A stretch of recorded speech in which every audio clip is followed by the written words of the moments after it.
Welcome to my channel, Audiobooks. Partners in Crime. Book by Agatha Christie. Chapter 1. A Fairy in the Flat. Mrs. Thomas Beresford shifted her position on the divan and looked gloomily out of the window of the flat. The prospect was not an extended one, consisting solely of a small block of flats on the other side of the road. Mrs. Beresford sighed and then yawned. "I wish," she said, "something would happen." Her husband looked up reprovingly. "Be careful, Tuppence, this craving for vulgar sensation alarms me." Tuppence sighed and closed her eyes dreamily. "So Tommy and Tuppence were married," she chanted, "and lived happily ever afterwards." And 6 years later they were still living together happily ever afterwards. "It is extraordinary," she said, "how different everything always is from what you think it is going to be." A very profound statement, Tuppence. But not original. Eminent poets and still more eminent divines have said it before, and if you will excuse me saying so, have said it better.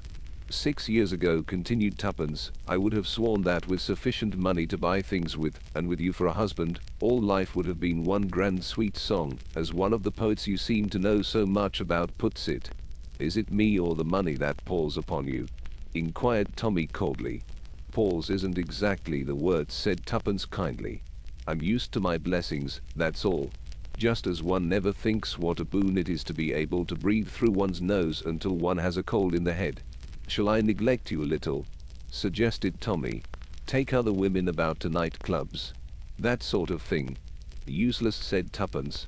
"You would only meet me there with other men. And I should know perfectly well that you didn't care for the other women, whereas you would never be quite sure that I didn't care for the other men.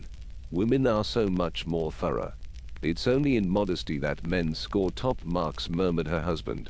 "But what is the matter with you, Tuppence? Why this yearning discontent?" "I don't know. I want things to happen. Exciting things.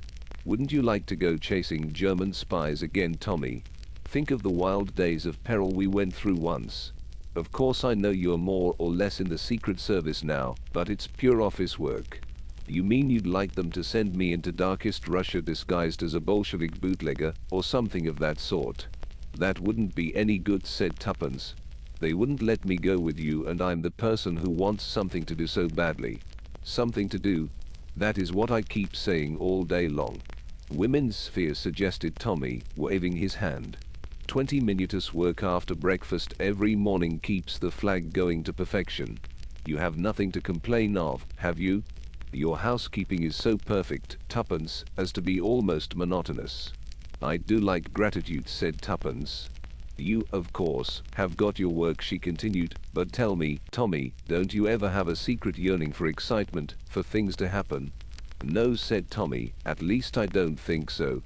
It is all very well to want things to happen, they might not be pleasant things." "How prudent men are," sighed Tuppence. "Don't you ever have a wild secret yearning for romance, adventure life?" "What have you been reading, Tuppence?" asked Tommy. "Think how exciting it would be," went on Tuppence, "if we heard a wild rapping at the door and went to open it, and in staggered a dead man." "If he was dead he couldn't stagger," said Tommy critically. "You know what I mean," said Tuppence. "They always stagger in just before they die and fall at your feet, just gasping out a few enigmatic words. The spotted leopard, or something like that." "I advise a course of Schopenhauer or Immanuel Kant," said Tommy. "That sort of thing would be good for you," said Tuppence. "You are getting fat and comfortable." "I am not," said Tommy indignantly. "Anyway, you do slimming exercises yourself." "Everybody does," said Tuppence. "When I said you were getting fat I was really speaking metaphorically. You are getting prosperous and sleek and comfortable." "I don't know what has come over you," said her husband. "The spirit of adventure," murmured Tuppence.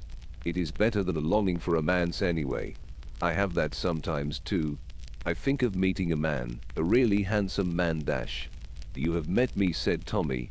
"Isn't that enough for you? A brown, lean man, terrifically strong, the kind of man who can ride anything and lassos wild horses dash." "Complete with sheepskin trousers and a cowboy hat," interpolated Tommy sarcastically. "And has lived in the wilds," continued Tuppence.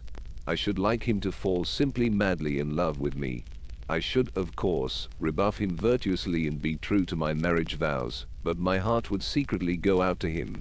Well, said Tommy, I often wish that I may meet a really beautiful girl. A girl with corn-colored hair who will fall desperately in love with me. Only I don't think I rebuff her. In fact, I am quite sure I don't. That, said Tuppence, is naughty temper. What, said Tommy, is really the matter with you, Tuppence? You have never talked like this before. No, but I have been boiling up inside for a long time, said Tuppence.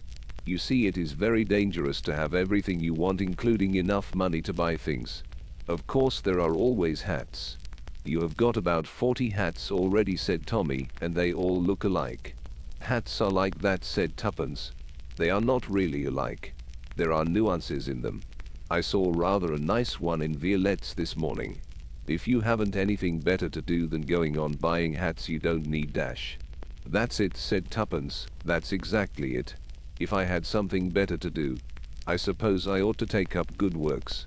Oh, Tommy, I do wish something exciting would happen. I really do feel it would be good for us. If we could find a fairy dash. Ah, said Tommy. It is curious you're saying that. He got up and crossed the room. Opening a drawer of the writing table, he took out a small snapshot print and brought it to Tuppence. Oh, said Tuppence, so you have got them developed. Which is this, the one you took of this room or the one I took? The one I took. Yours didn't come out. You underexposed it. You always do. It is nice for you, said Tuppence, to think that there is one thing you can do better than me. A foolish remark, said Tommy, but I will let it pass for the moment. What I wanted to show you was this. He pointed to a small white speck on the photograph. That is a scratch on the film, said Tuppence. Not at all, said Tommy. That, Tuppence, is a fairy. Tommy, you idiot. Look for yourself. He handed her a magnifying glass. Tuppence studied the print attentively through it. Seen thus by a slight stretch of fancy, the scratch on the film could be imagined to represent a small winged creature on the fender. It has got wings, cried Tuppence. What fun, a real live fairy in our flat. Shall we write to Conan Doyle about it? Oh, Tommy, do you think she'll give us wishes? You will soon know, said Tommy. You have been wishing hard enough for something to happen all the afternoon. At that minute the door opened, and a tall lad of 15 who seemed undecided as to whether he was a butler or a page boy, inquired in a truly magnificent manner. Are you at home, madam? The front door bell has just rung. I wish Albert wouldn't go to the pictures, sighed Tuppence, after she had signified her assent, and Albert had withdrawn. He's copying a Long Island butler now. Thank goodness I've cured him of asking for people's cards and bringing them to me on a salver. The door opened again, and Albert announced, Mr. Carter, much as though it were a royal title. The chief, muttered Tommy, in great surprise. Tuppence jumped up with a glad exclamation, and greeted a tall grey-haired man with piercing eyes and a tired smile. Mr. Carter, I am glad to see you. That's good, Mrs. Tommy. Now answer me a question. How's life generally? Satisfactory, but dull, replied Tuppence with a twinkle. Better and better, said Mr. Carter. I'm evidently going to find you in the right mood. This, said Tuppence, sounds exciting. Albert, still copying the Long Island butler, brought in tea. When this operation was completed without mishap and the door had closed behind him, Tuppence burst out once more. You did mean something, didn't you, Mr. Carter? Are you going to send us on a mission into darkest Russia? Not exactly that, said Mr. Carter. But there is something. Yes, there is something.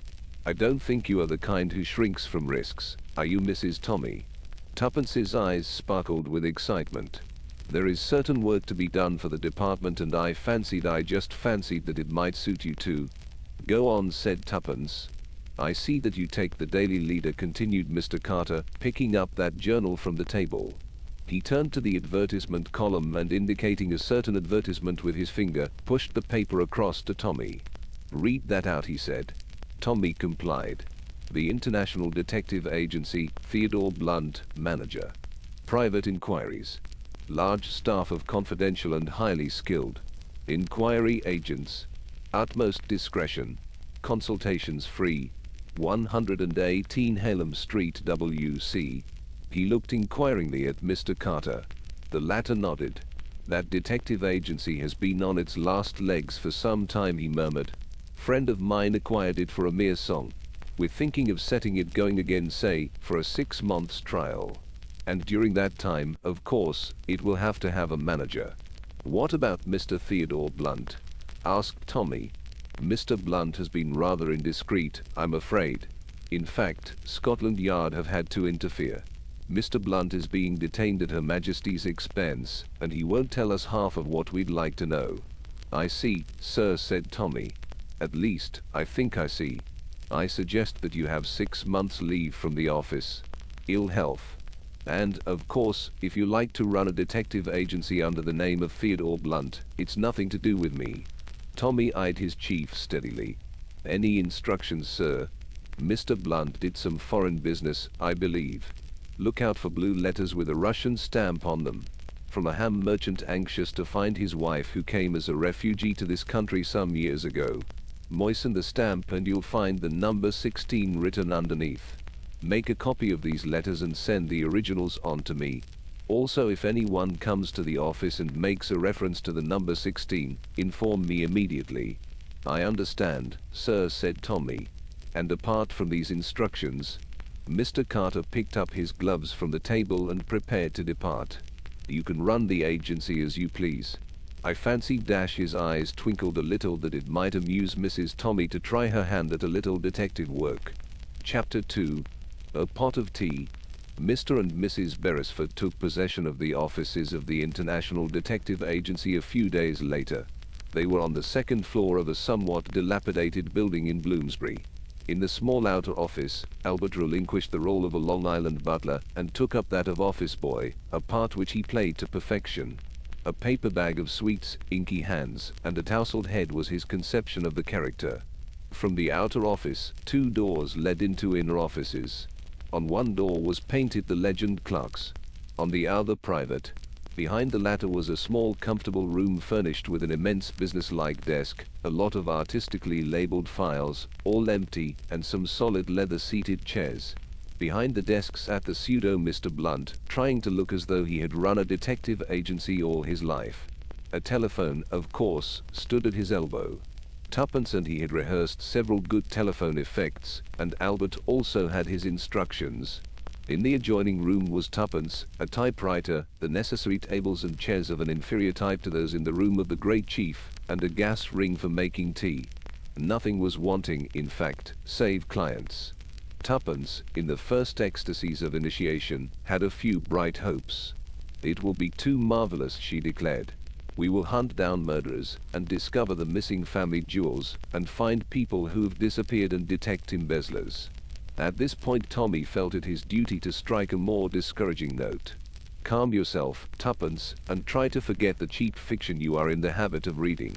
RCLIENTE LE, if we have any CLIENTE LE at all, will consist solely of husbands who want their wives shadowed, and wives who want their husbands shadowed.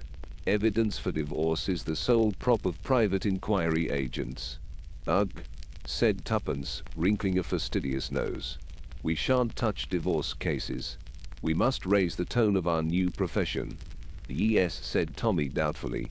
And now, a week after installation, they compared notes rather ruefully. 3 idiotic women whose husbands go away for weekends sighed. "Tommy, anyone come whilst I was out at lunch?" "A fat old man with a flighty wife," sighed Tuppence sadly. "I've read in the papers for years that the divorce evil was growing, but somehow I never seemed to realize it until this last week. I'm sick and tired of saying, we don't undertake divorce cases." "We've put it in the advertisements now," Tommy reminded her, "so it won't be so bad." "I'm sure we advertise in the most tempting way, too," said Tuppence in a melancholy voice. "All the same, I'm not going to be beaten. If necessary, I shall commit a crime myself, and you will detect it. And what good would that do? Think of my feelings when I bid you a tender farewell at Bow Street, or is it Vine Street?"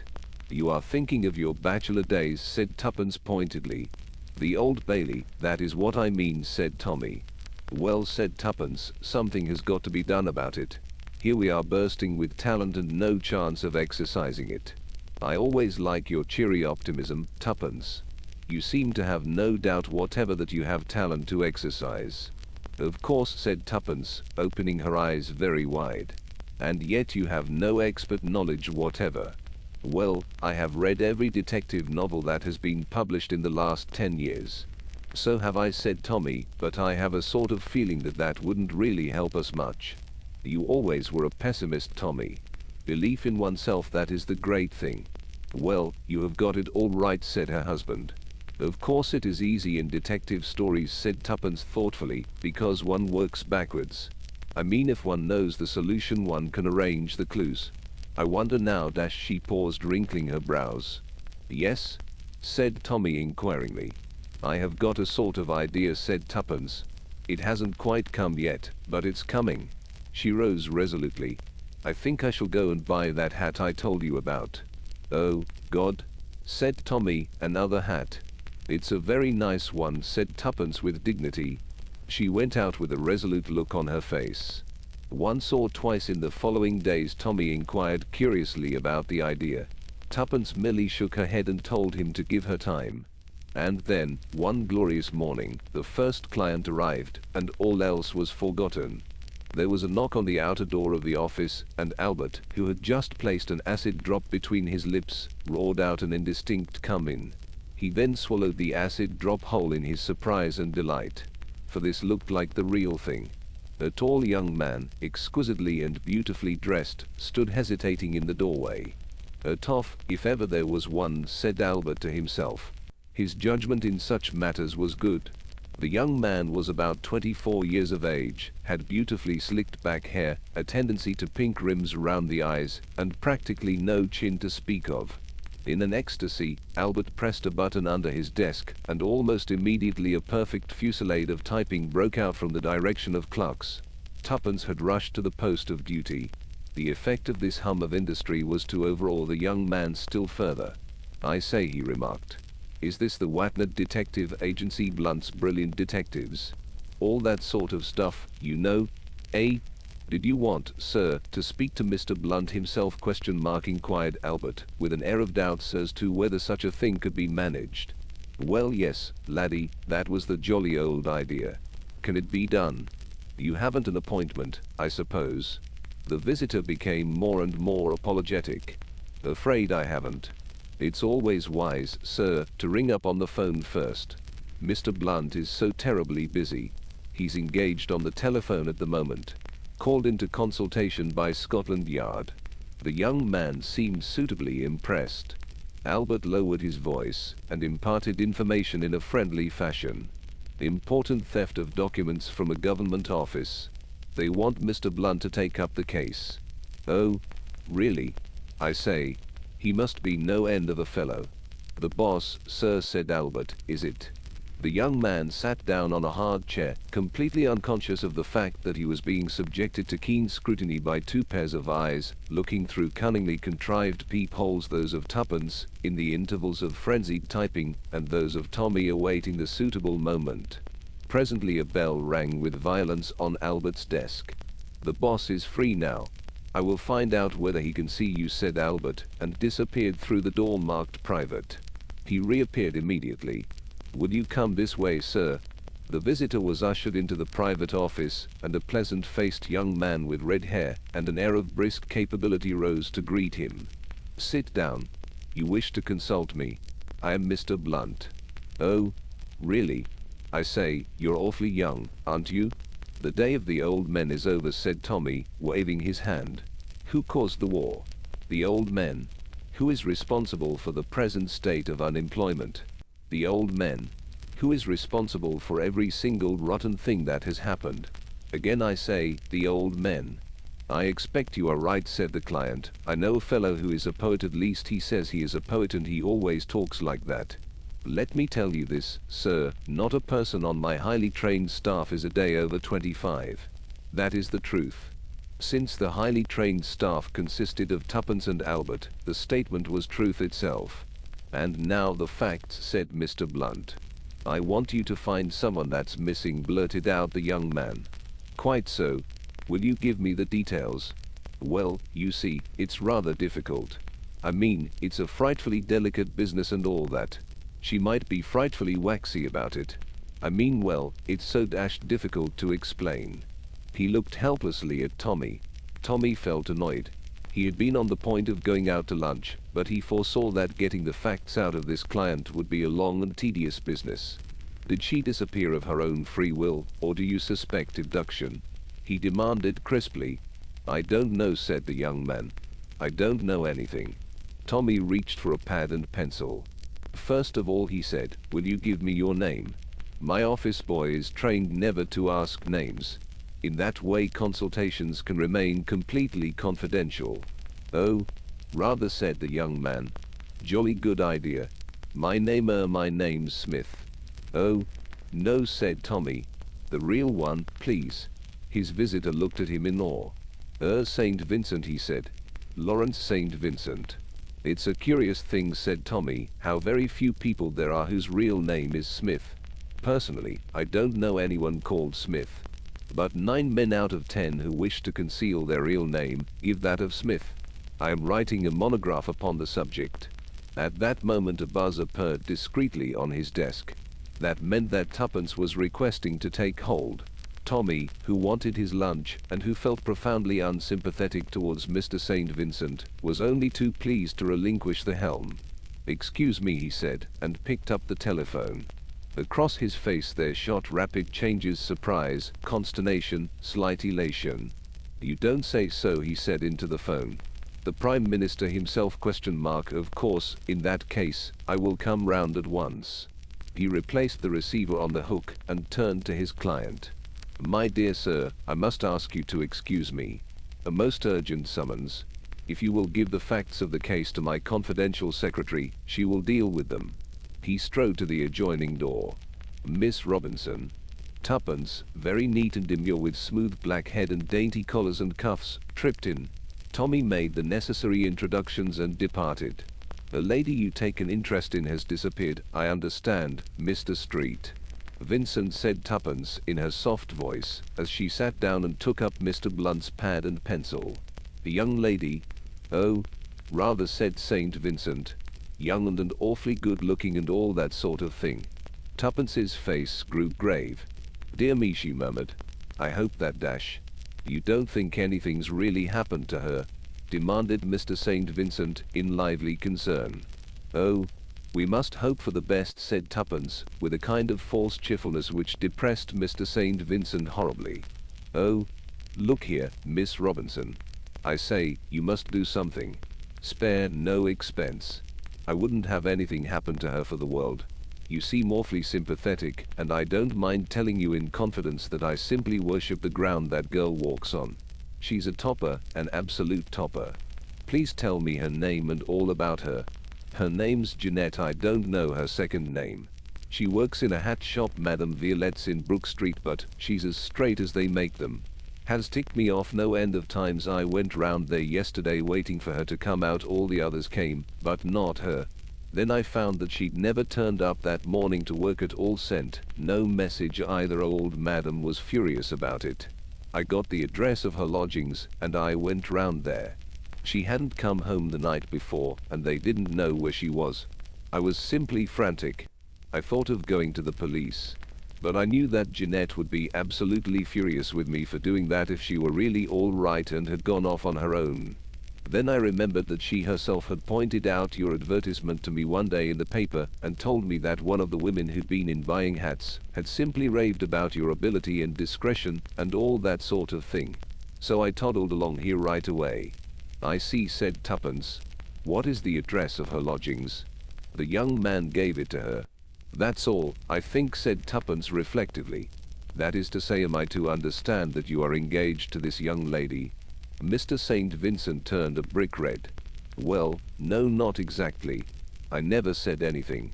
But I can tell you this, I mean to ask her to marry me as soon as ever I see her, if I ever do see her again.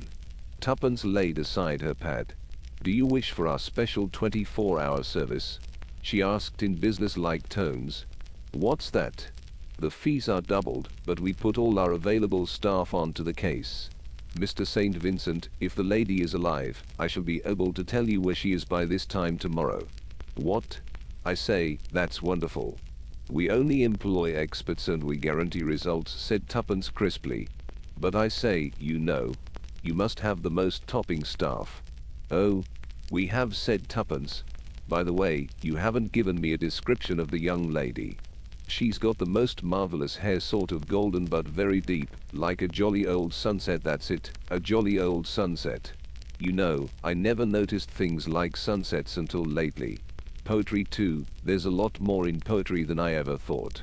Red hair, said Tuppence unemotionally, writing it down. What height should you say the lady was? Oh, tallish, and she's got ripping eyes, dark blue, I think. And a sort of decided manner with her takes a fellow up short sometimes. Tuppence wrote down a few words more, then closed her notebook and rose. If you will call here tomorrow at 2 o'clock, I think we shall have news of some kind for you, she said. Good morning, Mr. St. Vincent. When Tommy returned, Tuppence was just consulting a page of Debrett.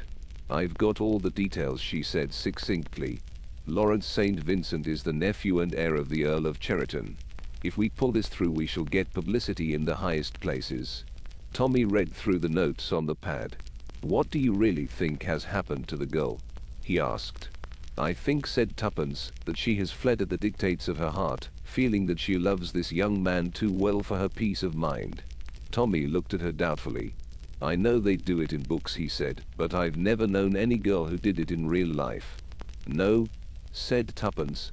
Well, perhaps you're right. But I dare say Lawrence St. Vincent will swallow that sort of slush. He's full of romantic notions just now. By the way, I guaranteed results in 24 hours, our special service. Tuppence, you congenital idiot, what made you do that? The idea just came into my head.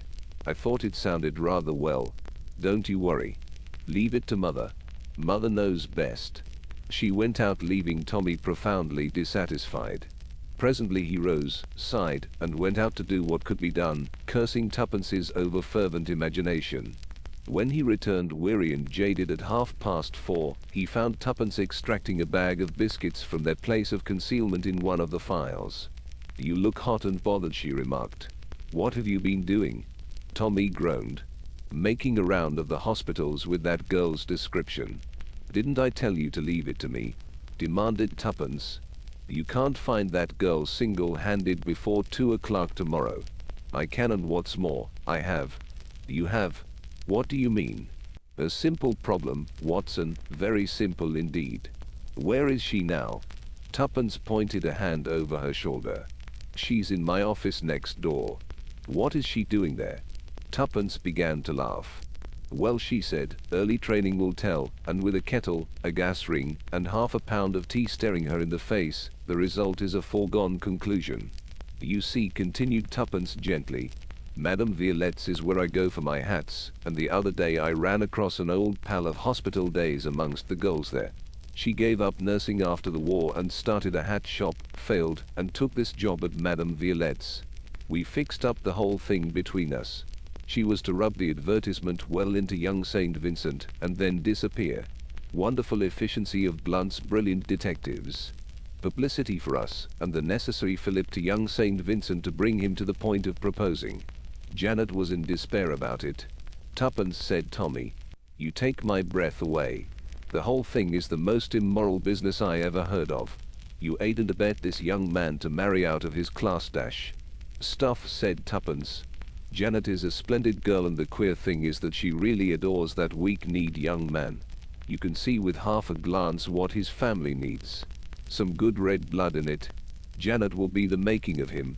She'll look after him like a mother, ease down the cocktails and the nightclubs, and make him lead a good healthy country gentleman's life. Come and meet her. Tuppence opened the door of the adjoining office, and Tommy followed her.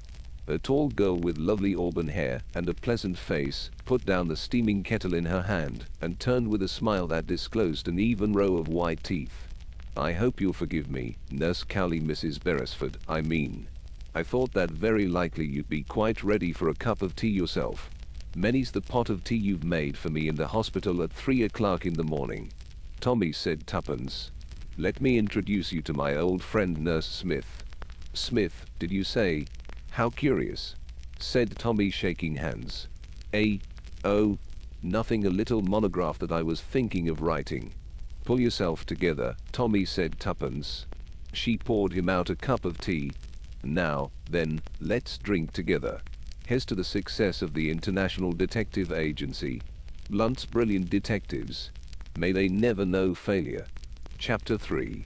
The Affair of the Pink Pearl. What on earth are you doing?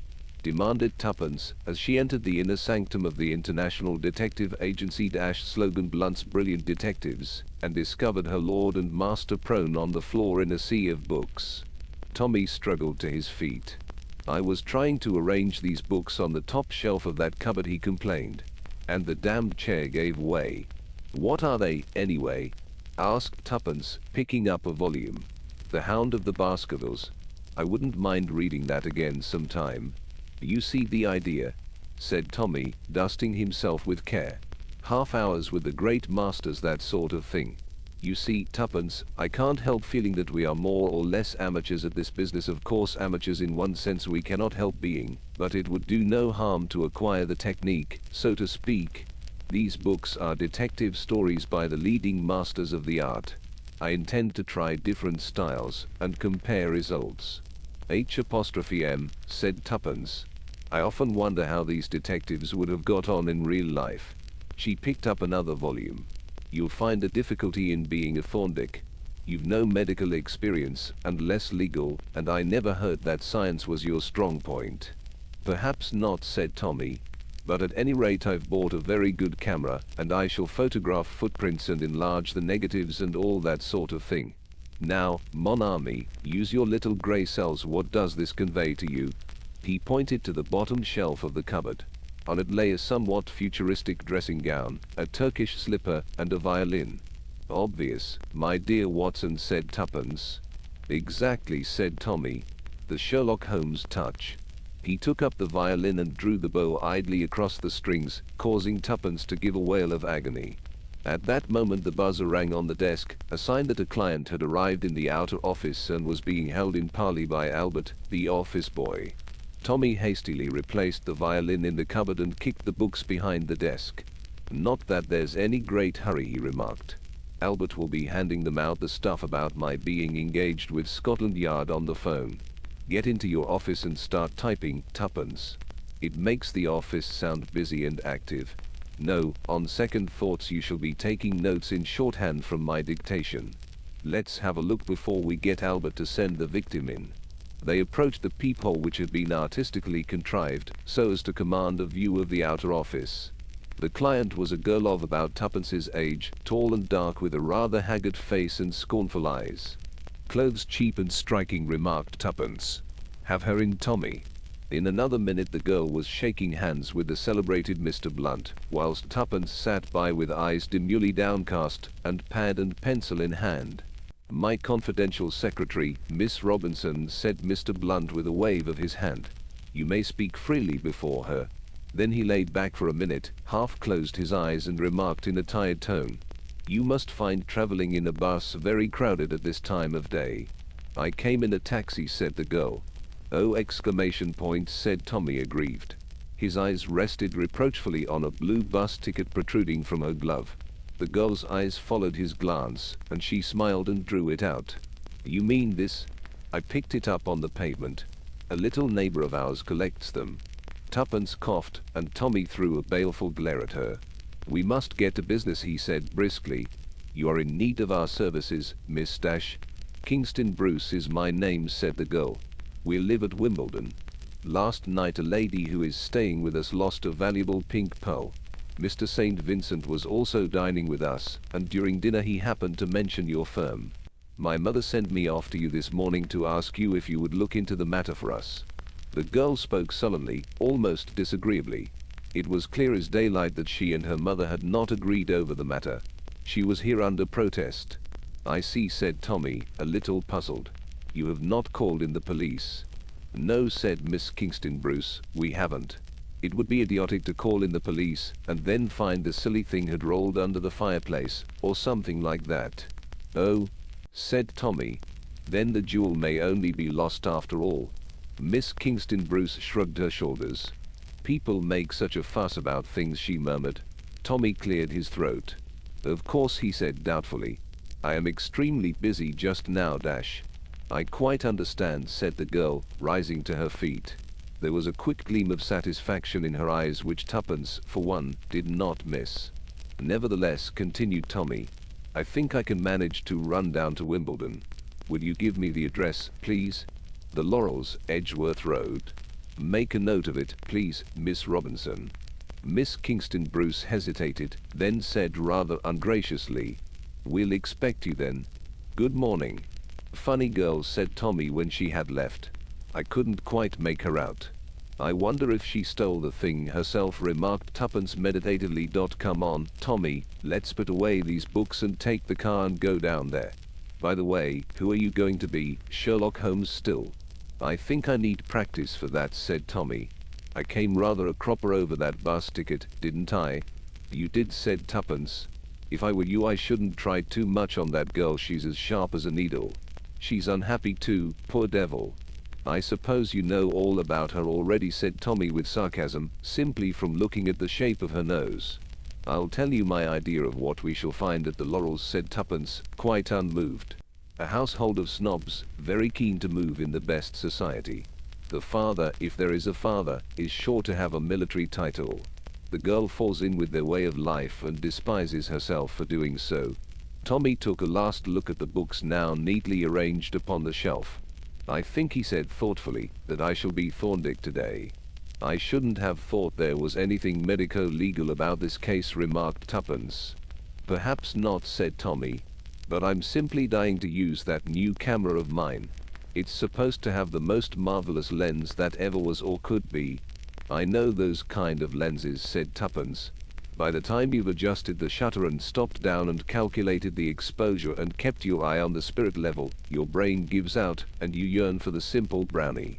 Only an unambitious soul is content with the simple brownie." "Well, I bet I shall get better results with it than you will." Tommy ignored the challenge. "I ought to have a smoker's companion," he said regretfully. "I wonder where one buys them."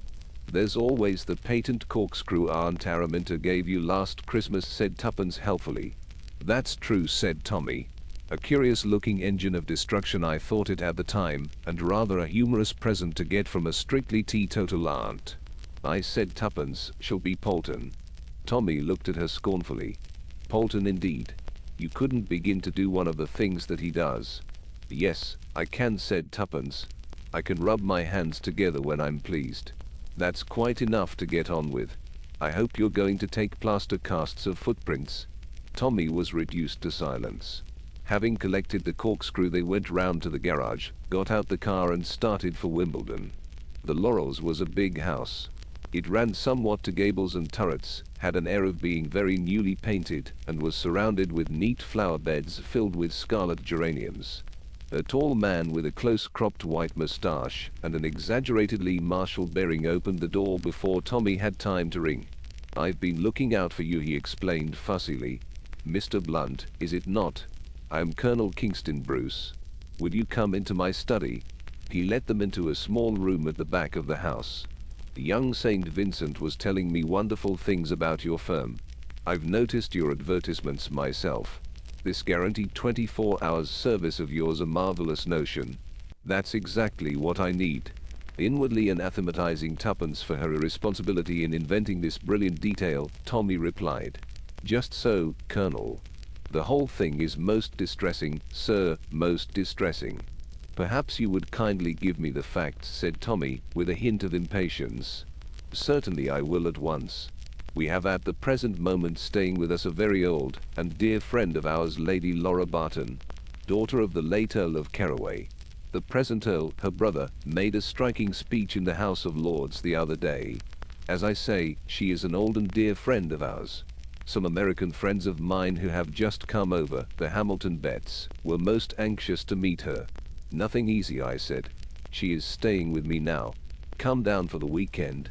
You know what Americans are about titles, Mr. Blunt. And others beside Americans sometimes, Colonel Kingston Bruce. Alas, only too true, my dear sir. Nothing I hate more than a snob. Well, as I was saying, the Betts came down for the weekend. Last night we were playing bridge. At the time the clasp of the pendant Mrs. Hamilton Betts was wearing broke, so she took it off and laid it down on a small table, meaning to take it upstairs with her when she went. This, however, she forgot to do. I must explain, Mr. Blunt, that the pendant consisted of 2 small diamond wings, and a big pink pearl depending from them. The pendant was found this morning lying where Mrs. Betts had left it, but the pearl, a pearl of enormous value, had been wrenched off. Who found the pendant? The parlour maid, Gladys Hill. Any reason to suspect her? She has been with us some years, and we have always found her perfectly honest. But, of course, one never knows. Exactly. Will you describe your staff, and also tell me who was present at dinner last night? There is the cook. She has been with us only 2 months, but then she would have no occasion to go near the drawing room. The same applies to the kitchen maid. Then there is the housemaid, Alice Cummings. She also has been with us for some years. And Lady Laura's maid, of course. She is French. Colonel Kingston Bruce looked very impressive as he said this. Tommy, unaffected by the revelation of the maid's nationality, said, "Exactly. And the party at dinner? Mr. and Mrs. Betts, ourselves, my wife and daughter, and Lady Laura. Young St. Vincent was dining with us, and Mr. Rennie looked in after dinner for a while." Who is Mr. Rennie? A most pestilential fellow, an arrant socialist. Good looking, of course, and with a certain specious power of argument. But a man, I don't mind telling you, whom I wouldn't trust a yard. A dangerous sort of fellow. In fact, said Tommy dryly, it is Mr. Rennie whom you suspect. I do, Mr. Blunt. I'm sure, holding the views he does, that he can have no principles whatsoever. What could have been easier for him than to have quietly wrenched off the pearl at a moment when we were all absorbed in our game? There were several absorbing moments, a redoubled no-trump hand, I remember, and also a painful argument when my wife had the misfortune to revoke. Quite so, said Tommy. I should just like to know one thing. What is Mrs. Betts' attitude in all this? She wanted me to call in the police, said Colonel Kingston Bruce reluctantly. That is, when we had searched everywhere in case the pearl had only dropped off. But you dissuaded her. I was very averse to the idea of publicity, and my wife and daughter backed me up. Then my wife remembered young St. Vincent speaking about your firm at dinner last night and the 24 hours special service. Yes, said Tommy, with a heavy heart. You see, in any case, no harm will be done. If we call in the police tomorrow, it can be supposed that we thought the jewel merely lost and were hunting for it. By the way, nobody has been allowed to leave the house this morning. Except your daughter, of course, said Tuppence, speaking for the first time. Except my daughter, agreed the colonel. She volunteered at once to go and put the case before you. Tommy rose. We will do our best to give you satisfaction, Colonel, he said. I should like to see the drawing room, and the table on which the pendant was laid down. I should also like to ask Mrs. Betts a few questions. After that, I will interview the servants, or rather my assistant, Miss Robinson, will do so. He felt his nerve quailing before the terrors of questioning the servants. Colonel Kingston Bruce threw open the door and led them across the hall. As he did so, a remark came to them clearly through the open door of the room they were approaching, and the voice that uttered it was that of the girl who had come to see them that morning. You know perfectly well, Mother, she was saying, that she did bring home a teaspoon in her muff. In another minute they were being introduced to Mrs. Kingston Bruce, a plaintive lady with a languid manner. Miss Kingston Bruce acknowledged their presence with a short inclination of the head. Her face was more sullen than ever. Mrs. Kingston Bruce was voluble. But I know who I think took it, she ended. That dreadful socialist young man. He loves the Russians and the Germans and hates the English. What else can you expect? He never touched it, said Miss Kingston Bruce fiercely. I was watching him all the time. I couldn't have failed to see if he had. She looked at them defiantly with her chin up. Tommy created a diversion by asking for an interview with Mrs. Betts. When Mrs. Kingston Bruce had departed accompanied by her husband and daughter to find Mrs. Betts, he whistled thoughtfully. I wonder, he said gently, who it was who had a teaspoon in her muff. Just what I was thinking, replied Tuppence. Mrs. Betts, followed by her husband, burst into the room. She was a big woman with a determined voice. Mr. Hamilton Betts looked dyspeptic and subdued. I understand, Mr. Blunt, that you are a private inquiry agent, and one who hustles things through at a great rate. Hustle, said Tommy, is my middle name, Mrs. Betts. Let me ask you a few questions. Thereafter things proceeded rapidly. Tommy was shown the damaged pendant, the table on which it had lain, and Mr. Betts emerged from his taciturnity to mention the value, in dollars, of the stolen pearl. And withal, Tommy felt an irritating certainty that he was not getting on. "I think that will do," he said, at length. "Miss Robinson, will you kindly fetch the special photographic apparatus from the hall?" Miss Robinson complied. "A little invention of my own," said Tommy. "In appearance, you see, it is just like an ordinary camera." He had some slight satisfaction in seeing that the Betts were impressed. He photographed the pendant, the table on which it had lain, and took several general views of the apartment. Then Miss Robinson was delegated to interview the servants, and in view of the eager expectancy on the faces of Colonel Kingston Bruce and Mrs. Betts, Tommy felt called upon to say a few authoritative words. "The position amounts to this," he said. "Either the pearl is still in the house, or it is not still in the house." "Quite so," said the Colonel with more respect than was, perhaps, quite justified by the nature of the remark. "If it is not in the house, it may be anywhere, but if it is in the house, it must necessarily be concealed somewhere dash. And a search must be made," broke in Colonel Kingston Bruce. "Quite so. I give you carte blanche, Mr. Blunt. Search the house from attic to cellar." "Oh, Charles," murmured Mrs. Kingston Bruce tearfully, "do you think that is wise? The servants won't like it. I'm sure they'll leave." "We will search their quarters last," said Tommy soothingly. "The thief is sure to have hidden the gem in the most unlikely place." "I seem to have read something of the kind," agreed the Colonel. "Quite so," said Tommy. "You probably remember the case of Rex v. Bailey, which created a precedent." "Oh, yes," said the Colonel, looking puzzled. "Now, the most unlikely place is in the apartment of Mrs. Betts," continued Tommy. "My, wouldn't that be too cute?" said Mrs. Betts admiringly. Without more ado she took him up to her room, where Tommy once more made use of the special photographic apparatus. Presently Tuppence joined him there. "You have no objection, I hope, Mrs. Betts, to my assistance looking through your wardrobe?" "Why, not at all. Do you need me here any longer?" Tommy assured her that there was no need to detain her, and Mrs. Betts departed. "We might as well go on bluffing it out," said Tommy. "But personally I don't believe we've a dog's chance of finding the thing. Curse you and your 24 hours stunt, Tuppence." "Listen," said Tuppence. "The servants are all right, I'm sure, but I managed to get something out of the French maid. It seems that when Lady Laura was staying here a year ago, she went out to tea with some friends of the Kingston Bruces, and when she got home a teaspoon fell out of her muff. Everyone thought it must have fallen in by accident. But, talking about similar robberies, I got hold of a lot more. Lady Laura is always staying about with people. She hasn't got a bean, I gather, and she's out for comfortable quarters with people to whom a title still means something. It may be a coincidence or it may be something more, but 5 distinct thefts have taken place whilst she has been staying in various houses, sometimes trivial things, sometimes valuable jewels." "Whew," said Tommy, and gave vent to a prolonged whistle. "Where's the old bird's room, do you know?" "Just across the passage."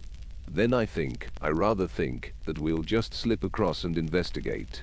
The room opposite stood with its door ajar.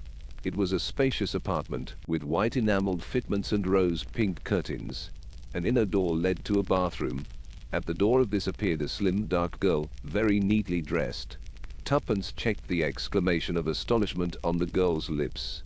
"This is Ella's, Mr. Blunt," she said primly. "Lady Laura's maid." Tommy stepped across the threshold of the bathroom, and approved inwardly its sumptuous and up-to-date fittings. He set to work to dispel the wide stare of suspicion on the French girl's face. "You are busy with your duties, eh, Mademoiselle Ellis?"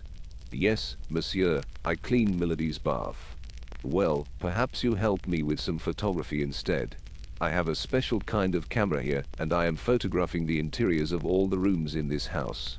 He was interrupted by the communicating door to the bedroom banging suddenly behind him. Ellis jumped at the sound. "What did that?" "It must have been the wind," said Tuppence. "We will come into the other room, said Tommy.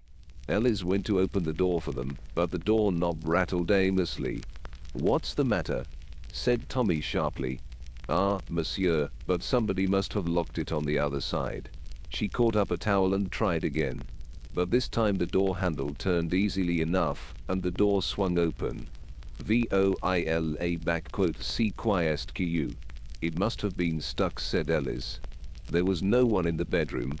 Tommy fetched his apparatus. Tuppence and Ellis worked under his orders. But again and again his glance went back to the communicating door. I wonder, he said between his teeth, I wonder why that door stuck. He examined it minutely, shutting and opening it. It fitted perfectly. One picture more, he said with a sigh. Would you loop back that rose curtain, Mademoiselle Ellis? Thank you. Just hold it so. The familiar click occurred. He handed a glass slide to Ellis to hold, relinquished the tripod to Tuppence, and carefully readjusted and closed the camera. He made some easy excuse to get rid of Ellis, and as soon as she was out of the room, he caught hold of Tuppence and spoke rapidly. Look here, I've got an idea. Can you hang on here? Search all the rooms, that will take some time. Try and get an interview with the old bird Lady Laura, but don't alarm her. Tell her you suspect the parlour maid. But whatever you do, don't let her leave the house. I'm going off in the car. I'll be back as soon as I can. All right, said Tuppence. But don't be too cocksure. You've forgotten one thing. The girl. There's something funny about that girl. Listen, I've found out the time she started from the house this morning. It took her 2 hours to get to our office.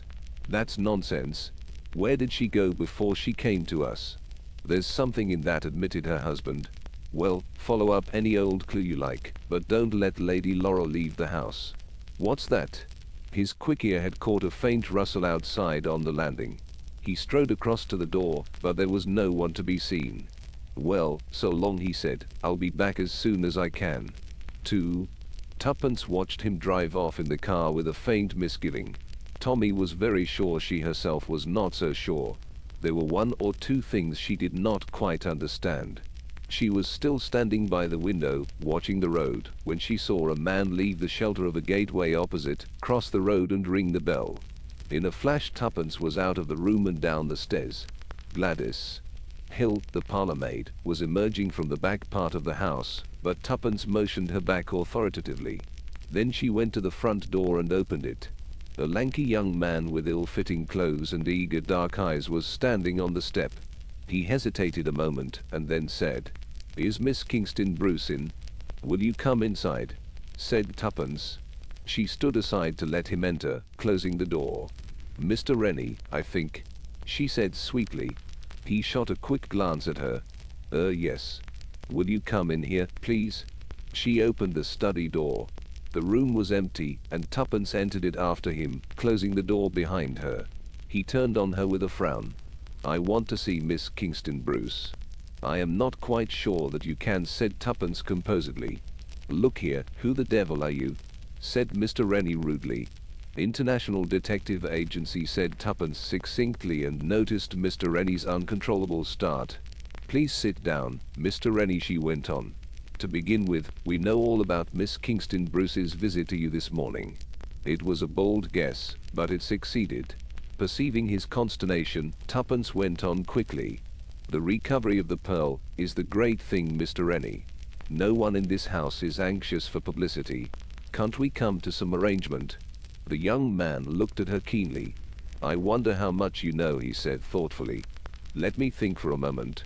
He buried his head in his hands, then asked a most unexpected question.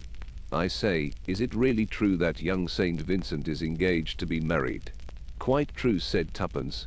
"I know the girl." Mr. Rennie suddenly became confidential. "It's been hell," he confided. "They've been asking her morning, noon and night, chucking Beatrice at his head. All because he'll come into a title someday. If I had my way, dash." "Don't let's talk politics," said Tuppence hastily. "Do you mind telling me, Mr. Rennie, why you think Miss Kingston Bruce took the pearl?"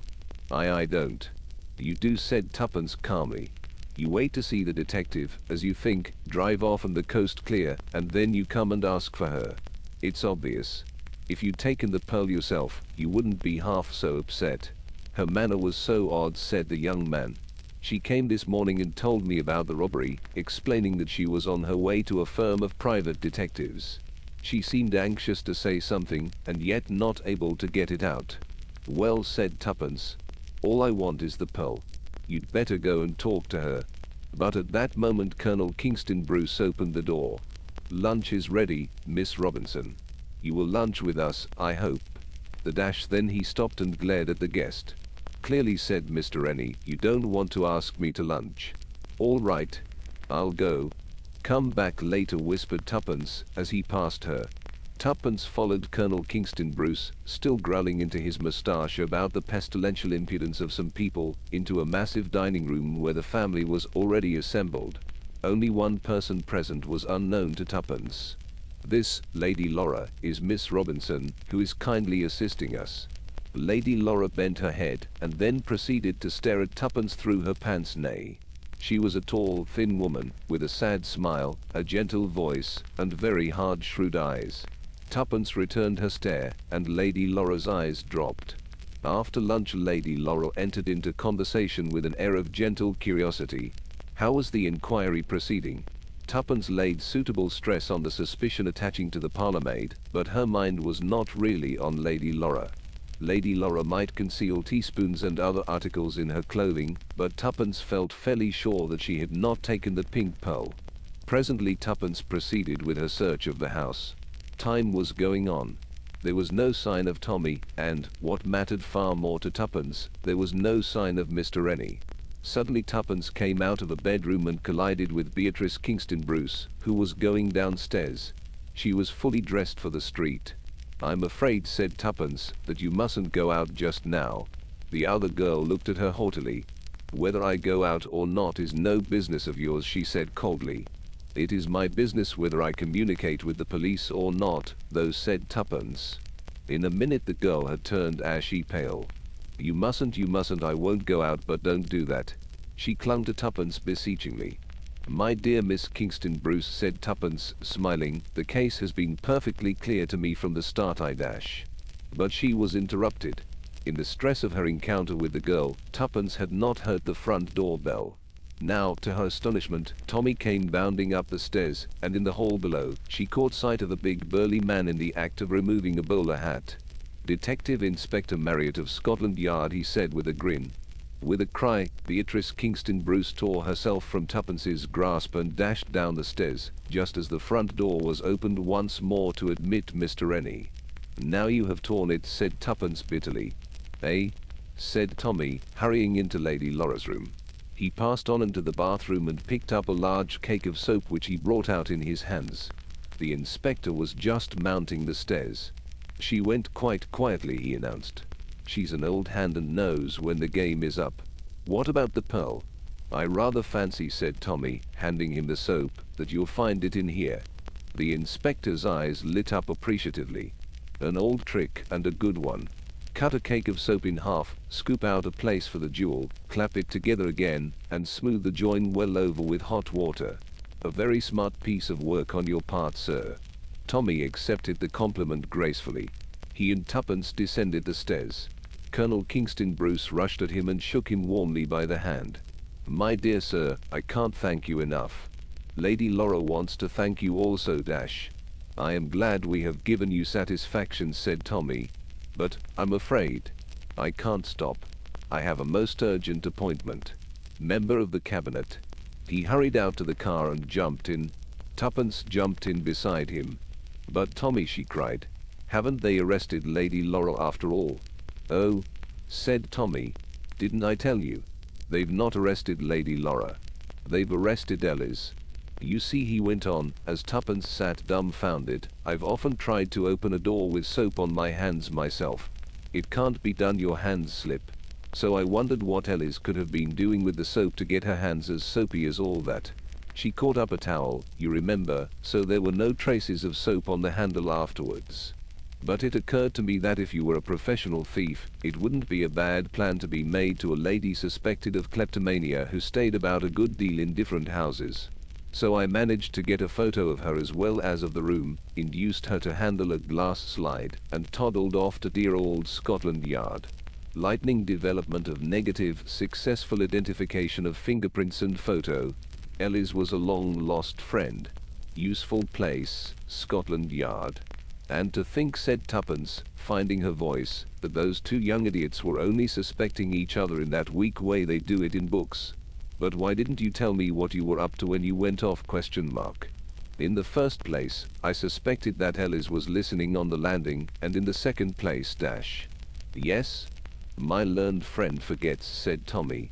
Thorndyke never tells until the last moment. Besides, Tuppence, you and your pal Janet Smith put one over on me last time. This makes us all square. Chapter 4. The Adventure of the Sinister Stranger. It's been a darned dull day, said Tommy, and yawned widely. Nearly tea time, said Tuppence, and also yawned.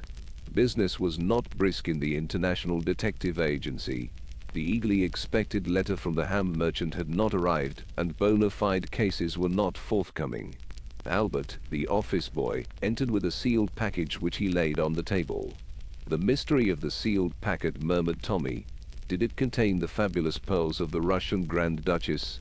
Or was it an infernal machine destined to blow Blunt's brilliant detectives to pieces? As a matter of fact, said Tuppence, tearing open the package, it's my wedding present to Frances Harvyland. Rather nice, isn't it? Tommy took a slender silver cigarette case from her outstretched hand, noted the inscription engraved in her own handwriting. Frances from Tuppence opened and shut the case, and nodded approvingly. You do throw your money about, Tuppence, he remarked. I'll have one like it, only in gold, for my birthday next month. Fancy wasting a thing like that on Frances Harvyland, who always was and always will be one of the most perfect asses God ever made. You forget I used to drive him about during the war, when he was a general. Ah, those were the good old days. They were, agreed Tommy. Beautiful women used to come and squeeze my hand in hospital, I remember. But I don't send them all wedding presents. I don't believe the bride will care much for this gift of yours, Tuppence. It's nice and slim for the pocket, isn't it? Said Tuppence, disregarding his remarks. Tommy slipped it into his own pocket. Just right, he said approvingly. Hello, here is Albert with the afternoon post. Very possibly the Duchess of Perthshire is commissioning us to find her prize peak. They sorted through the letters together. Suddenly Tommy gave vent to a prolonged whistle and held up one of them in his hand. A blue letter with a Russian stamp on it. Do you remember what the chief said? We were to look out for letters like that. How exciting, said Tuppence. Something has happened at last. Open it and see if the contents are up to schedule. A ham merchant, wasn't it? Half a minute. We shall want some milk for tea. They forgot to leave it this morning. I'll send Albert out for it. She returned from the outer office, after dispatching Albert on his errand, to find Tommy holding the blue sheet of paper in his hand. As we thought, Tuppence, he remarked. Almost word for word what the chief said. Tuppence took the letter from him and read it. It was couched in careful stilted English, and purported to be from one Grigor Fyodorsky, who was anxious for news of his wife. The International Detective Agency was urged to spare no expense in doing their utmost to trace her. Fyodorsky himself was unable to leave Russia at the moment, owing to a crisis in the pork trade. I wonder what it really means, said Tuppence thoughtfully, smoothing out the sheet on the table in front of her. Code of some kind, I suppose, said Tommy. That's not our business. Our business is to hand it over to the chief as soon as possible. Better just verify it by soaking off the stamp and seeing if the number 16 is underneath. All right, said Tuppence. But I should think She stopped dead, and Tommy, surprised by her sudden pause, looked up to see a man's burly figure blocking the doorway. The intruder was a man of commanding presence, squarely built, with a very round head and a powerful jaw. He might have been about 45 years of age. I must beg your pardon, said the stranger, advancing into the room, hat in hand. I found your outer office empty and this door open, so I ventured to intrude. This is Blunt's International Detective Agency, is it not? Certainly it is. And you are, perhaps, Mr. Blunt. Mr. Theodore Blunt. I am Mr. Blunt. You wish to consult me. This is my secretary, Miss Robinson. Tuppence inclined her head gracefully, but continued to scrutinize the stranger narrowly through her downcast eyelashes. She was wondering how long he had been standing in the doorway, and how much he had seen and heard. It did not escape her observation that even while he was talking to Tommy, his eyes kept coming back to the blue paper in her hand. Tommy's voice, sharp with a warning note, recalled her to the needs of the moment. "Miss Robinson, please take notes. Now, sir, will you kindly state the matter on which you wish to have my advice?" Tuppence reached for her pad and pencil. The big man began in rather a harsh voice. "My name is Bauer. Dr. Charles Bauer. I live in Hampstead, where I have a practice. I have come to you, Mr. Blunt, because several rather strange occurrences have happened lately." "Yes, Dr. Bauer." "Twice in the course of the last week I have been summoned by telephone to an urgent case, in each case to find that the summons has been a fake. The first time I thought a practical joke had been played upon me, but on my return the second time I found that some of my private papers had been displaced and disarranged, and now I believe that the same thing had happened the first time. I made an exhaustive search and came to the conclusion that my whole desk had been thoroughly ransacked, and the various papers replaced hurriedly." Dr. Bauer paused and gazed at Tommy. "Well, Mr. Blunt?" "Well, Dr. Bauer," replied the young man, smiling. "What do you think of it, eh?" "Well, first I should like the facts. What do you keep in your desk?" "My private papers." "Exactly. Now, what do those private papers consist of? What value are they to the common thief or any particular person?" "To the common thief I cannot see that they would have any value at all, but my notes on certain obscure alkaloids would be of interest to anyone possessed of technical knowledge of the subject. I have been making a study of such matters for the last few years. These alkaloids are deadly and virulent poisons, and are in addition almost untraceable. They yield no known reactions. The secret of them would be worth money, then. To unscrupulous persons, yes." "And you suspect whom?" The doctor shrugged his massive shoulders. "As far as I can tell, the house was not entered forcibly from the outside. That seems to point to some member of my household, and yet I cannot believe." He broke off abruptly, then began again, his voice very grave. "Mr. Blunt, I must place myself in your hands unreservedly. I dare not go to the police in the matter. Of my 3 servants I am almost entirely sure. They have served me long and faithfully. Still, one never knows. Then I have living with me my 2 nephews, Bertram and Henry. Henry is a good boy, a very good boy. He has never caused me any anxiety, an excellent hard-working young fellow. Bertram, I regret to say, is of quite a different character, wild, extravagant, and persistently idle." "I see," said Tommy thoughtfully. "You suspect your nephew Bertram of being mixed up in this business. Now I don't agree with you. I suspect the good boy Henry." "But why?" "Tradition. Precedent." Tommy waved his hand airily. "In my experience, the suspicious characters are always innocent and vice versa, my dear sir. Yes, decidedly, I suspect Henry." "Excuse me, Mr. Blunt," said Tuppence, interrupting in a deferential tone. "Did I understand Dr. Bauer to say that these notes on her obscure alkaloids are kept in the desk with the other papers?" "They are kept in the desk, my dear young lady, but in a secret drawer, the position of which is known only to myself. Hence they have so far defied the search." "And what exactly do you want me to do, Dr. Bauer?" asked Tommy. "Do you anticipate that a further search will be made?" "I do, Mr. Blunt. I have every reason to believe so. This afternoon I received a telegram from a patient of mine whom I ordered to Bournemouth a few weeks ago. The telegram states that my patient is in a critical condition and begs me to come down at once. Rendered suspicious by the events I have told you of, I myself dispatched a telegram, prepaid, to the patient in question, and elicited the fact that he was in good health, and had sent no summons to me of any kind. It occurred to me that if I pretended to have been taken in, and duly departed to Bournemouth, we should have a very good chance of finding the miscreants at work. They or he will doubtless wait until the household has retired to bed before commencing operations. I suggest that you should meet me outside my house at 11 o'clock this evening, and we will investigate the matter together." Hoping, in fact, to catch them in the act, Tommy drummed thoughtfully on the table with a paper knife. "Your plan seems to me an excellent one, Dr. Bauer. I cannot see any hitch in it. Let me see, your address is the Larches, Hangman's Lane, rather a lonely part, I am afraid. But we command magnificent views over the heath." Quite so, said Tommy. The visitor rose. Then I shall expect you tonight, Mr. Blunt. Outside the Larches at, shall we say, 5 minutes to 11 to be on the safe side. Certainly. 5 minutes to 11. Good afternoon, Dr. Bauer. Tommy rose, pressed a buzzer on his desk, and Albert appeared to show the client out. The doctor walked with a decided limp, but his powerful physique was evident in spite of it. An ugly customer to tackle, murmured Tommy to himself. Well, Tuppence, old girl, what do you think of it? I'll tell you in one word, said Tuppence. Clubfoot. Apostrophe. What? I said clubfoot.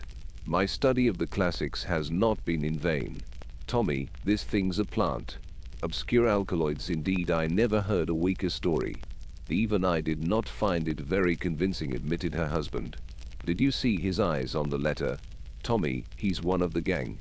They've got wise to the fact that you're not the real Mr. Blunt, and they're out for our blood. In that case, said Tommy, opening the side cupboard and surveying his rows of books with an affectionate eye, our role is easy to select. We are the brothers Oakwood. And I am Desmond, he added firmly. Tuppence shrugged her shoulders. All right. Have it your own way. I'd as soon be Francis. Francis was much the more intelligent of the two. Desmond always gets into a mess, and Francis turns up as the gardener or something in the nick of time and saves the situation. Ah, said Tommy, but I shall be a super Desmond. When I arrive at the Larches dash. Tuppence interrupted him unceremoniously. You're not going to Hampstead tonight. Why not? Walk into a trap with your eyes shut. No, my dear girl, walk into a trap with my eyes open. There's a lot of difference. I think our friend, Dr. Bauer, will get a little surprise. I don't like it, said Tuppence. You know what happens when Desmond disobeys the chief's orders and acts on his own. Our orders were quite clear. To send on the letters at once and to report immediately on anything that happened. You've not got it quite right, said Tommy. We were to report immediately if anyone came in and mentioned the number 16. Nobody has. That's a quibble, said Tuppence. It's no good. I've got a fancy for playing a lone hand. My dear old Tuppence, I shall be all right. I shall go armed to the teeth. The essence of the whole thing is that I shall be on my guard and they won't know it. The chief will be patting me on the back for a good night's work. Well, said Tuppence. I don't like it. That man's as strong as a gorilla. Ah, said Tommy, but think of my blue-nosed automatic. The door of the outer office opened and Albert appeared. Closing the door behind him, he approached them with an envelope in his hand. A gentleman to see you, said Albert.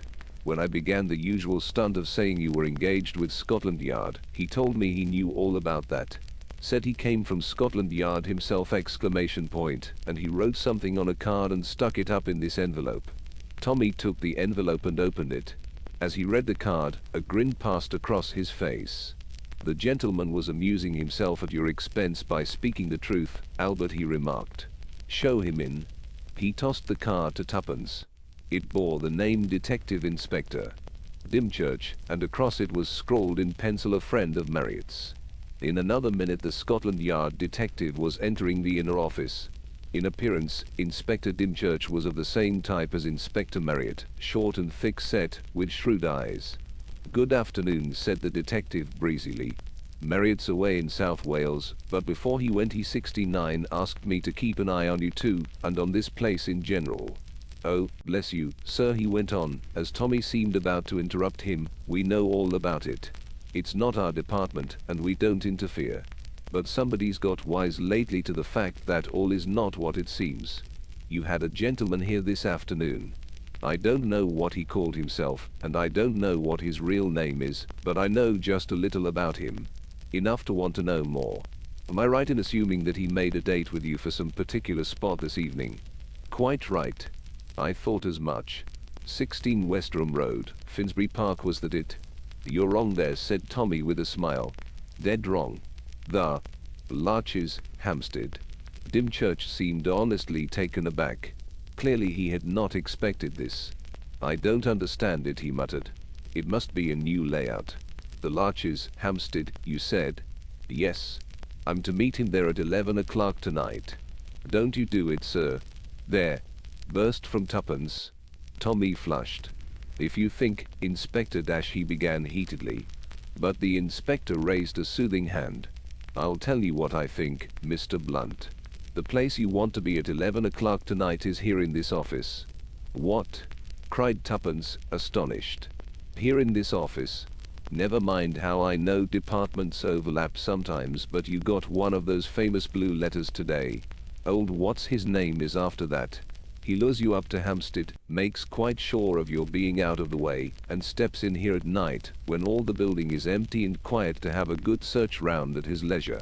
But why should he think the letter would be here? He'd know I should have it on me or else have passed it on. Begging your pardon, sir, that's just what he wouldn't know.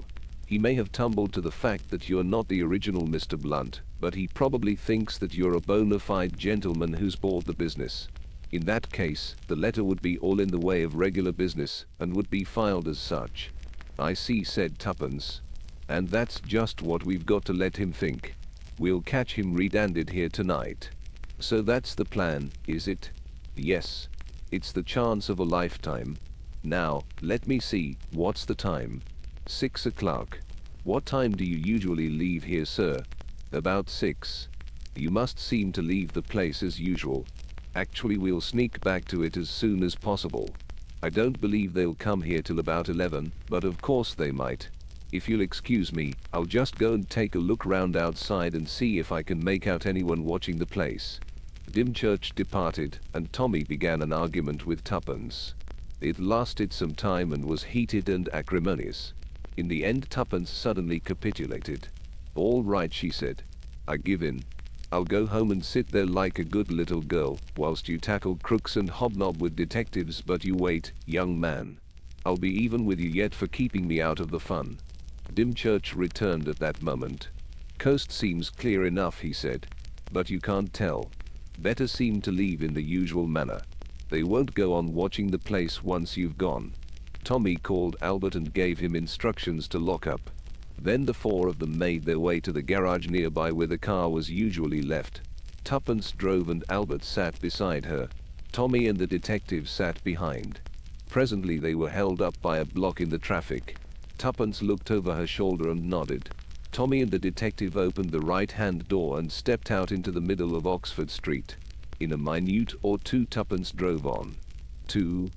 Better not go in just yet," said Dymchurch as he and Tommy hurried into Hallam Street. "You've got the key all right?" Tommy nodded. "Then what about a bite of dinner? It's early, but there's a little place here right opposite. We'll get a table by the window so that we can watch the place all the time." They had a very welcome little meal, in the manner the detective had suggested. Tommy found Inspector Dymchurch quite an entertaining companion. Most of his official work had lain amongst international spies, and he had tales to tell which astonished his simple listener. They remained in the little restaurant until 8 o'clock, when Dymchurch suggested a move. "It's quite dark now, sir," he explained. "We shall be able to slip in without anyone being the wiser." It was, as he said, quite dark. They crossed the road, looked quickly up and down the deserted street, and slipped inside the entrance. Then they mounted the stairs, and Tommy inserted his key in the lock of the outer office. Just as he did so, he heard, as he thought, Dymchurch whistle beside him. "What are you whistling for?" he asked sharply. "I didn't whistle," said Dymchurch, very much astonished. "I thought you did." "Well, someone dash," began Tommy. He got no further. Strong arms seized him from behind, and before he could cry out, a pad of something sweet and sickly was pressed over his mouth and nose. He struggled valiantly, but in vain. The chloroform did its work. His head began to whirl, and the floor heaved up and down in front of him. Choking, he lost consciousness. He came to himself painfully, but in full possession of his faculties. The chloroform had been only a whiff. They had kept him under long enough to force a gag into his mouth and ensure that he did not cry out. When he came to himself, he was half lying, half sitting, propped against the wall in a corner of his own inner office. Two men were busily turning out the contents of the desk and ransacking the cupboards, and as they worked they cursed freely. "Swelp me," Governor said, the taller of the two hoarsely, "we've turned the whole BY place upside down and inside out. It's not there." "It must be here," snarled the other. "It isn't on him." And there's no other place it can be. As he spoke he turned, and to Tommy's utter amazement, he saw that the last speaker was none other than Inspector Dimchurch. The latter grinned when he saw Tommy's astonished face. "So our young friend is awake again," he said. "And a little surprised, yes, a little surprised. But it was so simple. We suspect that all is not as it should be with the International Detective Agency. I volunteer to find out if that is so, or not. If the new Mr. Blunt is indeed a spy, he will be suspicious, so I send first my dear old friend, Carl Bauer. Carl is told to act suspiciously and pitch an improbable tale. He does so, and then I appear on the scene. I used the name of Inspector Marriott to gain confidence. The rest is easy." He laughed. Tommy was dying to say several things, but the gag in his mouth prevented him. Also, he was dying to do several things mostly with his hands and feet, but alas, that too had been attended to. He was securely bound. The thing that amazed him most was the astounding change in the man standing over him. As Inspector Dimchurch, the fellow had been a typical Englishman. Now, no one could have mistaken him for a moment for anything but a well-educated foreigner who talked English perfectly without a trace of accent. "Coggins, my good friend," said the erstwhile inspector, addressing his ruffianly-looking associate, "take your life-preserver and stand by the prisoner. I am going to remove the gag. You understand, my dear Mr. Blunt, do you not, that it would be criminally foolish on your part to cry out? But I am sure you do. For your age, you are quite an intelligent lad." Very deftly he removed the gag and stepped back. Tommy eased his stiff jaws, rolled his tongue round his mouth, swallowed twice and said nothing at all. "I congratulate you on your restraint," said the other. "You appreciate the position, I see. Have you nothing at all to say?" "What I have to say will keep," said Tommy. "And it won't spoil by waiting." "Ah, what I have to say will not keep. In plain English, Mr. Blunt, where is that letter?" "My dear fellow, I don't know," said Tommy cheerfully. "I haven't got it. But you know that as well as I do. I should go on looking about if I were you. I like to see you and friend Coggins playing hide and seek together." The other's face darkened. "You are pleased to be flippant, Mr. Blunt. You see that square box over there? That is Coggins' little outfit. In it there is vitriol, yes, vitriol irons that can be heated in the fire, so that they are red hot and burn." Tommy shook his head sadly. "An error in diagnosis," he murmured. "Tuppence and I labeled this adventure wrong. It's not a clubfoot story. It's a bulldog Drummond, and you are the inimitable Carl Peterson." "What is this nonsense you are talking?" snarled the other. "Ah," said Tommy. "I see you are unacquainted with the classics. A pity. Ignorant fool. Will you do what we want or will you not? Shall I tell Coggins to get out his tools and begin?" "Don't be so impatient," said Tommy. "Of course I'll do what you want, as soon as you tell me what it is. You don't suppose I want to be carved up like a filleted sole and fried on a gridiron? I loathe being hurt." Dimchurch looked at him in contempt. "Got? What cowards are these English? Common sense, my dear fellow, merely common sense. Leave the vitriol alone and let us come down to brass tacks. I want the letter. I've already told you I haven't got it. We know that we also know who must have it. The girl." "Very possibly you're right," said Tommy. "She may have slipped it into her handbag when your pal Carl startled us." "Oh, you do not deny. That is wise. Very good, you will write to this Tuppence, as you call her, bidding her bring the letter here immediately." "I can't do that," began Tommy. The other cut in before he had finished the sentence. "Ah, you can't? Well, we shall soon see. Coggins." "Don't be in such a hurry," said Tommy. "And do wait for the end of the sentence. I was going to say that I can't do that unless you untie my arms. Hang it all, I'm not one of those freaks who can write with their noses or their elbows." "You are willing to write, then?" "Of course. Haven't I been telling you so all along? I'm all out to be pleasant and obliging.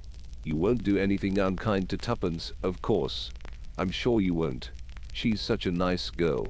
"We only want the letter," said Dimchurch, but there was a singularly unpleasant smile on his face.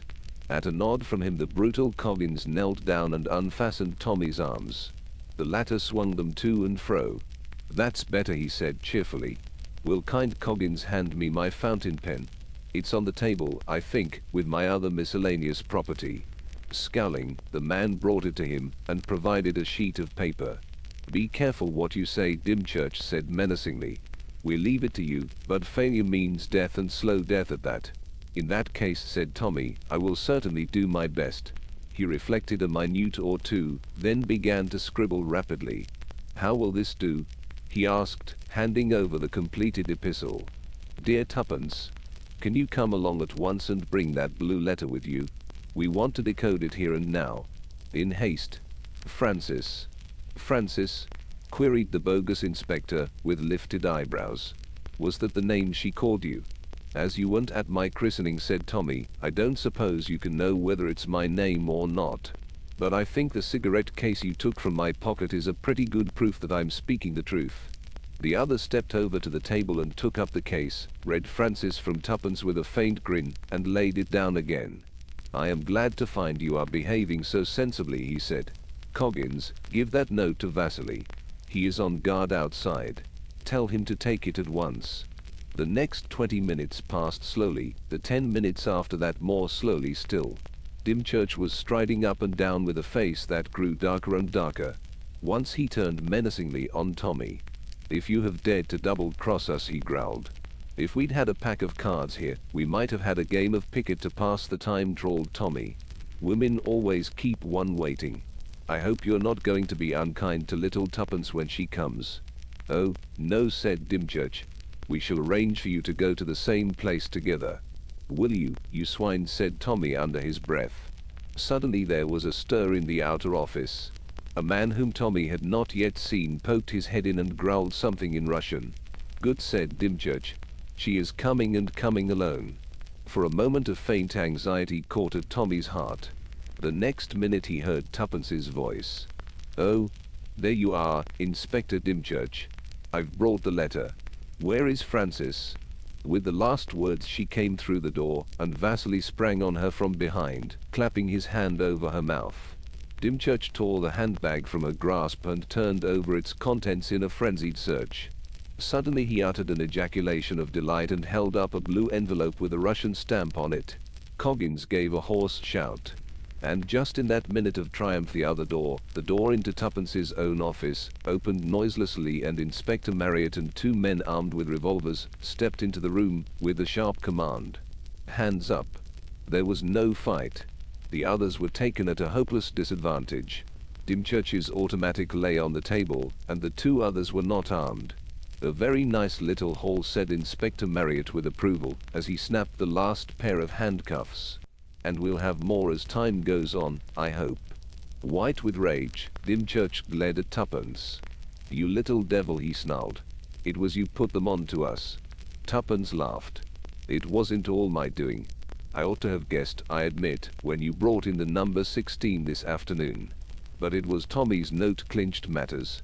I rang up Inspector Marriott, got Albert to meet him with the duplicate key of the office, and came along myself with the empty blue envelope in my bag.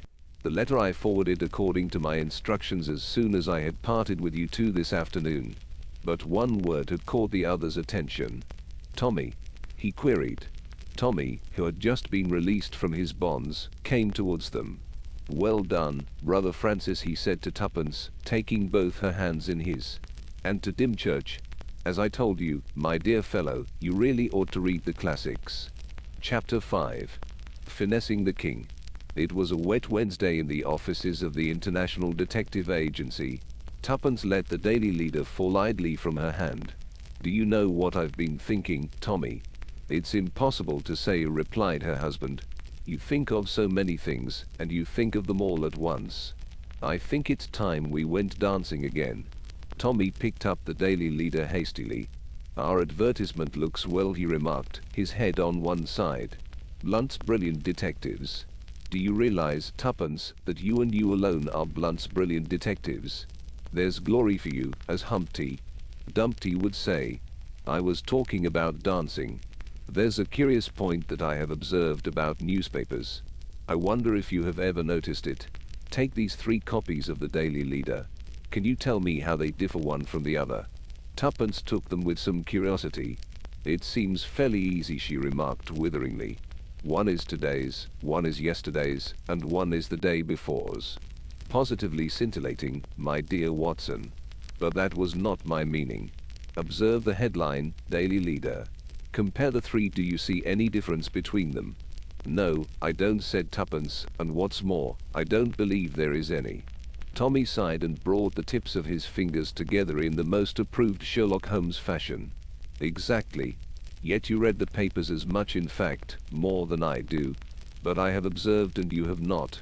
If you will look at today's Daily Leader, you will see that in the middle of the downstroke of the D is a small white dot, and there is another in the L of the same word. But in yesterday's paper the white dot is not in Daily at all. There are two white dots in the L of Leader. That of the day before again has two dots in the D of Daily. In fact, the dot or dots are in a different position every day. Why? Asked Tuppence. That's a journalistic secret. Meaning you don't know and can't guess. I will merely say this: the practice is common to all newspapers. Aren't you clever? Said Tuppence. Especially at drawing red herrings across the track. Let's go back to what we were talking about before. What were we talking about? The 3 Arts Ball. Tommy groaned. No, Tuppence. Not the 3 Arts Ball. I'm not young enough. I assure you I'm not young enough. When I was a nice young girl, said Tuppence, I was brought up to believe that men, especially husbands, were dissipated beings, fond of drinking and dancing and staying up late at night. It took an exceptionally beautiful and clever wife to keep them at home. Another illusion gone. All the wives I know are hankering to go out and dance, and weeping because their husbands will wear bedroom slippers and go to bed at 9:30. And you do dance so nicely, Tommy dear. Gently with the butter, Tuppence. As a matter of fact, said Tuppence, it's not purely for pleasure that I want to go. I'm intrigued by this advertisement. She picked up the Daily Leader again and read it out. I should go 3 hearts. 12 tricks. Ace of spades. Necessary to finesse the king. Rather an expensive way of learning bridge, was Tommy's comment. Don't be an ass. That's nothing to do with bridge. You see, I was lunching with a girl yesterday at the Ace of Spades. It's a queer little underground den in Chelsea, and she told me that it's quite the fashion at these big shows to trundle round there in the course of the evening for bacon and eggs and Welsh rarebits, bohemian sort of stuff. It's got screened off booths all around it. Pretty hot place, I should say. And your idea is dash. 3 hearts stands for the 3 Arts Ball tomorrow night, 12 tricks is 12 o'clock, and the Ace of Spades is the Ace of Spades. And what about its being necessary to finesse the king? Well, that's what I thought we'd find out. I shouldn't wonder if you weren't right, Tuppence, said Tommy magnanimously. But I don't quite see why you want to butt in upon other people's love affairs. I shan't butt in. What I'm proposing is an interesting experiment in detective work. We need practice. Business is certainly not too brisk, agreed Tommy. All the same, Tuppence, what you want is to go to the 3 Arts Ball and dance. Talk of red herrings. Tuppence laughed shamelessly. Be a sport, Tommy. Try and forget you're 32 and have got 1 grey hair in your left eyebrow. I was always weak where women were concerned, murmured her husband. Have I got to make an ass of myself in fancy dress? Of course, but you can leave that to me. I've got a splendid idea. Tommy looked at her with some misgiving. He was always profoundly mistrustful of Tuppence's brilliant ideas. When he returned to the flat on the following evening, Tuppence came flying out of her bedroom to meet him. It's come, she announced. What's come? The costume. Come and look at it. Tommy followed her. Spread out on the bed was a complete fireman's kit with shining helmet. Good God, groaned Tommy. Have I joined the Wembley Fire Brigade? Guess again, said Tuppence. You haven't caught the idea yet. Use your little grey cells, mon ami. Scintillate, Watson. Be a bull that has been more than 10 minutes in the arena. Wait a minute, said Tommy. I begin to see. There is a dark purpose in this. What are you going to wear, Tuppence? An old suit of your clothes, an American hat and some horn spectacles. Crude, said Tommy. But I catch the idea. McCarty, incog. And I am Riordan. That's it. I thought we ought to practice American detective methods as well as English ones. Just for once I am going to be the star, and you will be the humble assistant. Don't forget, said Tommy warningly, that it's always an innocent remark by the simple Denny that puts McCarthy on the right track. But Tuppence only laughed. She was in high spirits. It was a most successful evening. The crowds, the music, the fantastic dresses, everything conspired to make the young couple enjoy themselves. Tommy forgot his role of the bored husband dragged out against his will. At 10 minutes to 12 they drove off in the car to the famous or infamous Ace of Spades. As Tuppence had said, it was an underground den, mean and tawdry in appearance, but it was nevertheless crowded with couples in fancy dress. There were closed-in booths around the walls, and Tommy and Tuppence secured one of these. They left the doors purposely a little ajar, so that they could see what was going on outside. I wonder which they are, our people, I mean, said Tuppence. What about that Columbine over there with the red Mephistopheles? I fancy the wicked mandarin and the lady who calls herself a battleship more of a fast cruiser, I should say. Isn't he witty? Said Tuppence. All done on a little drop of drink. Who's this coming in dressed as the Queen of Hearts? Rather a good get-up, that. The girl in question passed into the booth next to them, accompanied by her escort, who was the gentleman dressed in newspaper from Alice in Wonderland. They were both wearing masks. It seemed to be rather a common custom at the Ace of Spades. I'm sure we're in a real den of iniquity, said Tuppence with a pleased face. Scandals all round us. What a row everyone makes. A cry, as of protest, rang out from the booth next door, and was covered by a man's loud laugh. Everybody was laughing and singing. The shrill voices of the girls rose above the booming of their male escorts. What about that shepherdess? Demanded Tommy. The one with the comic Frenchman. They might be our little lot. Any one might be, confessed Tuppence. I'm not going to bother. The great thing is that we are enjoying ourselves. I could have enjoyed myself better in another costume, grumbled Tommy. You've no idea of the heat of this one. Cheer up, said Tuppence. You look lovely. I'm glad of that, said Tommy.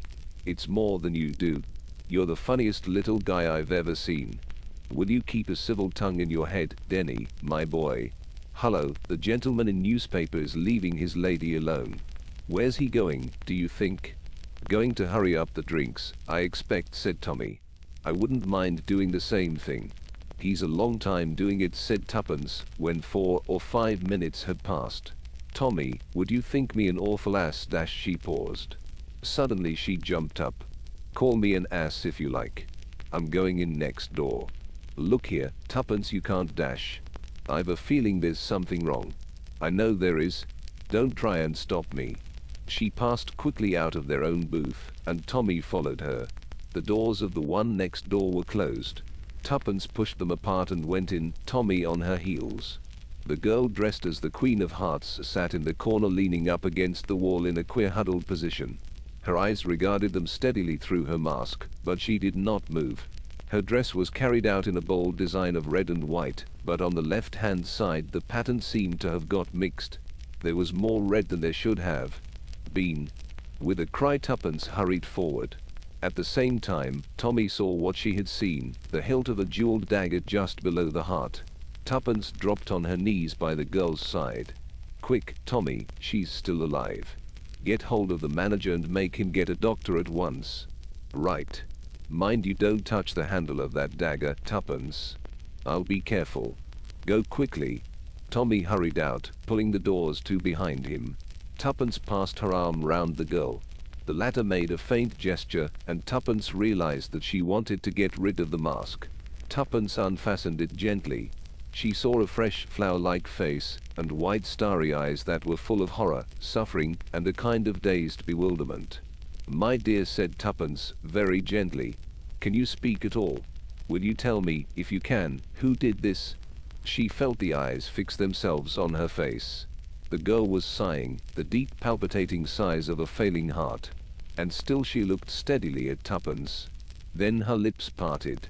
Bingo did it, she said in a strained whisper. Then her hands relaxed, and she seemed to nestle down on Tuppence's shoulder. Tommy came in, 2 men with him. The bigger of the 2 came forward with an air of authority, the word doctor written all over him. Tuppence relinquished her burden. She's dead, I'm afraid, she said with a catch in her voice. The doctor made a swift examination. Yes, he said. Nothing to be done. We had better leave things as they are till the police come. How did the thing happen? Tuppence explained rather haltingly, slurring over her reasons for entering the booth. It's a curious business, said the doctor. You heard nothing? I heard her give a kind of cry, but then the man laughed. Naturally I didn't think dash. Naturally not, agreed the doctor. And the man wore a mask, you say? You wouldn't recognize him? I'm afraid not. Would you, Tommy? No. Still, there is his costume. The first thing will be to identify this poor lady, said the doctor. After that, well, I suppose the police will get down to things pretty quickly. It ought not to be a difficult case. Ah, here they come. Chapter 6. The gentleman dressed in newspaper. It was after 3 o'clock when, weary and sick at heart, the husband and wife reached home. Several hours passed before Tuppence could sleep. She lay tossing from side to side, seeing always that flower-like face with the horror-stricken eyes. The dawn was coming in through the shutters when Tuppence finally dropped off to sleep. After the excitement, she slept heavily and dreamlessly.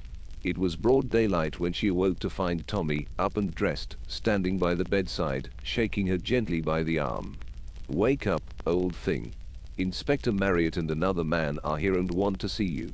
What time is it? Just on 11. I'll get Alice to bring you your tea right away. Yes, do. Tell Inspector Marriott I'll be there in 10 minutes. A quarter of an hour later, Tuppence came hurrying into the sitting room. Inspector Marriott, who was sitting looking very straight and solemn, rose to greet her. Good morning, Mrs. Beresford.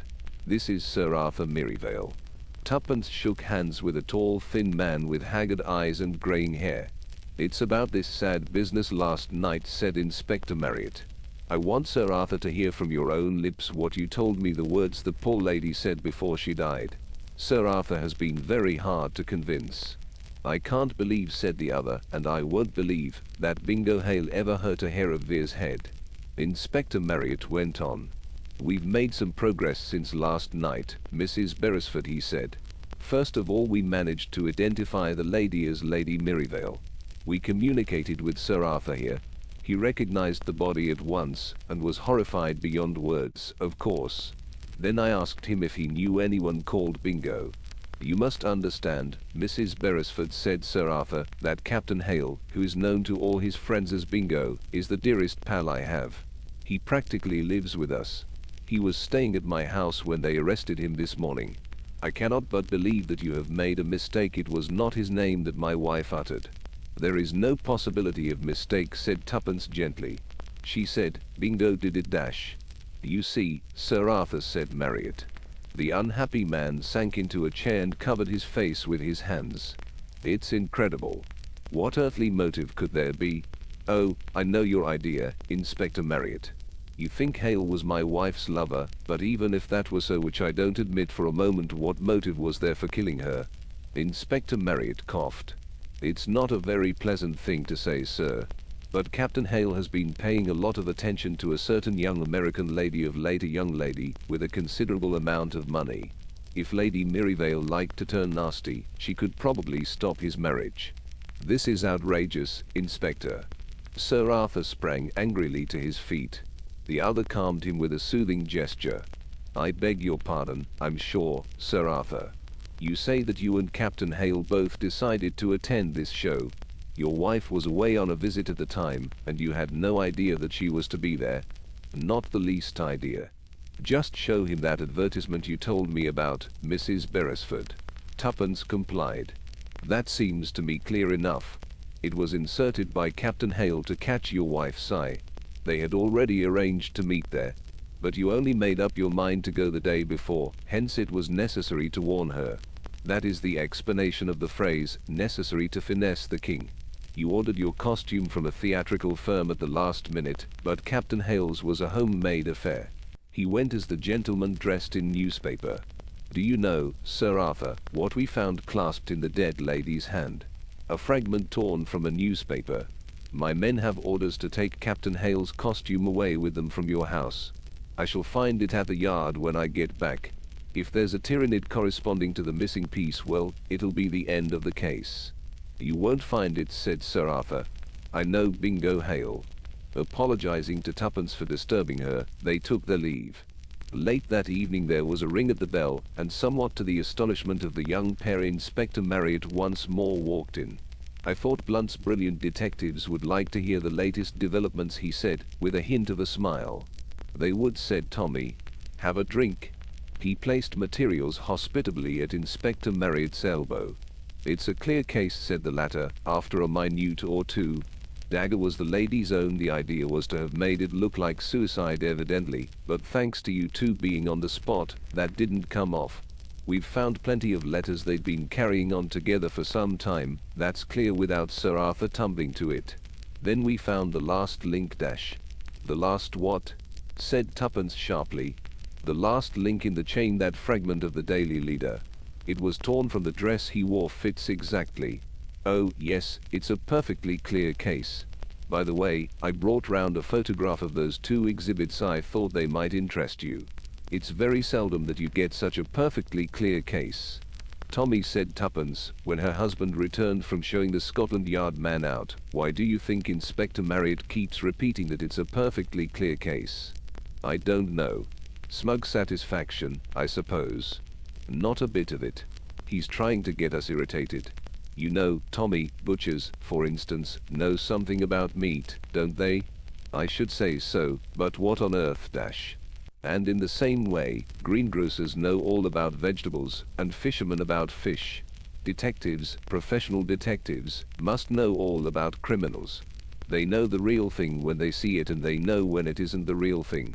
Marriott's expert knowledge tells him that Captain Hale isn't a criminal, but all the facts are dead against him. As a last resource, Marriott is egging us on, hoping against hope that some little detail or other will come back to us, something that happened last night, which will throw a different light on things. Tommy, why shouldn't it be suicide, after all? Remember what she said to you. I know, but take that a different way. It was Bingo's doing, his conduct, that drove her to kill herself. It's just possible. Just. But it doesn't explain that fragment of newspaper. Let's have a look at Marriott's photographs. I forgot to ask him what Hale's account of the matter was. I asked him that in the hall just now.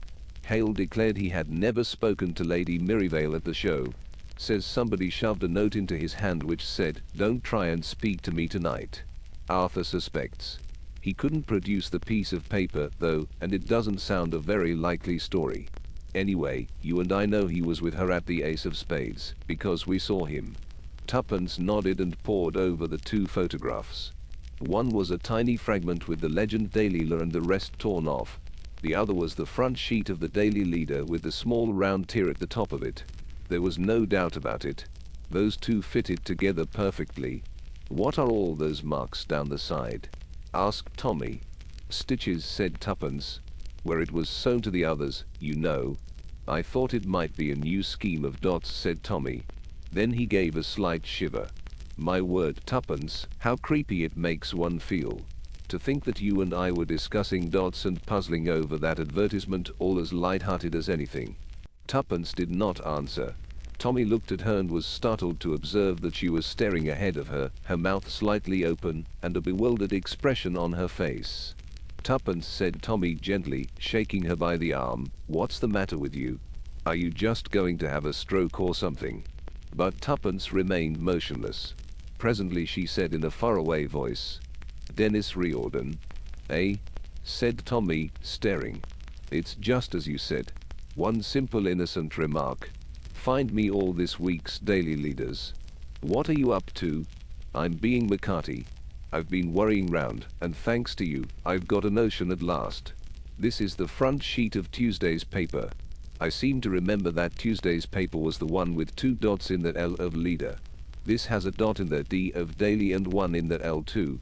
Get me the papers and let's make sure. They compared them anxiously. Tuppence had been quite right in her remembrance.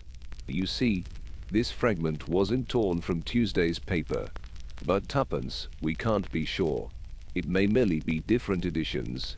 It may, but at any rate it's given me an idea. It can't be coincidence, that's certain. There's only one thing it can be if I'm right in my idea. Ring up Sir Arthur, Tommy. Ask him to come round here at once. Say I've got important news for him. Then get hold of Marriott. Scotland Yard will know his address if he's gone home." Sir Arthur Merivale, very much intrigued by the summons, arrived at the flat in about half an hour's time.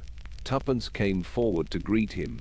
"I must apologize for sending for you in such a peremptory fashion," she said. "But my husband and I have discovered something that we think you ought to know at once. Do sit down." Sir Arthur sat down, and Tuppence went on. "You are, I know, very anxious to clear your friend." Sir Arthur shook his head sadly. "I was, but even I have had to give in to the overwhelming evidence. What would you say if I told you that chance has placed in my hands a piece of evidence that will certainly clear him of all complicity? I should be overjoyed to hear it, Mrs. Beresford. Supposing," continued Tuppence, "that I had come across a girl who was actually dancing with Captain Hale last night at 12 o'clock, the hour when he was supposed to be at the Ace of Spades." "Marvelous!" cried Sir Arthur. "I knew there was some mistake. Poirot must have killed herself after all." "Hardly that," said Tuppence. "You forget the other man." "What other man?" "The one my husband and I saw leave the booth. You see, Sir Arthur, there must have been a second man dressed in newspaper at the ball. By the way, what was your own costume?" "Mine? I went as a 17th century executioner." "How very appropriate," said Tuppence softly.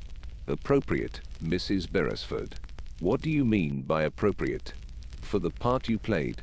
Shall I tell you my ideas on the subject, Sir Arthur? The newspaper dress is easily put on over that of an executioner. Previously a little note has been slipped into Captain Hale's hand, asking him not to speak to a certain lady. But the lady herself knows nothing of that note. She goes to the Ace of Spades at the appointed time, and sees the figure she expects to see. They go into the booth. He takes her in his arms, I think, and kisses her the kiss of a Judas, and as he kisses he strikes with the dagger. She only utters one faint cry, and he covers that with a laugh. Presently he goes away, and to the last, horrified and bewildered, she believes her lover is the man who killed her. But she has torn a small fragment from the costume. The murderer notices that he is a man who pays great attention to detail. To make the case absolutely clear against his victim, the fragment must seem to have been torn from Captain Hale's costume. That would present great difficulties unless the two men happened to be living in the same house. Then, of course, the thing would be simplicity itself. He makes an exact duplicate of the tearing Captain Hale's costume, then he burns his own, and prepares to play the part of the loyal friend." Tuppence paused. "Well, Sir Arthur." Sir Arthur rose and made her a bow. "The rather vivid imagination of a charming lady who reads too much fiction." "You think so?" said Tommy. "And a husband who is guided by his wife," said Sir Arthur. "I do not fancy you will find anybody to take the matter seriously." He laughed out loud, and Tuppence stiffened in her chair. "I would swear to that laugh anywhere," she said. "I heard it last in the Ace of Spades. And you are under a little misapprehension about us both. Beresford is our real name, but we have another." She picked up a card from the table and handed it to him. Sir Arthur read it aloud. "International Detective Agency." He drew his breath sharply. "So that is what you really are. That was why Marriott brought me here this morning. It was a trap dash." He strolled to the window. "A fine view you have from here," he said. "Right over London." "Inspector Marriott," cried Tommy sharply. In a flash the inspector appeared from the communicating door in the opposite wall. A little smile of amusement came to Sir Arthur's lips. "I thought as much," he said. "But you won't get me this time, I'm afraid, Inspector. I prefer to take my own way out." And putting his hands on the sill, he vaulted clean through the window. Tuppence shrieked and clapped her hands to her ears to shut out the sound. She had already imagined the sickening thud far beneath. Inspector Marriott uttered an oath. "We should have thought of the window," he said. "Though, mind you, it would have been a difficult thing to prove. I'll go down and see to things." "Poor devil," said Tommy slowly. "If he was fond of his wife dash." But the inspector interrupted him with a snort. "Fond of her? That's as may be." He was at his wits' end where to turn for money. Lady Merivale had a large fortune of her own, and it all went to him. If she'd bolted with young Hale, he'd never have seen a penny of it. That was it, was it? Of course, from the very start, I sensed that Sir Arthur was a bad lot, and that Captain Hale was all right.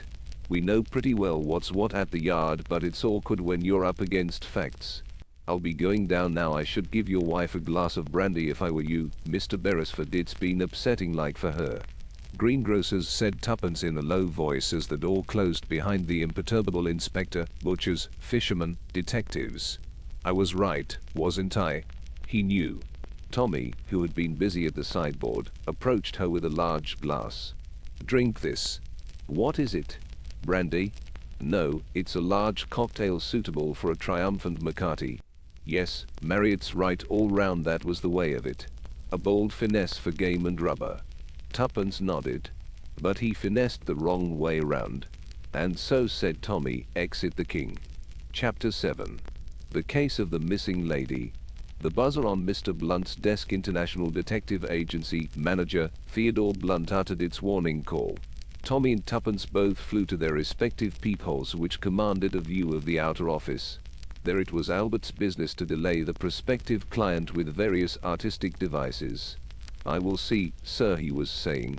But I'm afraid Mr. Blunt is very busy just at present. He is engaged with Scotland Yard on the phone just now. I'll wait, said the visitor. I haven't got a card with me, but my name is Gabriel Stevenson. The client was a magnificent specimen of manhood, standing over 6 foot high. His face was bronzed and weather-beaten, and the extraordinary blue of his eyes made an almost startling contrast to the brown skin. Tommy swiftly made up his mind. He put on his hat, picked up some gloves and opened the door. He paused on the threshold. This gentleman is waiting to see you, Mr. Blunt, said Albert. A quick frown passed over Tommy's face.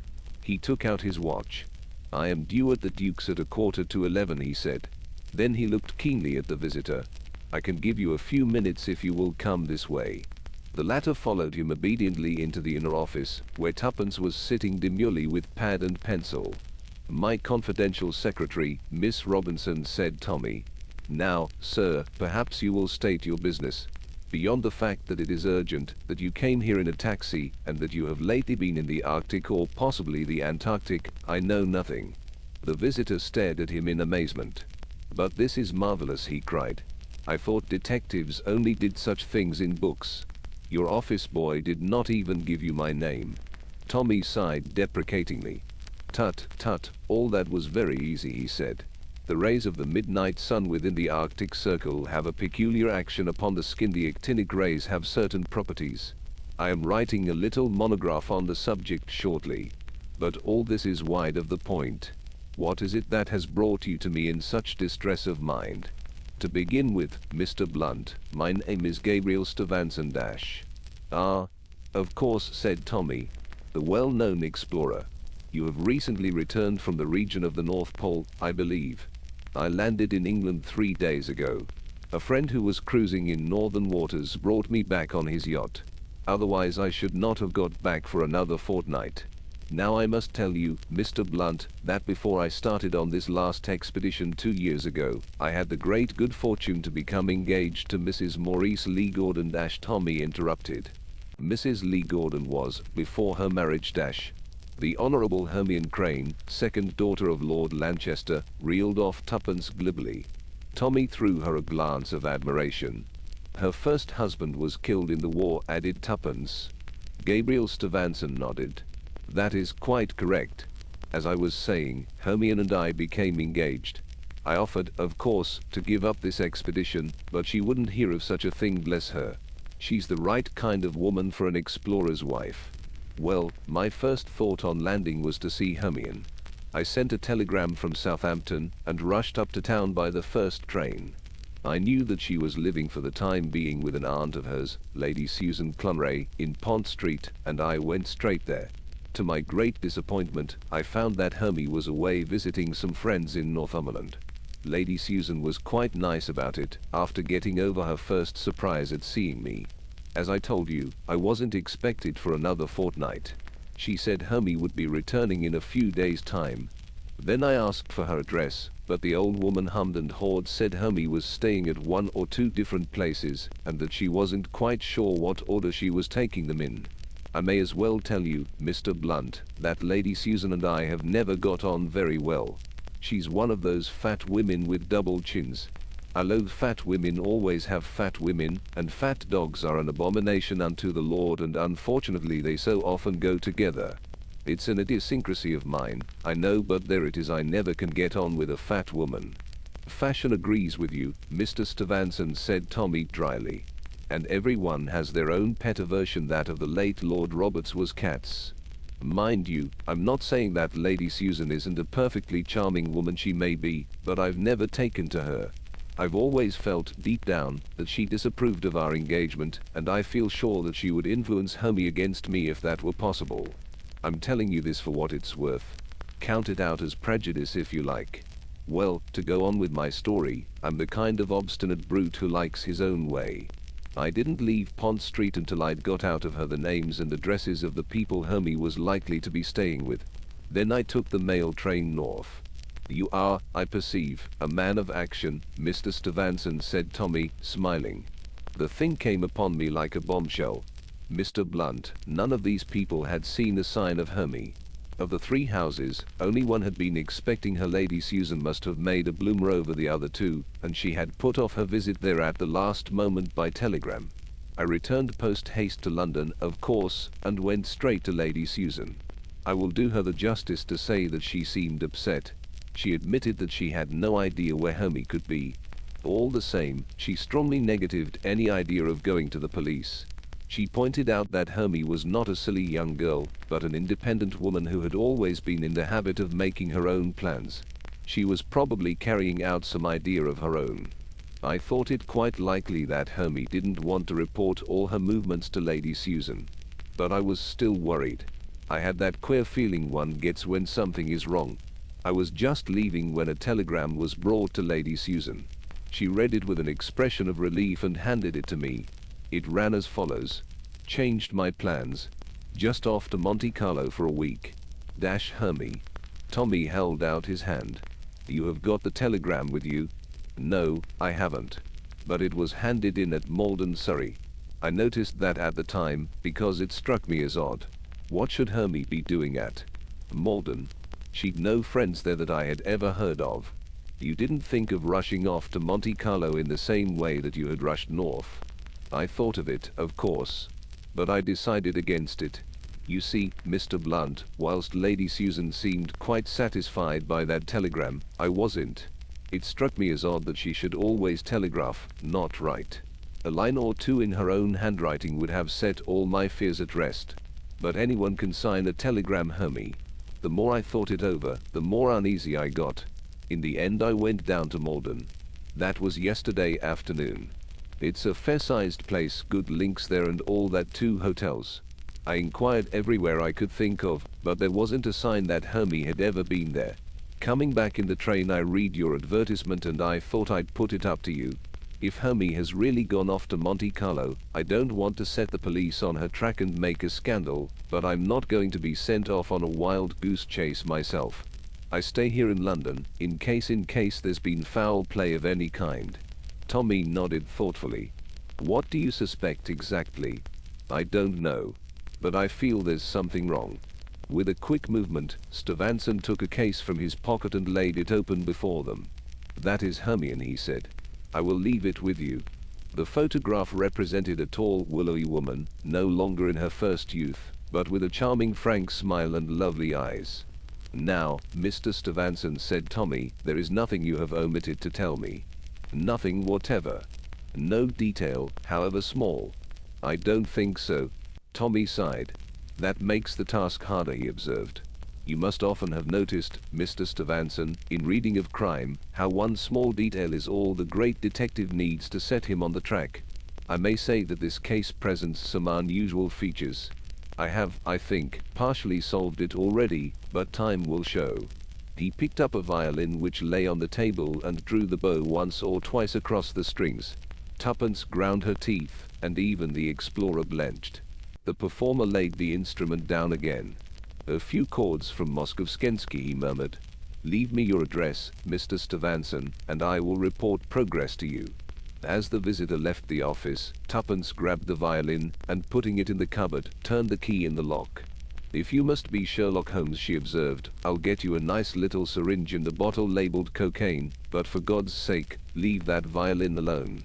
If that nice explorer man hadn't been as simple as a child, he'd have seen through you. Are you going on with the Sherlock Holmes touch?" "I flatter myself that I have carried it through very well so far," said Tommy with some complacence. "The deductions were good, weren't they? I had to risk the taxi. After all, it's the only sensible way of getting to this place. It's lucky I had just read the bit about his engagement in this morning's Daily Mirror," remarked Tuppence. "Yes, that looked well for the efficiency of Blunt's brilliant detectives. This is decidedly a Sherlock Holmes case. Even you cannot have failed to notice the similarity between it and the disappearance of Lady Frances. Carfax. Do you expect to find Mrs. Lee Gordon's body in a coffin? Logically, history should repeat itself. Actually, well, what do you think?" "Well," said Tuppence, "the most obvious explanation seems to be that for some reason or other, Hermie, as he calls her, is afraid to meet her fiancé, and that Lady Susan is backing her up. In fact, to put it bluntly, she's come a cropper of some kind, and has got the wind up about it." "That occurred to me also," said Tommy, "but I thought we'd better make pretty certain before suggesting that explanation to a man like Stevenson. What about a run down to Malden, old thing? And it would do no harm to take some golf clubs with us." Tuppence agreeing, the International Detective Agency was left in the charge of Albert. Malden, though a well-known residential place, did not cover a large area. Tommy and Tuppence, making every possible inquiry that ingenuity could suggest, nevertheless drew a complete blank. It was as they were returning to London that a brilliant idea occurred to Tuppence. "Tommy, why did they put Malden, Surrey, on the telegram?" "Because Malden is in Surrey, idiot." "Idiot yourself, I don't mean that. If you get a telegram from Hastings, say, or Torquay, they don't put the county after it. But from Richmond, they do put Richmond, Surrey. That's because there are two Richmonds." Tommy, who was driving, slowed up. "Tuppence," he said affectionately, "your idea is not so dusty. Let us make inquiries at yonder post office." They drew up before a small building in the middle of a village street. A very few minutes sufficed to elicit the information that there were two Maldens. Malden, Surrey, and Malden, Sussex, the latter a tiny hamlet, but possessed of a telegraph office. "That's it," said Tuppence excitedly. Stevenson knew Malden was in Surrey, so he hardly looked at the word beginning with S after Malden. "Tomorrow," said Tommy, "we'll have a look at Malden, Sussex." Malden, Sussex, was a very different proposition to its Surrey namesake. It was 4 miles from a railway station, possessed 2 public houses, 2 small shops, a post and telegraph office, combined with a sweet and picture postcard business, and about 7 small cottages. Tuppence took on the shops whilst Tommy betook himself to the Cock and Sparrow. They met half an hour later. "Well," said Tuppence. "Quite good beer," said Tommy, "but no information." "You'd better try the King's Head," said Tuppence. "I'm going back to the post office. There's a sour old woman there, but I heard them yell to her that dinner was ready." She returned to the place and began examining postcards. A fresh-faced girl, still munching, came out of the back room. "I'd like these, please," said Tuppence. "And do you mind waiting whilst I just look over these comic ones?" She sorted through a packet, talking as she did so. "I'm ever so disappointed you couldn't tell me my sister's address. She's staying near here and I've lost her letter. Lee Gordon, her name is." The girl shook her head. "I don't remember it. And we don't get many letters through here either, so I probably should if I'd seen it on a letter. Apart from the Grange, there isn't many big houses round about." "What is the Grange?" asked Tuppence. "Who does it belong to?" "Dr. Horiston has it. It's turned into a nursing home now. Nerve cases mostly, I believe. Ladies that come down for rest cures and all that sort of thing. Well, it's quiet enough down here, heaven knows." She giggled. Tuppence hastily selected a few cards and paid for them. "That's Dr. Horiston's car coming along now," exclaimed the girl. Tuppence hurried to the shop door. A small 2-seater was passing. At the wheel was a tall dark man with a neat black beard and a powerful unpleasant face. The car went straight on down the street, Tuppence saw Tommy crossing the road towards her. "Tommy, I believe I've got it. Dr. Horiston's nursing home. I heard about it at the King's Head, and I thought there might be something in it. But if she's had a nervous breakdown or anything of that sort, her aunt and her friends would know about it surely." "Yes. I didn't mean that. Tommy, did you see that man in the theatre? Unpleasant-looking brute, yes. That was Dr. Horiston." Tommy whistled. "Shifty-looking beggar. What do you say about it, Tuppence? Shall we go and have a look at the Grange?"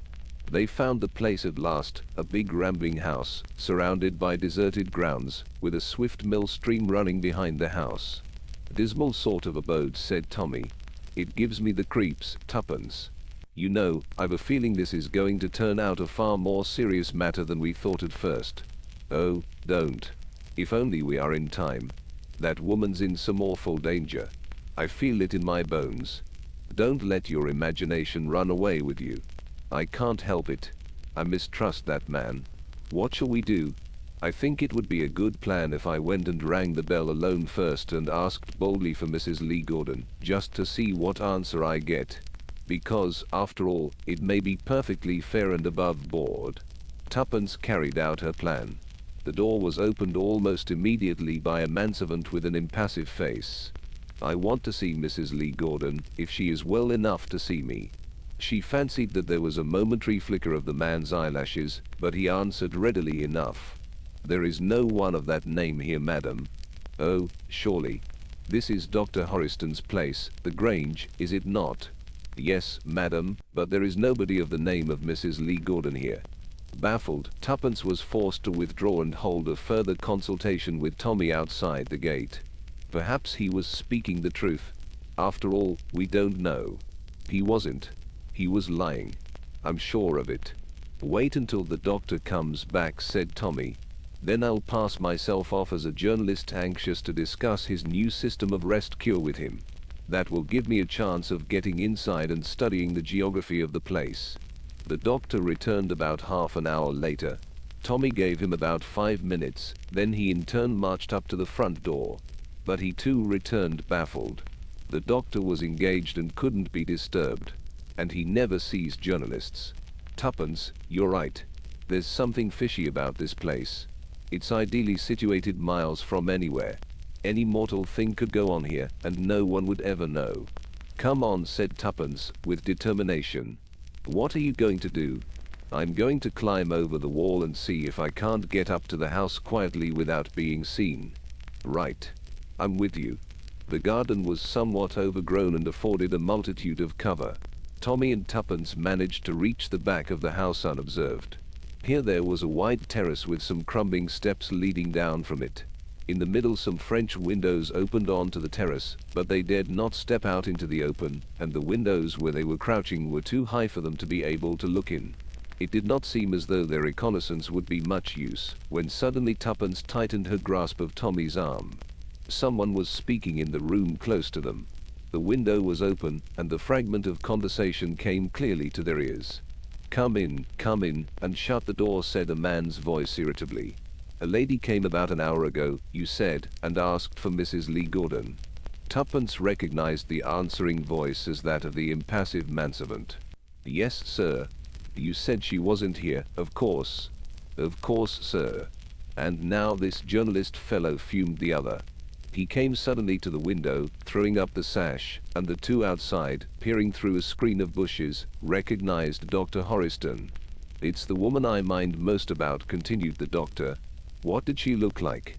"Young, good-looking, and very smartly dressed, sir." Tommy nudged Tuppence in the ribs. "Exactly," said the doctor between his teeth, "as I feared. Some friend of the Lee Gordon woman's. It's getting very difficult. I shall have to take steps dash." He left the sentence unfinished. Tommy and Tuppence heard the door close. There was silence. Gingerly Tommy led the retreat. When they had reached a little clearing not far away, but out of earshot from the house, he spoke. "Tuppence, old thing, this is getting serious. They mean mischief.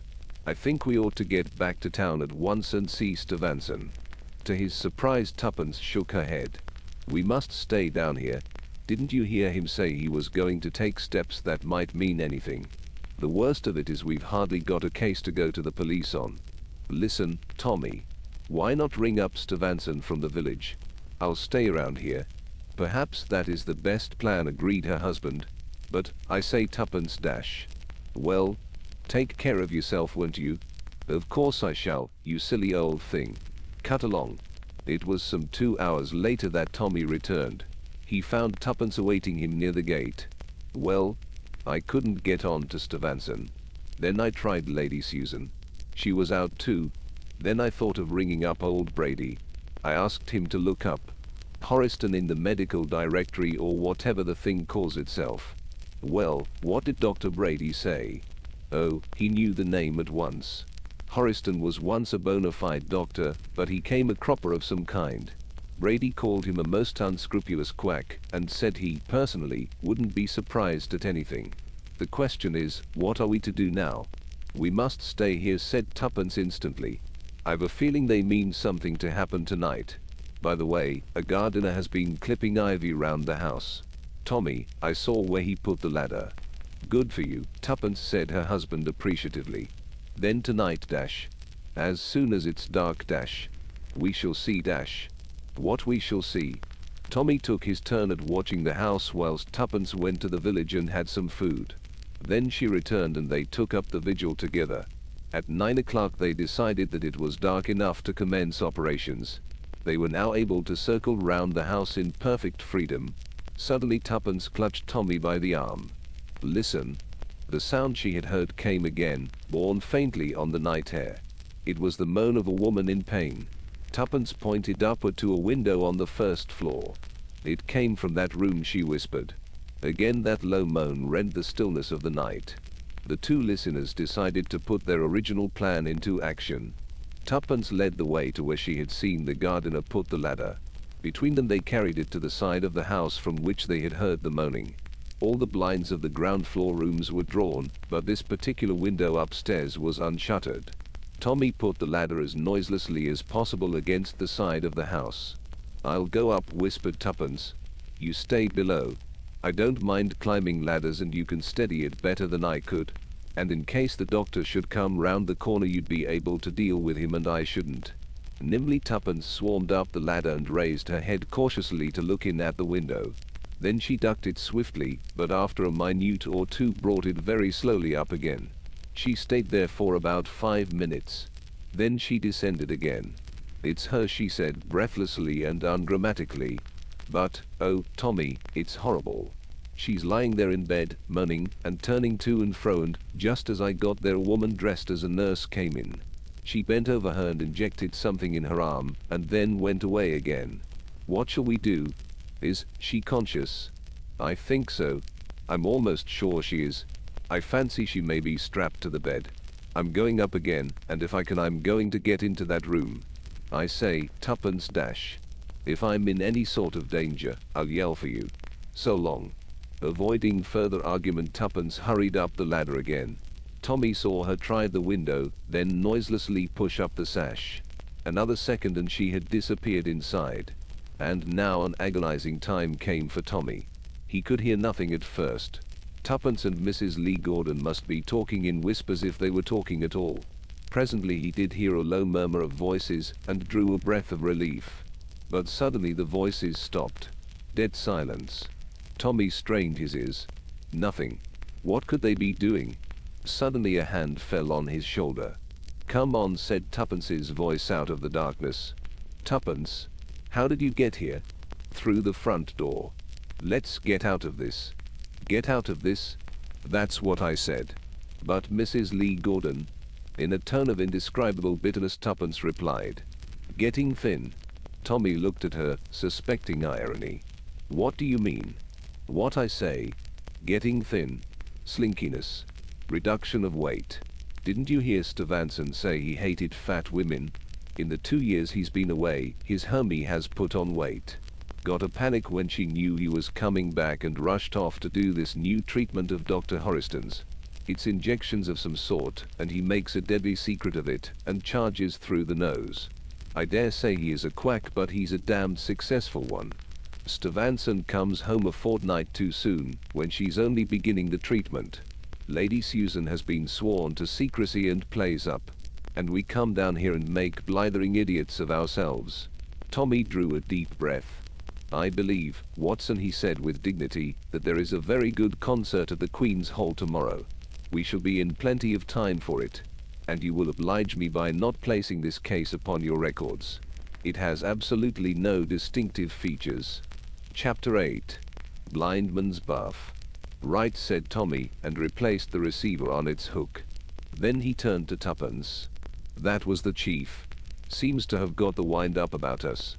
It appears that the parties we're after have got wise to the fact that I'm not the genuine Mr. Theodore Blunt. We're to expect excitements at any minute. The chief begs you as a favor to go home and stay at home, and not mix yourself up in it any more. Apparently the hornet's nest we've stirred up is bigger than anyone imagined. All that about my going home is nonsense, said Tuppence decidedly. Who is going to look after you if I go home? Besides, I like excitement. Business hasn't been very brisk just lately. Well, one can't have murders and robberies every day, said Tommy. Be reasonable. Now, my idea is this. When business is slack, we ought to do a certain amount of home exercises every day. Lie on our backs and wave our feet in the air. That sort of thing. Don't be so literal in your interpretation. When I say exercises, I mean exercises in the detective art. Reproductions of the great masters. For instance, From the drawer beside him Tommy took out a formidable dark green eyeshade, covering both eyes. This he adjusted with some care. Then he drew a watch from his pocket. I broke the glass this morning, he remarked. That paved the way for its being the crystalline watch which my sensitive fingers touched so lightly. Be careful, said Tuppence. You nearly had the short hand off then. Give me your hand, said Tommy. He held it, one finger feeling for the pulse. Ah, the keyboard of silence. This woman has not got heart disease. I suppose, said Tuppence, that you are Thornley Colton. Just so, said Tommy. The blind problemist. And you're Thingamabob, the black-haired, apple-cheeked secretary. The bundle of baby clothes picked up on the banks of the river, finished Tuppence. And Albert is the fee, alias Shrimp. We must teach him to say, gee, said Tuppence. And his voice isn't shrill. It's dreadfully hoarse. Against the wall by the door, said Tommy, you perceive the slim hollow cane which held in my sensitive hand, tells me so much. He rose and cannoned into a chair. Damn, said Tommy. I forgot that chair was there. It must be beastly to be blind, said Tuppence with feeling. Rather, agreed Tommy heartily. I'm sorrier for all those poor devils who lost their eyesight in the war than for anyone else. But they say that when you live in the dark you really do develop special senses. That's what I want to try and see if one couldn't do. It would be jolly handy to train oneself to be some good in the dark. Now, Tuppence, be a good Sydney Thames. How many steps to that cane? Tuppence made a desperate guess. 3 straight, 5 left, she hazarded. Tommy paced it uncertainly, Tuppence interrupting with a cry of warning, as she realized that the 4th step left would take him slap against the wall. There's a lot in this, said Tuppence. You've no idea how difficult it is to judge how many steps are needed. It's jolly interesting, said Tommy. Call Albert in. I'm going to shake hands with you both, and see if I know which is which. All right, said Tuppence, but Albert must wash his hands first. They're sure to be sticky from those beastly acid drops he's always eating. Albert, introduced to the game, was full of interest. Tommy, the handshakes completed, smiled complacently. The keyboard of silence cannot lie, he murmured. The first was Albert, the second, you, Tuppence. Wrong, shrieked Tuppence. Keyboard of silence indeed. You went by my dress ring, and I put that on Albert's finger. Various other experiments were carried out, with indifferent success. But it's coming, declared Tommy. One can't expect to be infallible straight away. I tell you what, it's just lunchtime. You and I will go to the Blitz, Tuppence. Blind man and his keeper. Some jolly useful tips to be picked up there. I say, Tommy, we shall get into trouble. No, we shan't. I shall behave quite like the little gentleman. But I bet you that by the end of luncheon, I shall be startling you. All protests being thus overborne, a quarter of an hour later saw Tommy and Tuppence comfortably ensconced at a corner table in the gold room of the Blitz. Tommy ran his fingers lightly over the menu. "Pilifed a home run grilled chicken for me," he murmured.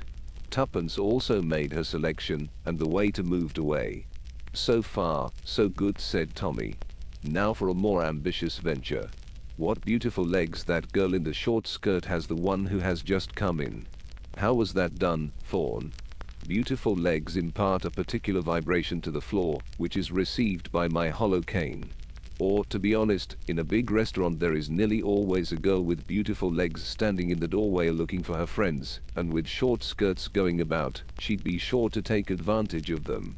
The meal proceeded. "The man 2 tables from us is a very wealthy profiteer, I fancy," said Tommy carelessly. "Jew, isn't he?" "Pretty good," said Tuppence appreciatively. "I don't follow that one. I shan't tell you how it's done every time. It spoils my show." The head waiter is serving champagne 3 tables off to the right. A stout woman in black is about to pass our table. "Tommy, how can you dash?" "Aha. You're beginning to see what I can do. That's a nice girl in brown just getting up at the table behind you." "Snoo," said Tuppence. "It's a young man in grey." "Oh," said Tommy, momentarily disconcerted. And at that moment 2 men who had been sitting at a table not far away, and who had been watching the young pair with keen interest, got up and came across to the corner table. "Excuse me," said the elder of the 2, a tall, well-dressed man with an eyeglass and a small grey moustache. "But you have been pointed out to me as Mr. Theodore Blunt. May I ask if that is so?" Tommy hesitated a minute, feeling somewhat at a disadvantage. Then he bowed his head. "That is so. I am Mr. Blunt." "What an unexpected piece of good fortune. Mr. Blunt, I was going to call at your offices after lunch. I am in trouble, very grave trouble. But excuse me, you have had some accident to your eyes." "My dear sir," said Tommy in a melancholy voice, "I'm blind, completely blind." "What? You are astonished. But surely you have heard of blind detectives?" "In fiction. Never in real life. And I have certainly never heard that you were blind." "Many people are not aware of the fact," murmured Tommy. "I am wearing an eye shade today to save my eyeballs from glare. But without it, quite a host of people have never suspected my infirmity, if you call it that. You see, my eyes cannot mislead me. But, enough of all this. Shall we go at once to my office, or will you give me the facts of the case here? The latter would be best, I think." A waiter brought up 2 extra chairs, and the 2 men sat down. The second man, who had not yet spoken, was shorter, sturdy in build, and very dark. "It is a matter of great delicacy," said the older man, dropping his voice confidentially. He looked uncertainly at Tuppence. Mr. Blunt seemed to feel the glance. "Let me introduce my confidential secretary," he said. "Miss Ganges. Found on the banks of the Indian River, a mere bundle of baby clothes. Very sad history. Miss Ganges is my eyes. She accompanies me everywhere." The stranger acknowledged the introduction with a bow. "Then I can speak out. Mr. Blunt, my daughter, a girl of 16, has been abducted under somewhat peculiar circumstances. I discovered this half an hour ago. The circumstances of the case were such that I dared not call in the police. Instead, I rang up your office. They told me you were out to lunch, but would be back by 2:30. I came in here with my friend, Captain Harker Dash." The short man jerked his head and muttered something. "By the greatest good fortune you happened to be lunching here also. We must lose no time. You must return with me to my house immediately." Tommy demurred cautiously. "I can be with you in half an hour. I must return to my office first." Captain Harker, turning to glance at Tuppence, may have been surprised to see a half-smile lurking for a moment at the corners of her mouth. "No, no, that will not do. You must return with me." The grey-haired man took a card from his pocket and handed it across the table. "That is my name." Tommy fingered it. "My fingers are hardly sensitive enough for that," he said with a smile, and handed it to Tuppence, who read out in a low voice, "The Duke of Blegarie." She looked with great interest at their client. The Duke of Blegory was well known to be a most haughty and inaccessible nobleman who had married as a wife the daughter of a Chicago pork butcher, many years younger than himself, and of a lively temperament that augured ill for their future together. There had been rumors of disaccard lately. "You will come at once, Mr. Blunt," said the Duke, with a tinge of acerbity in his manner. Tommy yielded to the inevitable. "Miss Ganges and I will come with you," he said quietly. "You will excuse my just stopping to drink a large cup of black coffee. They will serve it immediately. I am subject to very distressing headaches, the result of my eye trouble, and the coffee steadies my nerves." He called a waiter and gave the order. Then he spoke to Tuppence. "Miss Ganges, I am lunching here tomorrow with the French prefect of police. Just note down the luncheon and give it to the head waiter with instructions to reserve me my usual table. I am assisting the French police in an important case. The fee dash," he paused, "is considerable. Are you ready, Miss Ganges?" "Quite ready," said Tuppence, her stylo poised. "We will start with that special salad of shrimps that they have here. Then to follow, let me see, to follow, yes, omelette blitz, and perhaps a couple of Tonidos a l'étranger." He paused and murmured apologetically, "You will forgive me, I hope." "Ah, yes, soufflé and surprise. That will conclude the repast. A most interesting man, the French prefect. You know him, perhaps?" The other replied in the negative, as Tuppence rose and went to speak to the head waiter. Presently she returned, just as the coffee was brought. Tommy drank a large cup of it, sipping it slowly, then rose. "My cane, Miss Ganges." "Thank you. Directions, please." It was a moment of agony for Tuppence. "One right, 18 straight. About the 5th step, there is a waiter serving the table on your left." Swinging his cane jauntily, Tommy set out. Tuppence kept close beside him and endeavored unobtrusively to steer him.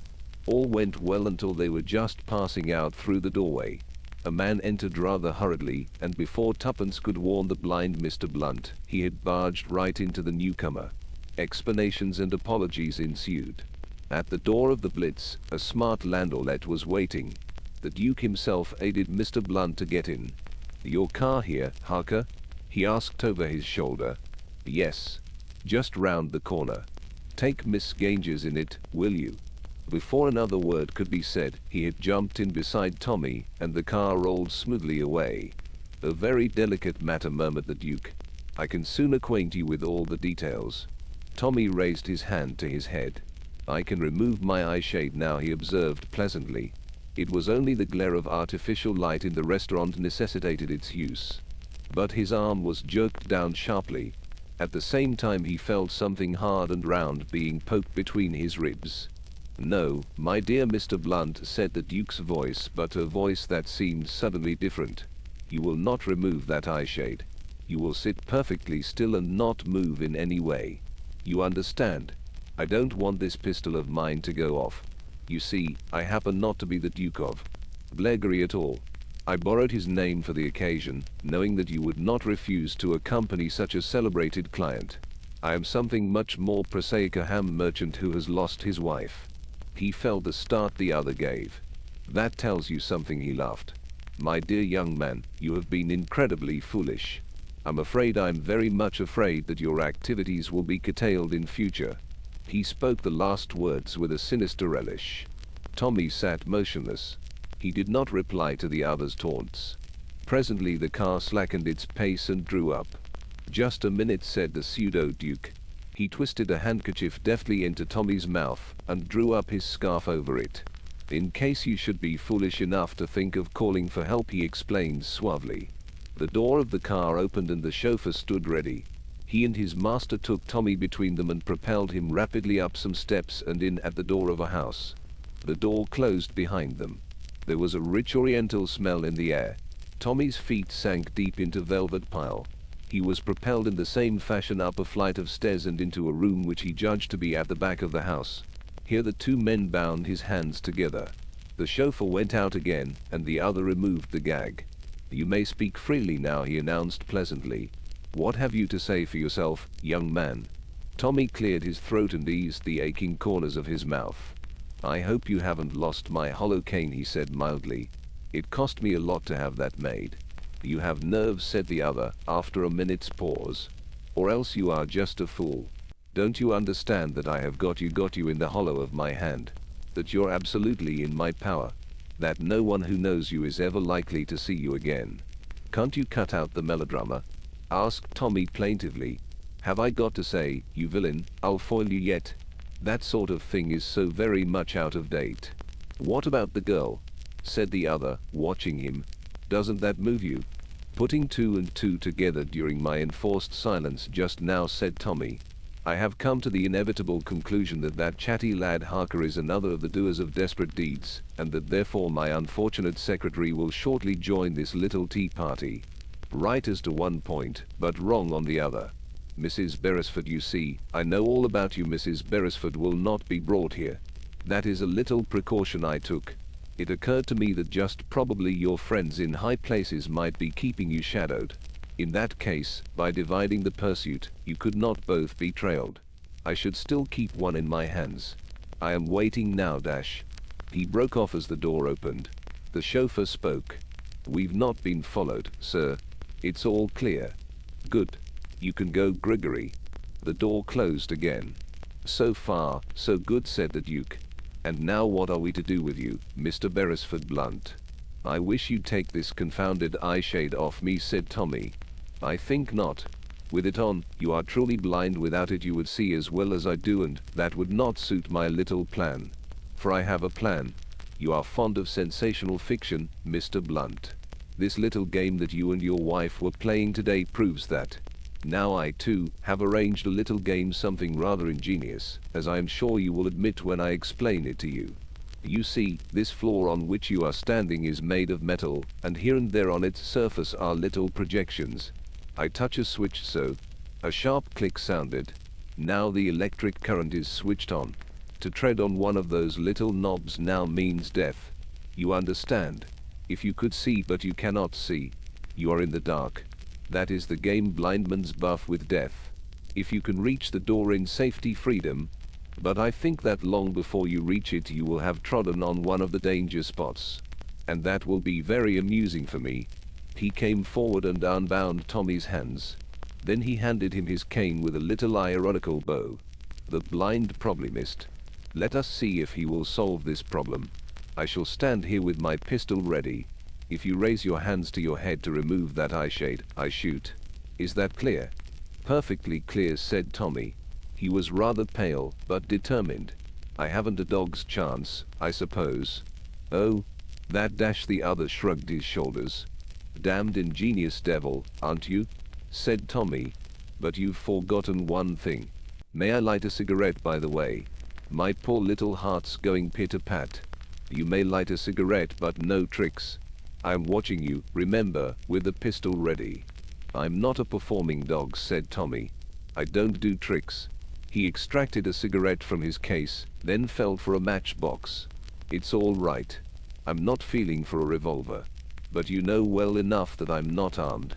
All the same, as I said before, you've forgotten one thing. What is that?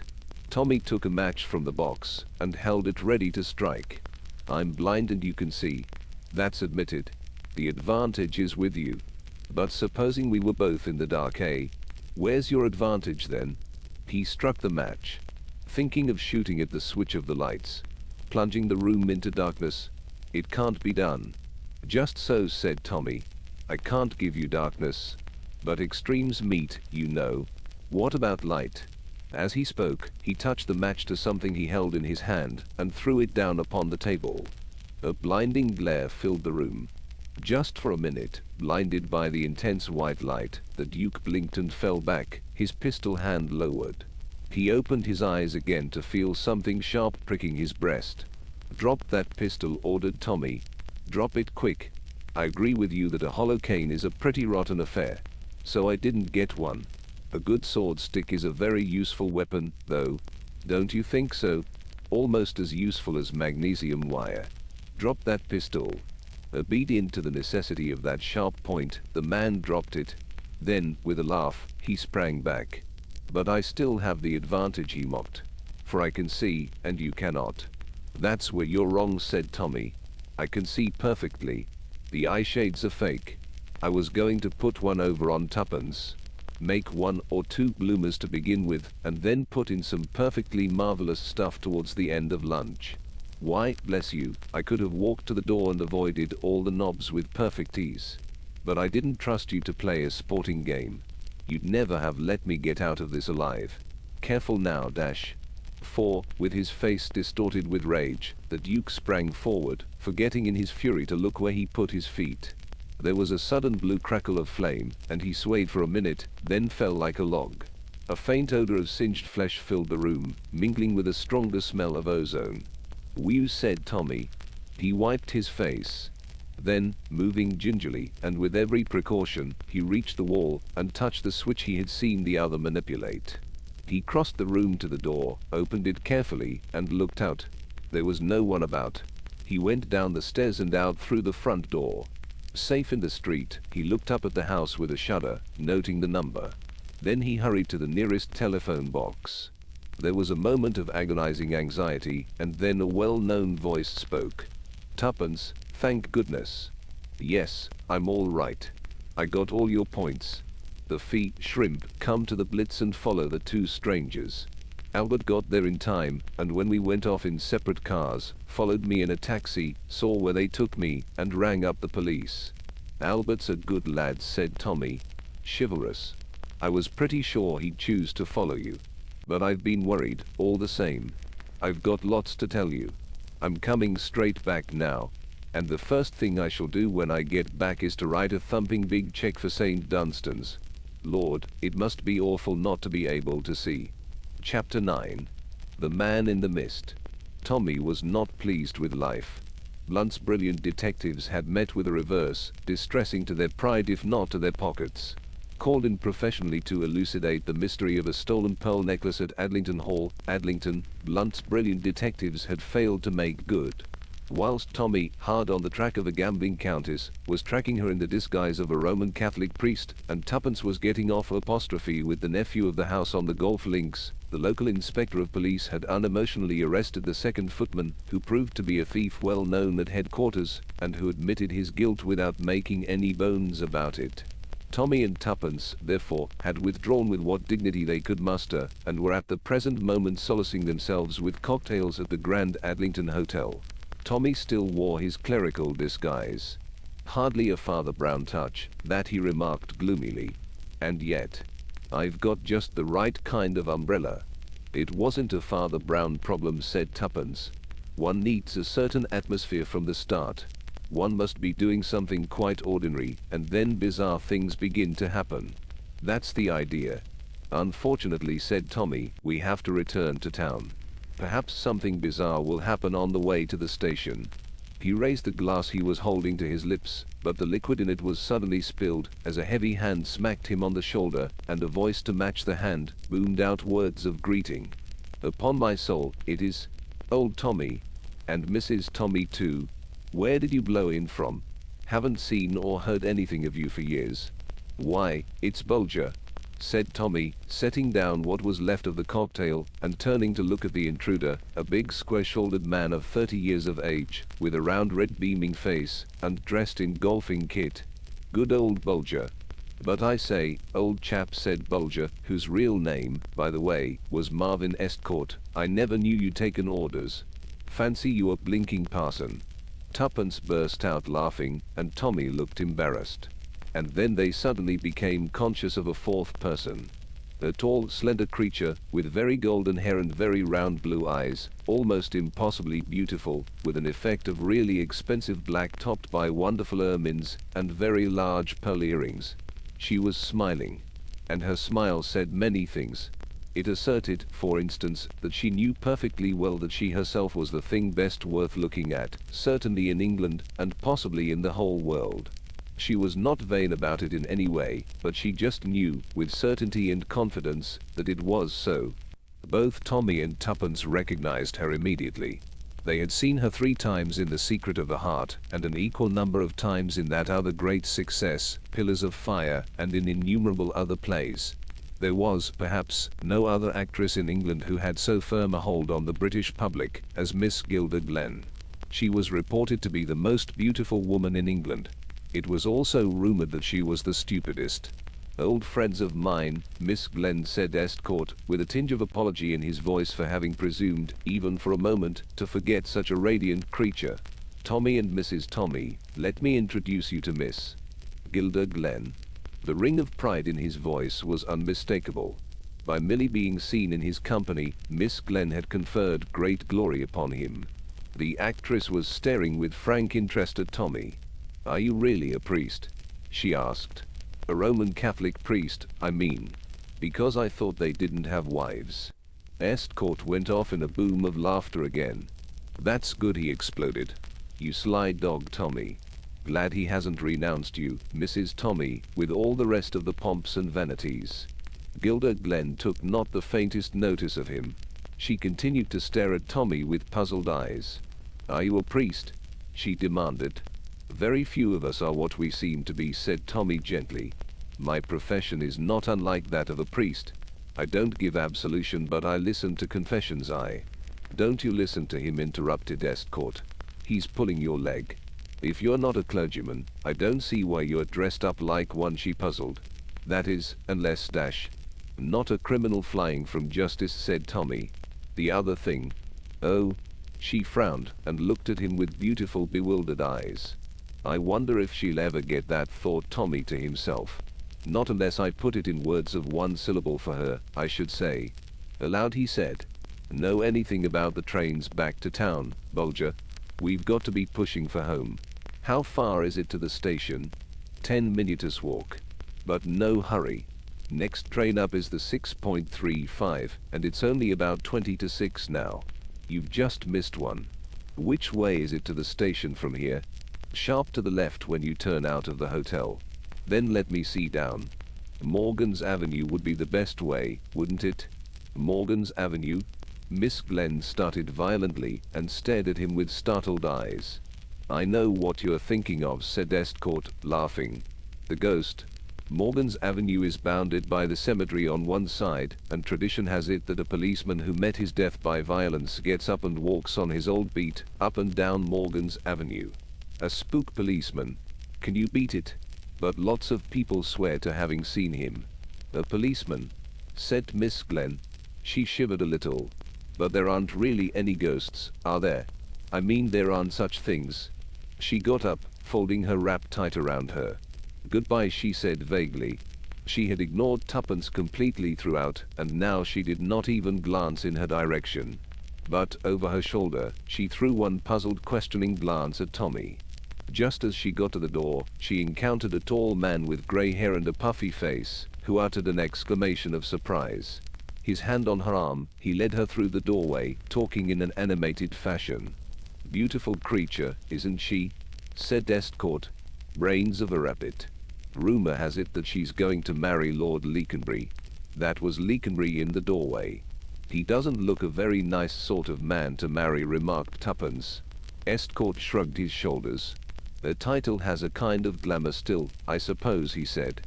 "And Leconbury is not an impoverished peer by any means. She'll be in clover. Nobody knows where she sprang from. Pretty near the gutter, I dare say. There's something deuced mysterious about her being down here anyway. She's not staying at the hotel. And when I tried to find out where she was staying, she snubbed me quite crudely, in the only way she knows. Blessed if I know what it's all about."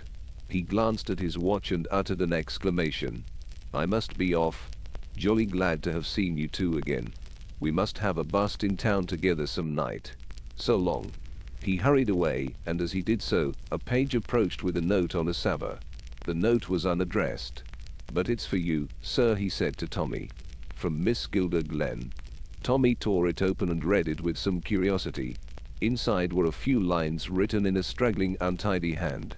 "I'm not sure, but I think you might be able to help me. And you'll be going that way to the station. Could you be at the White House, Morgan's Avenue, at 10 minutes past 6? Yours sincerely, Gilda Glenn." Tommy nodded to the page, who departed, and then handed the note to Tuppence. "Extraordinary," said Tuppence. "Is it because she still thinks you're a priest?" "No," said Tommy thoughtfully. "I should say it's because she's at last taken in that I'm not one. Hello. What's this?" This was a young man with flaming red hair, a pugnacious jaw, and appallingly shabby clothes. He had walked into the room and was now striding up and down muttering to himself. "Hell," said the red-haired man, loudly and forcibly. "That's what I say, hell." He dropped into a chair near the young couple and stared at them moodily. "Damn all women, that's what I say," said the young man, eyeing Tuppence ferociously. "Oh, all right, kick up a row if you like. Have me turned out of the hotel. It won't be for the first time.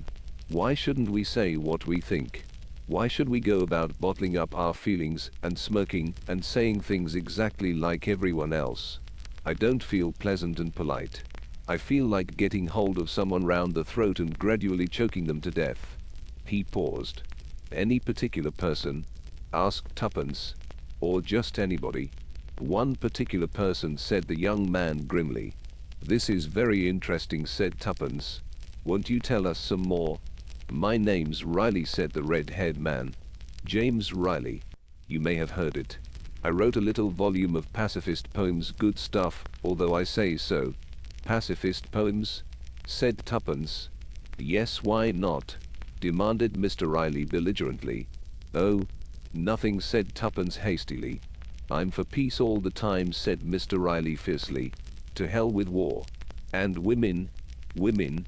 Did you see that creature who was trailing around here just now? Gilda Glenn, she calls herself. Gilda Glenn. God, how I've worshipped that woman. And I'll tell you this, if she's got a heart at all, it's on my side. She cared once for me, and I could make her care again. And if she sells herself to that muck heap, Leconbury, well, God help her. I'd as soon kill her with my own hands." And on this, suddenly, he rose and rushed from the room. Tommy raised his eyebrows. "A somewhat excitable gentleman," he murmured. "Well, Tuppence, shall we start?" A fine mist was coming up as they emerged from the hotel into the cool outer air. Obeying Estcourt's directions, they turned sharp to the left, and in a few minutes they came to a turning labeled Morgan's Avenue. The mist had increased. It was soft and white, and hurried past them in little eddying drifts. To their left was the high wall of the cemetery, on their right a row of small houses. Presently these ceased, and a high hedge took their place. "Tommy," said Tuppence, "I'm beginning to feel jumpy. The mist and the silence. As though we were miles from anywhere." "One does feel like that," agreed Tommy. "All alone in the world. It's the effect of the mist, and not being able to see ahead of one." Tuppence nodded. "Just our footsteps echoing on the pavement." "What's that?" "What's what?" "I thought I heard other footsteps behind us." "You'll be seeing the ghost in a minute if you work yourself up like this," said Tommy kindly. "Don't be so nervy. Are you afraid the spook policeman will lay his hands on your shoulder?" Tuppence emitted a shrill squeal. "Don't, Tommy. Now you've put it into my head." She craned her head back over her shoulder, trying to peer into the white veil that was wrapped all round them. "There they are again," she whispered. "No, they're in front now." "Oh, Tommy, don't say you can't hear them." "I do hear something. Yes, it's footsteps behind us. Somebody else walking this way to catch the train. I wonder dash." He stopped suddenly and stood still, and Tuppence gave a gasp. For the curtain of mist in front of them suddenly parted in the most artificial manner, and there, not 20 feet away, a gigantic policeman suddenly appeared, as though materialized out of the fog. One minute he was not there, the next minute he was so, at least it seemed to the rather superheated imaginations of the two watchers. Then as the mist rolled back still more, a little scene appeared, as though set on a stage. The big blue policeman, a scarlet pillar box, and on the right of the road the outlines of a white house. "Red, white, and blue," said Tommy. "It's damned pictorial. Come on, Tuppence, there's nothing to be afraid of." For, as he had already seen, the policeman was a real policeman. And, moreover, he was not nearly so gigantic as he had at first seemed looming up out of the mist. But as they started forward, footsteps came from behind them. A man passed them, hurrying along. He turned in at the gate of the White House, ascended the steps, and beat a deafening tattoo upon the knocker. He was admitted just as they reached the spot where the policeman was standing staring after him. "There's a gentleman seems to be in a hurry," commented the policeman. He spoke in a slow, reflective voice, as one whose thoughts took some time to mature. He's the sort of gentleman always would be in a hurry, remarked Tommy. The policeman's stare, slow and rather suspicious, came round to rest on his face. "Friend of yours?" he demanded, and there was distinct suspicion now in his voice. "No," said Tommy. "He's not a friend of mine, but I happen to know who he is. Name of Riley." "Ah," said the policeman. "Well, I'd better be getting along. Can you tell me where the White House is?" asked Tommy. The constable jerked his head sideways. "This is it. Mrs. Honeycott's." He paused and added, evidently with the idea of giving them valuable information, "Nervous party. Always suspecting burglars is around. Always asking me to have a look around the place. Middle-aged women get like that." "Middle-aged, eh?" said Tommy. "Do you happen to know if there's a young lady staying there?" "A young lady," said the policeman, ruminating. "A young lady? No, I can't say I know anything about that. She mayn't be staying here," Tommy said. "Tuppence. And anyway, she mayn't be here yet. She could only have started just before we did." "Ah," said the policeman suddenly. "Now that I call it to mind, a young lady did go in at this gate.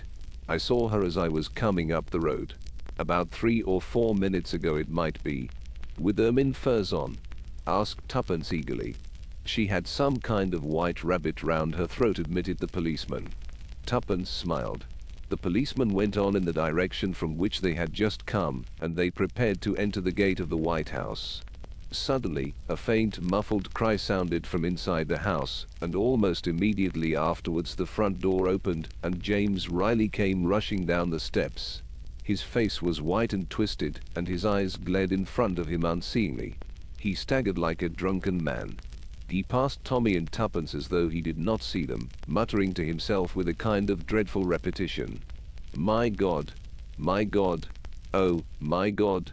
He clutched at the gatepost, as though to steady himself, and then, as though animated by sudden panic, he raced off down the road as hard as he could go in the opposite direction from that taken by the policeman. Tommy and Tuppence stared at each other in bewilderment. "Well," said Tommy, "something's happened in that house to scare our friend Riley pretty badly." Tuppence drew her finger absently across the gatepost. "He must have put his hand on some wet red paint somewhere," she said idly. "H'', said Tommy. "I think we'd better go inside rather quickly. I don't understand this business." In the doorway of the house a white-capped maid-servant was standing, almost speechless with indignation.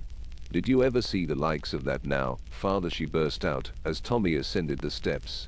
"That fellow comes here, asks for the young lady, rushes upstairs without how or by your leave. She lets out a screech like a wild cat, and what wonder, poor pretty dear, and straightway he comes rushing down again, with the white face on him, like one who's seen a ghost. What will be the meaning of it all?" "Who are you talking with at the front door, Ellen?" demanded a sharp voice from the interior of the hall. "Here's Mrs.," said Ellen, somewhat unnecessarily.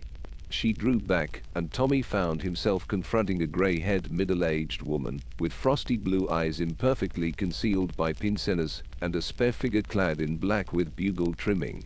"Mrs. Honeycott," said Tommy. "I came here to see Miss Glenn."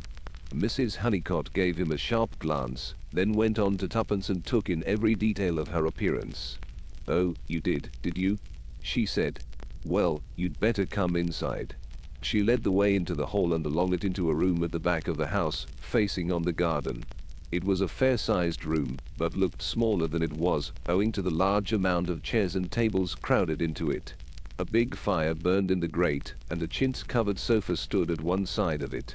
The wallpaper was a small grey stripe with a festoon of roses round the top. Quantities of engravings and oil paintings covered the walls.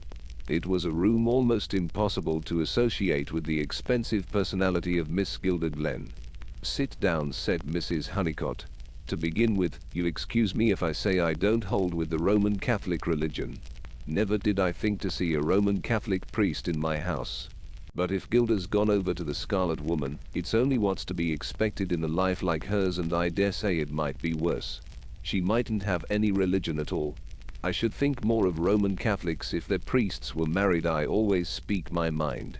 And to think of those convents, quantities of beautiful young girls shut up there, and no one knowing what becomes of them. Well, it won't bear thinking about.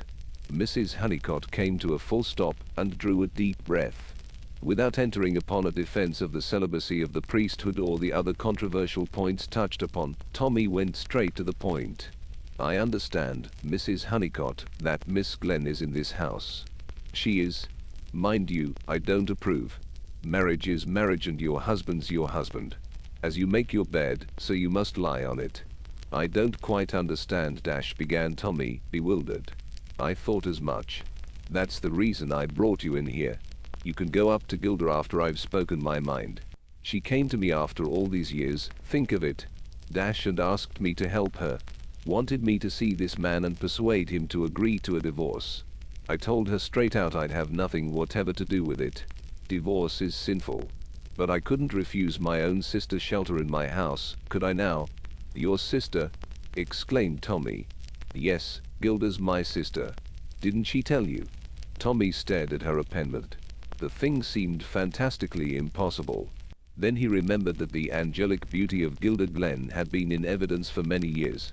He had been taken to see her act as quite a small boy. Yes, it was possible after all. But what a piquant contrast. So it was from this lower middle-class respectability that Gilda Glenn had sprung. How well she had guarded her secret. I am not yet quite clear, he said. Your sister is married. Ran away to be married as a girl of 17, said Mrs. Honeycott succinctly. Some common fellow far below her in station. And our father a reverend. It was a disgrace. Then she left her husband and went on the stage. Play acting. I've never been inside a theater in my life. I hold no truck with wickedness. Now, after all these years, she wants to divorce the man. Means to marry some bigwig, I suppose. But her husband's standing firm not to be bullied and not to be bribed. I admire him for it. What is his name? Asked Tommy suddenly. That's an extraordinary thing now, but I can't remember. It's nearly 20 years ago, you know, since I heard it. My father forbade it to be mentioned, and I've refused to discuss the matter with Gilda. She knows what I think, and that's enough for her. It wasn't Riley, was it? Might have been. I really can't say.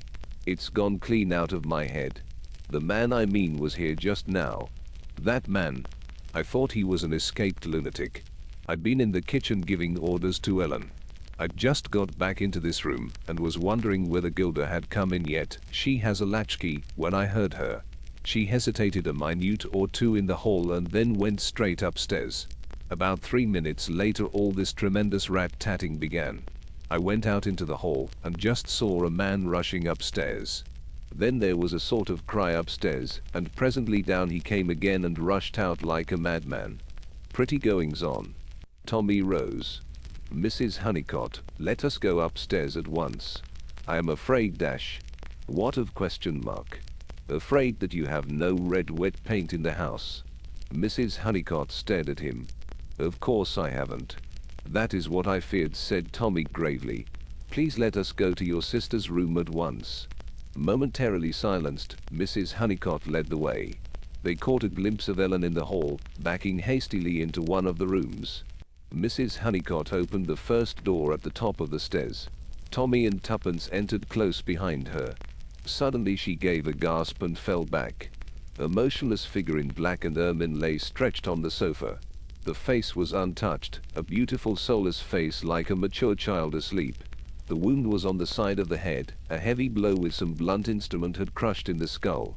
Blood was dripping slowly onto the floor, but the wound itself had long ceased to bleed. Tommy examined the prostrate figure, his face very white. So he said at last, he didn't strangle her after all. What do you mean? Who? Cried Mrs. Honeycott. Is she dead? Oh, yes, Mrs. Honeycott, she's dead. Murdered. The question is by whom? Not that it is much of a question. Funny for all his ranting words, I didn't think the fellow had got it in him. He paused a minute, then turned to Tuppence with decision. Will you go out and get a policeman, or ring up the police station from somewhere? Tuppence nodded. She too was very white. Tommy led Mrs. Honeycott downstairs again. I don't want there to be any mistake about this, he said. Do you know exactly what time it was when your sister came in? Yes, I do, said Mrs. Honeycott. Because I was just setting the clock on 5 minutes as I have to do every evening. It loses just 5 minutes a day. It was exactly 8 minutes past 6 by my watch, and that never loses or gains a second. Tommy nodded. That agreed perfectly with the policeman's story. He had seen the woman with the white furs go in at the gate. Probably 3 minutes had elapsed before he and Tuppence had reached the same spot. He had glanced at his own watch then, and had noted that it was just 1 minute after the time of their appointment.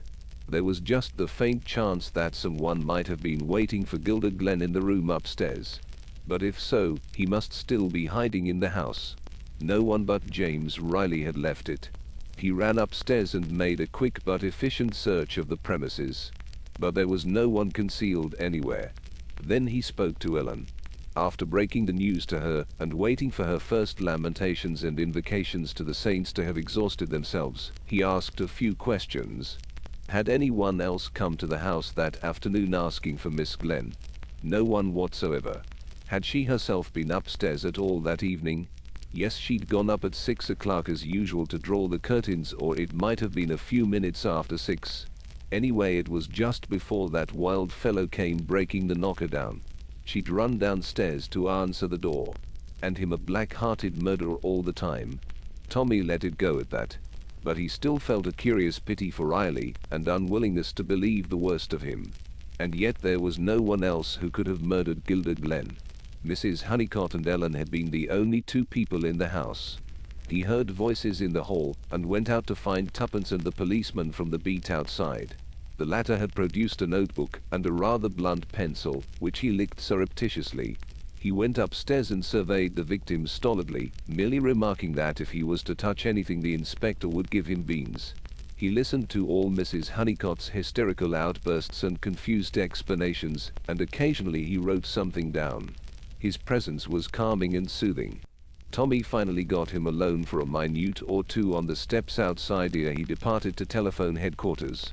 "Look here," said Tommy, "you saw the deceased turning in at the gate, you say. Are you sure she was alone?" "Oh, she was alone all right. Nobody with her. And between that time and when you met us, nobody came out of the gate. Not a soul. You'd have seen them if they had." "Of course I should. Nobody come out till that wild chap did." The majesty of the law moved portentously down the steps and paused by the white gatepost, which bore the imprint of a hand in red. "Kind of amateur he must have been," he said pityingly, "to leave a thing like that." Then he swung out into the road. 3. It was the day after the crime. Tommy and Tuppence were still at the Grand Hotel, but Tommy had thought it prudent to discard his clerical disguise. James Riley had been apprehended and was in custody. His solicitor, Mr. Marvell, had just finished a lengthy conversation with Tommy on the subject of the crime. "I never would have believed it of James Riley," he said simply. "He's always been a man of violent speech, but that's all." Tommy nodded. "If you disperse energy in speech, it doesn't leave you too much over for action. What I realize is that I shall be one of the principal witnesses against him. That conversation he had with me just before the crime was particularly damning. And, in spite of everything, I like the man, and if there was anyone else to suspect, I should believe him to be innocent." "What's his own story?" The solicitor pursed up his lips. "He declares that he found her lying there dead. But that's impossible, of course. He's using the first lie that comes into his head. Because, if he happened to be speaking the truth, it would mean that the garrulous Mrs. Honeycott committed the crime, and that is fantastic. Yes, he must have done it. The maid heard her cry out, remember. The maid, yes, dash." Tommy was silent a moment. Then he said thoughtfully, "What credulous creatures we are, really. We believe evidence as though it were gospel truth. And what is it really? Only the impression conveyed to the mind by the senses, and suppose they're the wrong impressions." The lawyer shrugged his shoulders. "Oh, we all know that there are unreliable witnesses who remember more and more as time goes on, with no real intention to deceive. I don't mean only that. I mean all of us, we say things that aren't really so, and never know that we've done so. For instance, both you and I, without doubt, have said some time or other, there's the post, when what we really meant was that we'd heard a double knock and the rattle of the letterbox. 9 times out of 10 we'd be right, and it would be the post, but just possibly the 10th time it might be only a little urchin playing a joke on us. See what I mean? Yes, said Mr. Marvell slowly. But I don't see what you're driving at. Don't you? I'm not so sure that I do myself. But I'm beginning to see. It's like the stick, Tuppence. You remember? One end of it pointed one way, but the other end always points the opposite way. It depends whether you get hold of it by the right end. Doors open, but they also shut. People go upstairs, but they also go downstairs. Boxes shut, but they also open. What do you mean? Demanded Tuppence. It's so ridiculously easy, really, said Tommy. And yet it's only just come to me. How do you know when a person's come into the house? You hear the door open and bang to, and if you're expecting anyone to come in, you will be quite sure it is them. But it might just as easily be someone going out. But Miss Glenn didn't go out. No, I know she didn't. But someone else did, the murderer. But how did she get in, then? She came in whilst Mrs. Honeycott was in the kitchen talking to Ellen. They didn't hear her.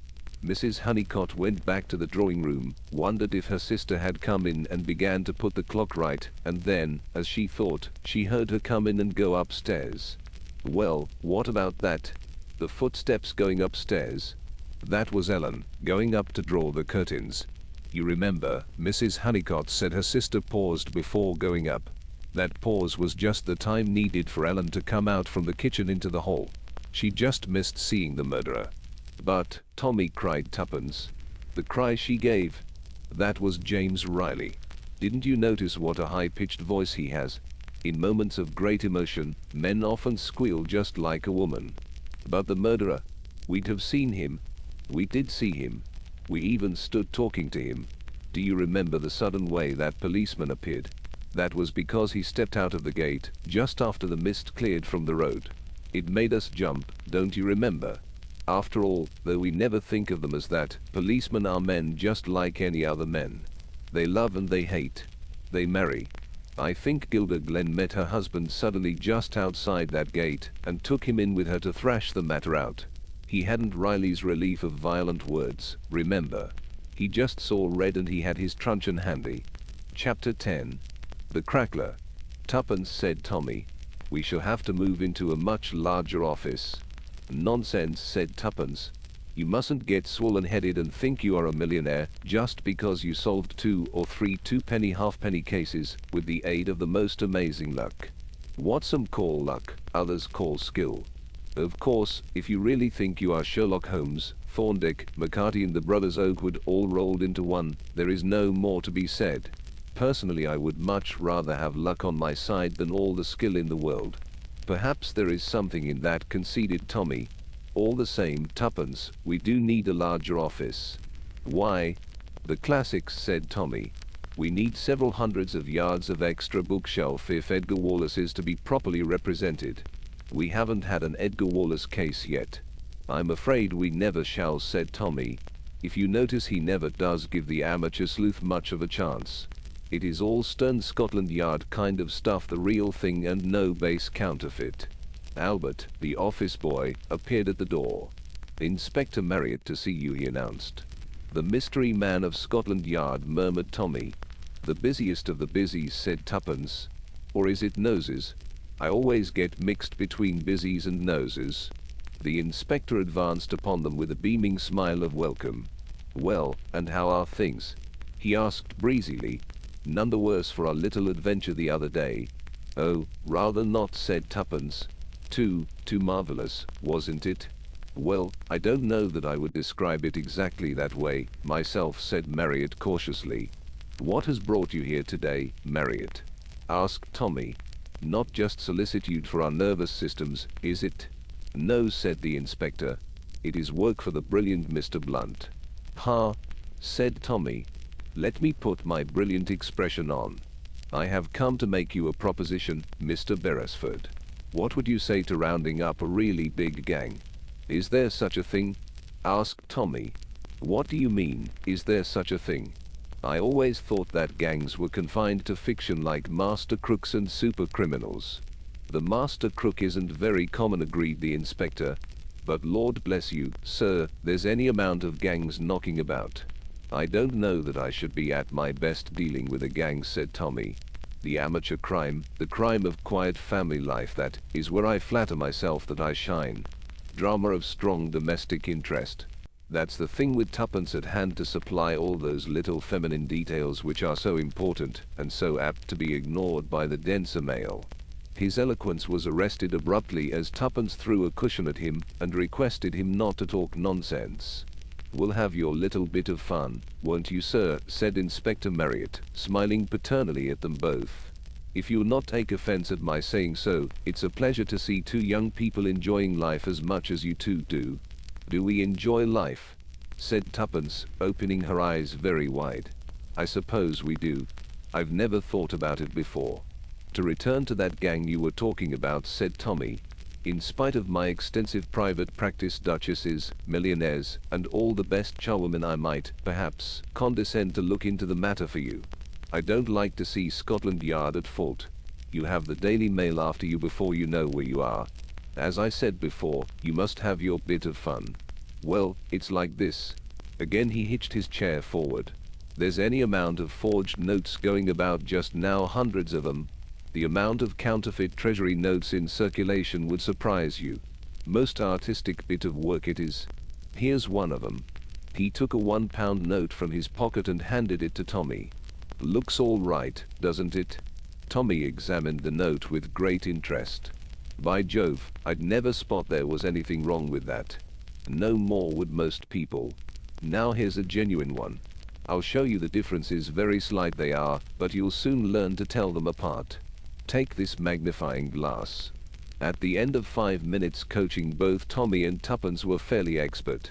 What do you want us to do, Inspector Marriott? Asked Tuppence. Just keep our eyes open for these things. A great deal more than that, Mrs. Beresford. I'm pinning my faith on you to get to the bottom of the matter. You see, we've discovered that the notes are being circulated from the West End. Somebody pretty high up in the social scale is doing the distributing. They're passing them the other side of the channel as well. Now there's a certain person who is interesting us very much. A Major Laidlaw, perhaps you've heard the name. I think I have, said Tommy. Connected with racing, isn't that it? Yes. Major Laidlaw is pretty well known in connection with the turf. There's nothing actually against him, but there's a general impression that he's been a bit too smart over one or two rather shady transactions. Men in the know look queer when he's mentioned. Nobody knows much of his past or where he came from. He's got a very attractive French wife who's seen about everywhere with a train of admirers. They must spend a lot of money, the Laidlaws, and I'd like to know where it comes from. Possibly from the train of admirers, suggested Tommy. That's the general idea, but I'm not so sure. It may be coincidence, but a lot of notes have been forthcoming from a certain very smart little gambling club, which is much frequented by the Laidlaws and their set. This racing, gambling set get rid of a lot of loose money in notes. There couldn't be a better way of getting it into circulation. And where do we come in? This way. Young St. Vincent and his wife are friends of yours, I understand. They're pretty thick with the Laidlaw set, though not as thick as they were. Through them it will be easy for you to get a footing in the same set in a way that none of our people could attempt. There's no likelihood of their spotting you. You have an ideal opportunity. What have we got to find out exactly? Where they get the stuff from, if they are passing it? Quite so, said Tommy. Major Laidlaw goes out with an empty suitcase. When he returns it is crammed to the bursting point with treasury notes. How is it done? I sleuth him and find out. Is that the idea? More or less.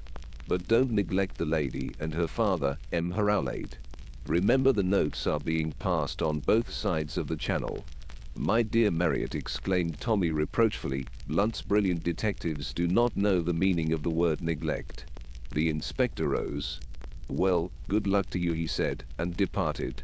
Slush, said Tuppence enthusiastically. Eh? Said Tommy, perplexed. Counterfeit money, explained Tuppence. It is always called slush. I know I'm right. Oh, Tommy, we have got an Edgar Wallace case. At last we are busies. We are, said Tommy, and we are out to get the crackler, and we will get him good. Did you say the cackler or the crackler? The crackler. Oh, what is a crackler? A new word that I have coined, said Tommy. Descriptive of one who passes false notes into circulation. Banknotes crackle, therefore he is called a crackler. Nothing could be more simple. That is rather a good idea, said Tuppence. It makes it seem more real. I like the rustler myself. Much more descriptive and sinister. No, said Tommy, I said the crackler first, and I stick to it. I shall enjoy this case, said Tuppence. Lots of nightclubs and cocktails in it. I shall buy some eyelash black tomorrow. Your eyelashes are black already, objected her husband. I could make them blacker, said Tuppence. And cherry lipstick would be useful too. That ultra bright kind. Tuppence, said Tommy, you're a real rake at heart. What a good thing it is that you are married to a sober, steady, middle-aged man like myself. You wait, said Tuppence. When you have been to the Python Club a bit, you won't be so sober yourself. Tommy produced from a cupboard various bottles, 2 glasses, and a cocktail shaker. Let's start now, he said. We are after you, crackler, and we mean to get you. 2. Making the acquaintance of the Laidlaws proved an easy affair. Tommy and Tuppence, young, well-dressed, eager for life, and with apparently money to burn, were soon made free of that particular coterie in which the Laidlaws had their being. Major Laidlaw was a tall, fair man, typically English in appearance, with a hearty sportsmanlike manner, slightly belied by the hard lines round his eyes, and the occasional quick sideways glance that assorted oddly with his supposed character. He was a very dexterous card player, and Tommy noticed that when the stakes were high, he seldom rose from the table a loser. Marguerite Laidlaw was quite a different proposition. She was a charming creature, with the slenderness of a wood nymph, and the face of a Greuze picture. Her dainty broken English was fascinating, and Tommy felt that it was no wonder most men were her slaves. She seemed to take a great fancy to Tommy from the first, and playing his part, he allowed himself to be swept into her train. My Tommy, she would say, but positively I cannot go without my Tommy. His air, it is the color of the sunset, easy not. Her father was a more sinister figure, very correct, very upright, with his little black beard and his watchful eyes. Tuppence was the first to report progress. She came to Tommy with 10 £1 notes. Have a look at these. They're all nuns, aren't they? Tommy examined them and confirmed Tuppence's diagnosis. Where did you get them from? That boy, Jimmy Falconer. Marguerite Laidlaw gave them to him to put on a horse for her. I said I wanted small notes and gave him a tenner in exchange. All new and crisp, said Tommy thoughtfully. They can't have passed through many hands. I suppose young Falconer is all right. Jimmy? Oh, he's a dear. He and I are becoming great friends. So I have noticed, said Tommy coldly. Do you really think it is necessary? Oh, it isn't business, said Tuppence cheerfully. It's pleasure. He's such a nice boy. I'm glad to get him out of that woman's clutches. You've no idea of the amount of money she's cost him. It looks to me as though he were getting rather a pash for you. Tuppence. I've thought the same myself sometimes. It's nice to know one's still young and attractive, isn't it? Your moral tone, Tuppence, is deplorably low. You look at these things from the wrong point of view. I haven't enjoyed myself so much for years, declared Tuppence shamelessly. And anyway, what about you? Do I ever see you nowadays?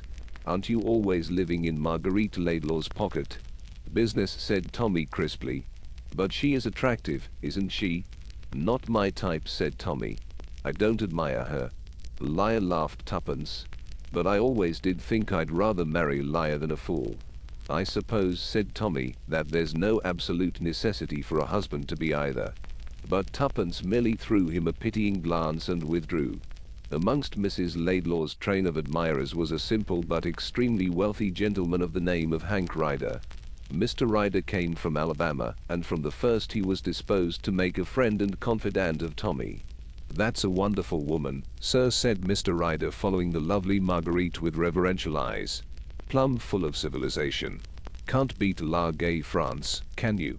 When I'm near her, I feel as though I was one of the Almighty's earliest experiments. I guess he'd got to get his hand in before he attempted anything so lovely as that perfectly lovely woman. Tommy agreeing politely with these sentiments, Mr. Ryder unburdened himself still further. Seems kind of a shame a lovely creature like that should have money worries. Has she? Asked Tommy. You bet your life she has. Queer fish, Laidlaw. She's scared of him. Told me so. Daren't tell him about her little bills. Are they little bills? Asked Tommy. Well, when I say little, after all, a woman's got to wear clothes, and the less there are of them the more they cost, the way I figure it out. And a pretty woman like that doesn't want to go about in last season's goods. Cards too, the poor little thing's been mighty unlucky at cards.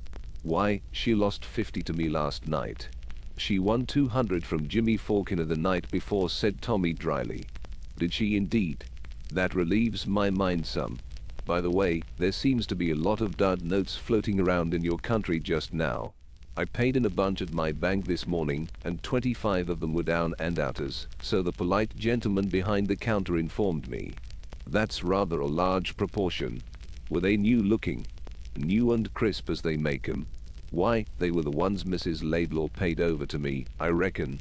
Wonder where she got 'em from. One of these toughs on the racecourses likely as not. Yes, said Tommy. Very likely. You know, Mr. Beresford, I'm new to this sort of high life.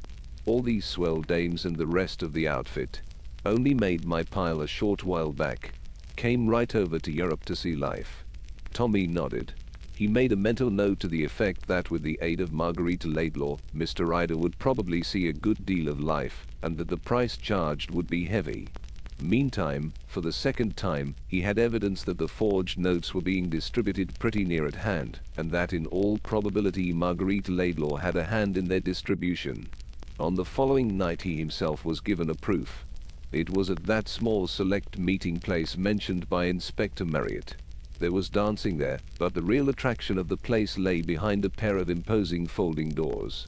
There were 2 rooms there with green baize covered tables, where vast sums changed hands nightly. Marguerite Laidlaw, rising at last to go, thrust a quantity of small notes into Tommy's hands. They are so bulky, Tommy, you will change them, yes? A big note. See my so sweet little bag, it bulges him to distraction. Tommy brought her the £100 note she asked for. Then in a quiet corner he examined the notes she had given him. At least a quarter of them were counterfeit.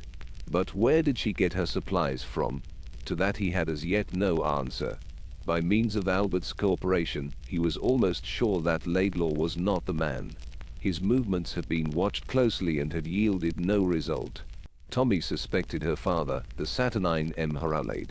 He went to and fro to France fairly often. What could be simpler than to bring the notes across with him? A false bottom to the trunk, something of that kind. Tommy strolled slowly out of the club, absorbed in these thoughts, but was suddenly recalled to immediate necessities. Outside in the street was Mr. Hank P. Ryder, and it was clear at once that Mr. Ryder was not strictly sober. At the moment he was trying to hang his hat on the radiator of a car, and missing it by some inches every time. This goddamned Hatchton, said Mr. Ryder tearfully. Not like that in the States. Man can hang up his hat every night, sir. You're wearing 2 hatches. Never seen a man wearing 2 hatches before. Must be effect climate. Perhaps I've got 2 heads, said Tommy gravely. Show you have, said Mr. Ryder. Thatch odd. Thatch remarkable fac. Let's have a cocktail. Prohibition, thatch watch done me in.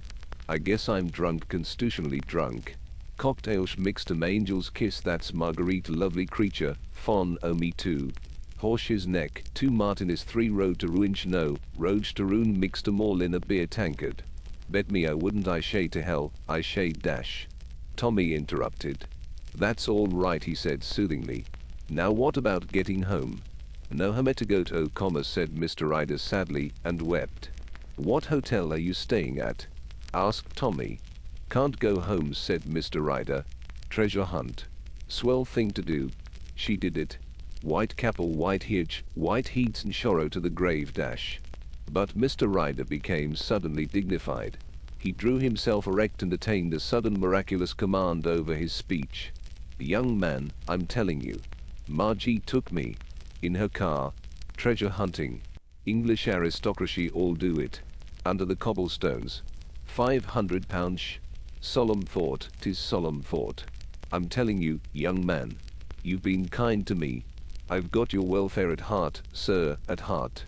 We Americans dash. Tommy interrupted him this time with even less ceremony.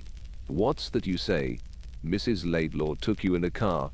The American nodded with a kind of owlish solemnity. To Whitechapel. Again that owlish nod. And you found £500 there? Mr. Ryder struggled for words. Yes, she did, he corrected his questioner. Left me outside. Outside the door. Always left outside. It's kinda sad. Outside, always outside. Would you know your way there? I guess so. Hank Ryder doesn't lose his bearings dash. Tommy hauled him along unceremoniously. He found his own car where it was waiting, and presently they were bowling eastward. The cool air revived Mr. Ryder. After slumping against Tommy's shoulder in a kind of stupor, he awoke clear-headed and refreshed. Say, boy, where are we? He demanded. Whitechapel, said Tommy crisply. Is this where you came with Mrs. Laidlaw tonight? It looks kinda familiar, admitted Mr. Ryder, looking round. Seems to me we turned off to the left somewhere down here. That's it, that street there. Tommy turned off obediently. Mr. Ryder issued directions. That's it. Sure. And round to the right.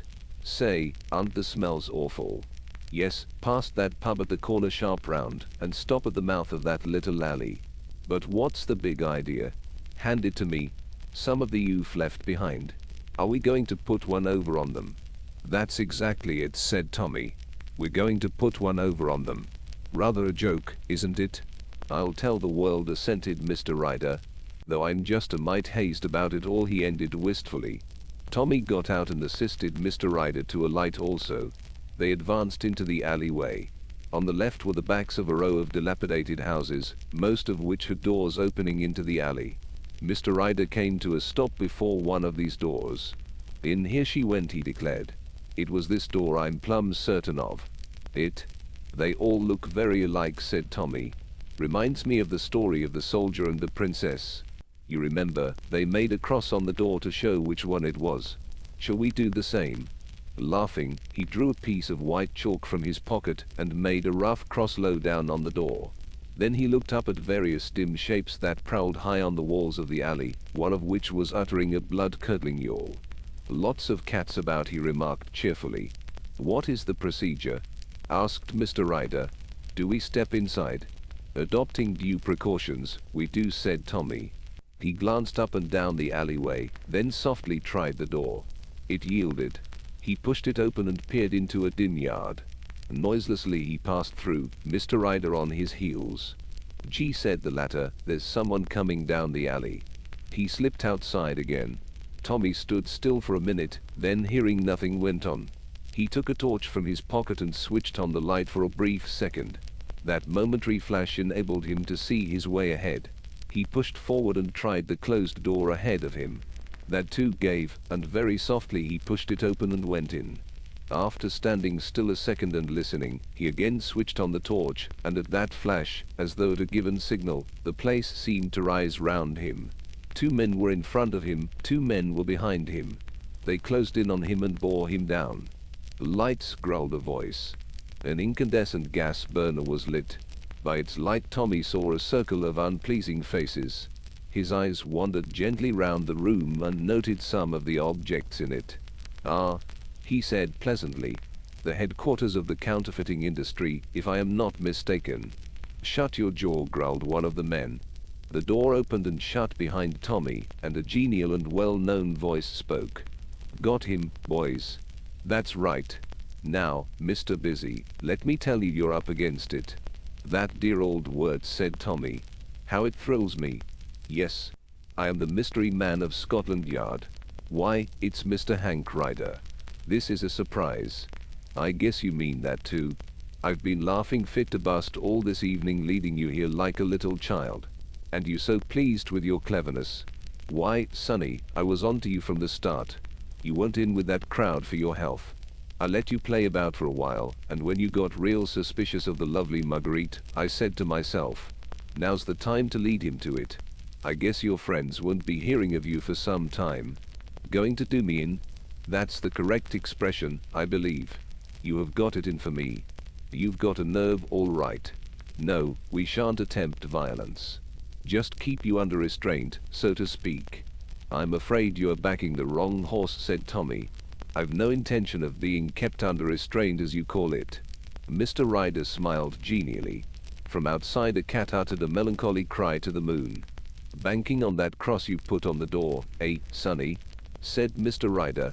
I shouldn't if I were you. Because I know that story you mentioned. Heard it when I was a little boy. I stepped back into the alleyway to enact the part of the dog with eyes as big as cartwheels. If you were in that alley now, you would observe that every door in the alley is marked with an identical cross. Tommy dropped his head despondently. Thought you were mighty clever, didn't you? Said Ryder. As the words left his lips, a sharp rapping sounded on the door. What's that? He cried, starting. At the same time, an assault began on the front of the house. The door at the back was a flimsy affair. The lock gave almost immediately, and Inspector Marriott showed in the doorway. Well done, Marriott, said Tommy. You were quite right as to the district. I'd like you to make the acquaintance of Mr. Hank Ryder, who knows all the best fairy tales. You see, Mr. Ryder, he added gently, I've had my suspicions of you. Albert, that important-looking boy with the big ears is Albert, had orders to follow on his motorcycle if you and I went off joyriding at any time. And whilst I was ostentatiously marking a chalk cross on the door to engage your attention, I also emptied a little bottle of valerian on the ground. Nasty smell, but cats love it. All the cats in the neighborhood were assembled outside to mark the right house when Albert and the police arrived. He looked at the dumbfounded Mr. Ryder with a smile, then rose to his feet. I said I would get you, Crackler, and I have got you, he observed. What the hell are you talking about? Asked Mr. Ryder. What do you mean, Crackler? You will find it in the glossary of the next criminal dictionary, said Tommy. Etymology doubtful. He looked round him with a happy smile. And all done without a nose, he murmured brightly. Good night, Marriott. I must go now to where the happy ending of the story awaits me. No reward like the love of a good woman, and the love of a good woman awaits me at home, that is, I hope it does, but one never knows nowadays. This has been a very dangerous job, Marriott. Do you know Captain Jimmy Faulkner? His dancing is simply too marvelous, and as for his taste in cocktails, yes, Marriott, it has been a very dangerous job. Chapter 11. The Sunningdale Mystery. Do you know where we are going to lunch today, Tuppence? Mrs. Beresford considered the question. The Ritz, she suggested hopefully.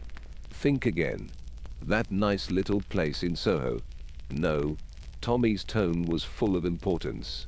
An ABC shop. This one, in fact. He drew her deftly inside an establishment of the kind indicated, and steered her to a corner marble-topped table. Excellent, said Tommy with satisfaction, as he seated himself. Couldn't be better. Why has this craze for the simple life come upon you? Demanded Tuppence. You see, Watson, but you do not observe. I wonder now whether one of these haughty damsels would condescend to notice us. Splendid, she drifts this way. It is true that she appears to be thinking of something else, but doubtless her subconscious mind is functioning busily with such matters as ham and eggs and pots of tea. Chop and fried potatoes, please, miss, and a large coffee, a roll and butter, and a plate of tongue for the lady. The waitress repeated the order in a scornful tone, but Tuppence leant forward suddenly and interrupted her. No, not a chop and fried potatoes. This gentleman will have a cheesecake and a glass of milk. A cheesecake and the milk, said the waitress with even deeper scorn, if that were possible. Still thinking of something else, she drifted away again. That was uncalled for, said Tommy coldly. But I'm right, aren't I? You are the old man in the corner. Where's your piece of string? Tommy drew a long twisted mesh of string from his pocket and proceeded to tie a couple of knots in it.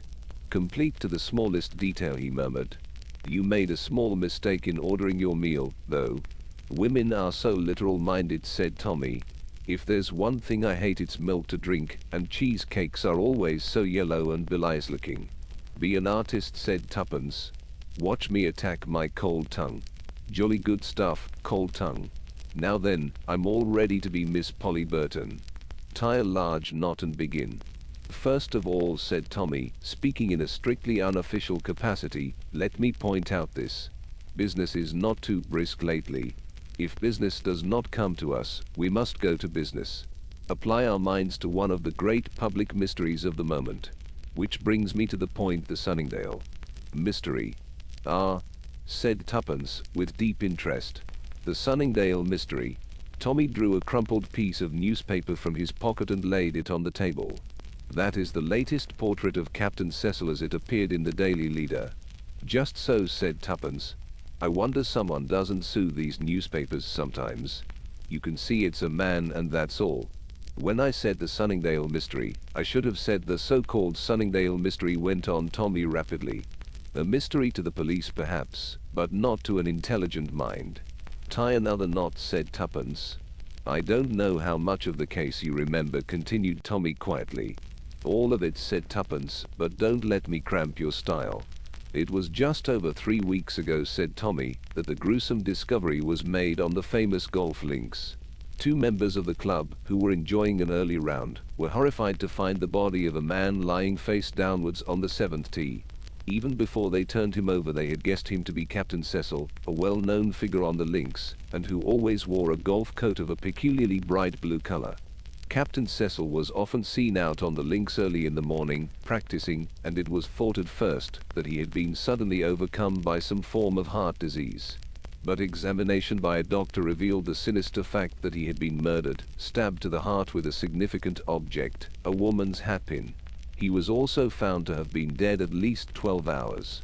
That put an entirely different complexion on the matter, and very soon some interesting facts came to light.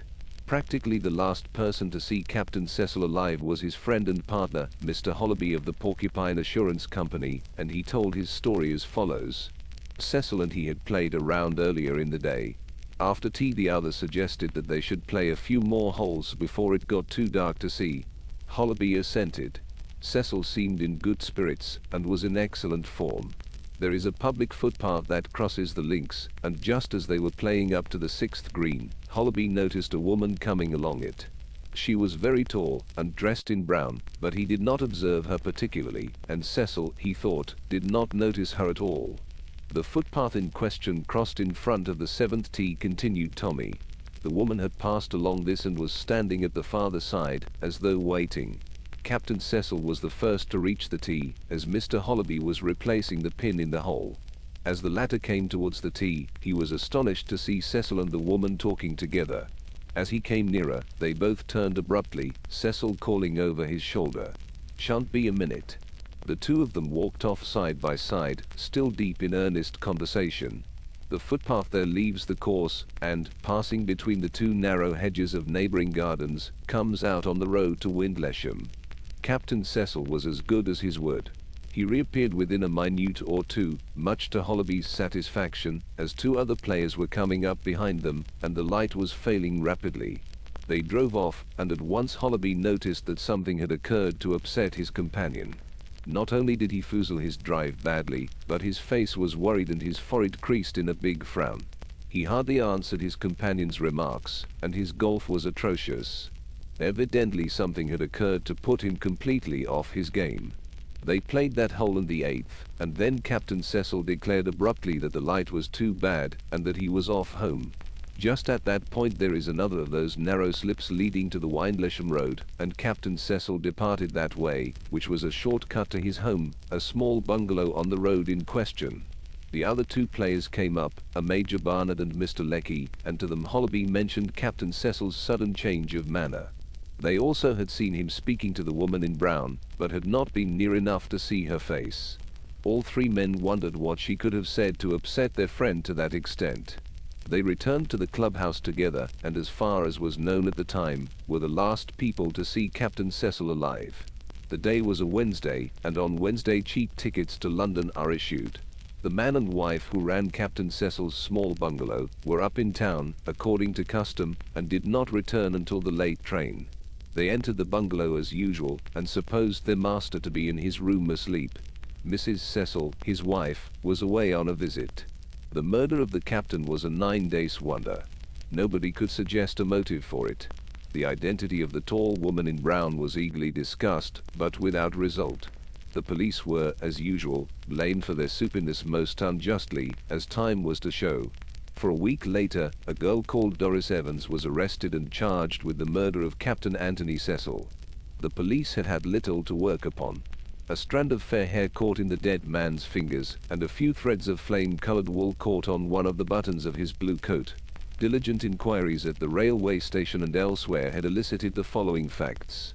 A young girl dressed in a flame-colored coat and skirt had arrived by train that evening about 7 o'clock and had asked the way to Captain Cecil's house. The same girl had reappeared again at the station 2 hours later. Her hat was awry and her hair tousled, and she seemed in a state of great agitation. She inquired about the trains back to town and was continually looking over her shoulder as though afraid of something. Our police force is in many ways very wonderful. With this slender evidence to go upon, they managed to track down the girl and identify her as one Doris Evans. She was charged with murder and cautioned that anything she might say would be used against her, but she nevertheless persisted in making a statement, and this statement she repeated again in detail, without any subsequent variation, at the subsequent proceedings. Her story was this. She was a typist by profession and had made friends one evening in a cinema with a well-dressed man who declared he had taken a fancy to her. His name, he told her, was Anthony, and he suggested that she should come down to his bungalow at Sunningdale. She had no idea then, or at any other time, that he had a wife.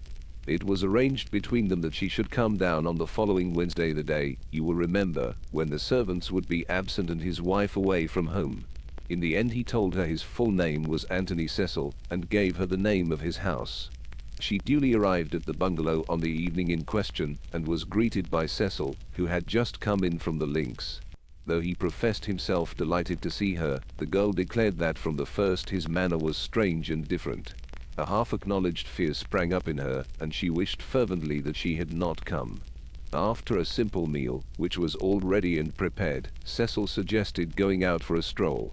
The girl consenting, he took her out of the house, down the road, and along the slip-on to the golf course. And then suddenly, just as they were crossing the 7th tee, he seemed to go completely mad. Drawing a revolver from his pocket, he brandished it in the air, declaring that he had come to the end of his tether. Everything must go. I'm ruined, done for. And you shall go with me. I shall shoot you first, then myself. They will find our bodies here in the morning side by side together in death. And so on, a lot more. He had hold of Doris Evans by the arm, and she, realizing she had to do with a madman, made frantic efforts to free herself, or failing that to get the revolver away from him. They struggled together, and in that struggle he must have torn out a piece of her hair and got the wool of her coat entangled on a button. Finally, with a desperate effort, she freed herself and ran for her life across the golf links, expecting every minute to be shot down with a revolver bullet. She fell twice, tripping over the heather, but eventually regained the road to the station and realized that she was not being pursued. That is the story that Doris Evans tells and from which she has never varied. She strenuously denies that she ever struck at him with a hatpin in self-defense, a natural enough thing to do under the circumstances, though, and one which may well be the truth. In support of her story, a revolver has been found in the furze bushes near where the body was lying. It had not been fired. Doris Evans has been sent for trial, but the mystery still remains a mystery. If her story is to be believed, who was it who stabbed Captain Cecil? The other woman, the tall woman in brown, whose appearance so upset him. So far no one has explained her connection with the case. She appears out of space suddenly on the footpath across the links, she disappears along the slip, and no one ever hears of her again. Who was she? A local resident? A visitor from London? If so, did she come by car or by train? There is nothing remarkable about her except her height. No one seems to be able to describe her appearance. She could not have been Doris Evans, for Doris Evans is small and fair, and moreover was only just then arriving at the station. The wife? Suggested Tuppence. What about the wife? A very natural suggestion. But Mrs. Cecil is also a small woman, and besides, Mr. Hollerby knows her well by sight, and there seems no doubt that she was really away from home. One further development has come to light. The Porcupine Assurance Company is in liquidation. The accounts reveal the most daring misappropriation of funds. The reasons for Captain Cecil's wild words to Doris Evans are now quite apparent. For some years past he must have been systematically embezzling money. Neither Mr. Hollerby nor his son had any idea of what was going on. They are practically ruined. The case stands like this. Captain Cecil was on the verge of discovery and ruin. Suicide would be a natural solution, but the nature of the wound rules that theory out. Who killed him? Was it Doris Evans? Was it the mysterious woman in brown? Tommy paused, took a sip of milk, made a wry face, and bit cautiously at the cheesecake. "Two. Of course," murmured Tommy. "I saw at once where the hitch in this particular case lay, and just where the police were going astray." "Yes?" said Tuppence eagerly. Tommy shook his head sadly. "I wish I did. Tuppence, it's dead easy being the old man in the corner up to a certain point. But the solution beats me. Who did murder the beggar? I don't know." He took some more newspaper cuttings out of his pocket. "Further exhibits: Mr. Hollerby, his son, Mrs. Cecil, Doris Evans." Tuppence pounced on the last and looked at it for some time. "She didn't murder him anyway," she remarked at last. "Not with a hatpin." "Why this certainty?" "A Lady Molly touch. She's got bobbed hair. Only one woman in 20 uses hatpins nowadays, anyway, long hair or short. Hats fit tight and pull on, there's no need for such a thing. Still, she might have had one by her." "My dear boy, we don't keep them as heirlooms. What on earth should she have brought a hatpin down to Sunningdale for?" "Then it must have been the other woman, the woman in brown." "I wish she hadn't been tall. Then she could have been the wife. I always suspect wives who are away at the time and so couldn't have had anything to do with it. If she found her husband carrying on with that girl, it would be quite natural for her to go for him with a hatpin." "I shall have to be careful, I see," remarked Tommy. But Tuppence was deep in thought and refused to be drawn. "What were the Cecils like?" she asked suddenly. "What sort of things did people say about them?" "As far as I can make out, they were very popular. He and his wife were supposed to be devoted to one another. That's what makes the business of the girl so odd. It's the last thing you'd have expected of a man like Cecil. He was an ex-soldier, you know, came into a good bit of money, retired, and went into this insurance business. The last man in the world, apparently, whom you would have suspected of being a crook. It is absolutely certain that he was the crook. Couldn't it have been the other two who took the money? The Hollebys? They say they're ruined." "Oh, they say. Perhaps they've got it all in a bank under another name. I put it foolishly, I dare say, but you know what I mean. Suppose they'd been speculating with the money for some time, unbeknownst to Cecil, and lost it all. It might be jolly convenient for them that Cecil died just when he did." Tommy tapped the photograph of Mr. Hollerby Sr. with his fingernail. "So you're accusing this respectable gentleman of murdering his friend and partner? You forget that he parted from Cecil on the links in full view of Barnard and Lecky, and spent the evening in the Dormy house. Besides, there's the hatpin." "Bother the hatpin," said Tuppence impatiently. "That hatpin, you think, points to the crime having been committed by a woman?" "Naturally. Don't you agree?" "No.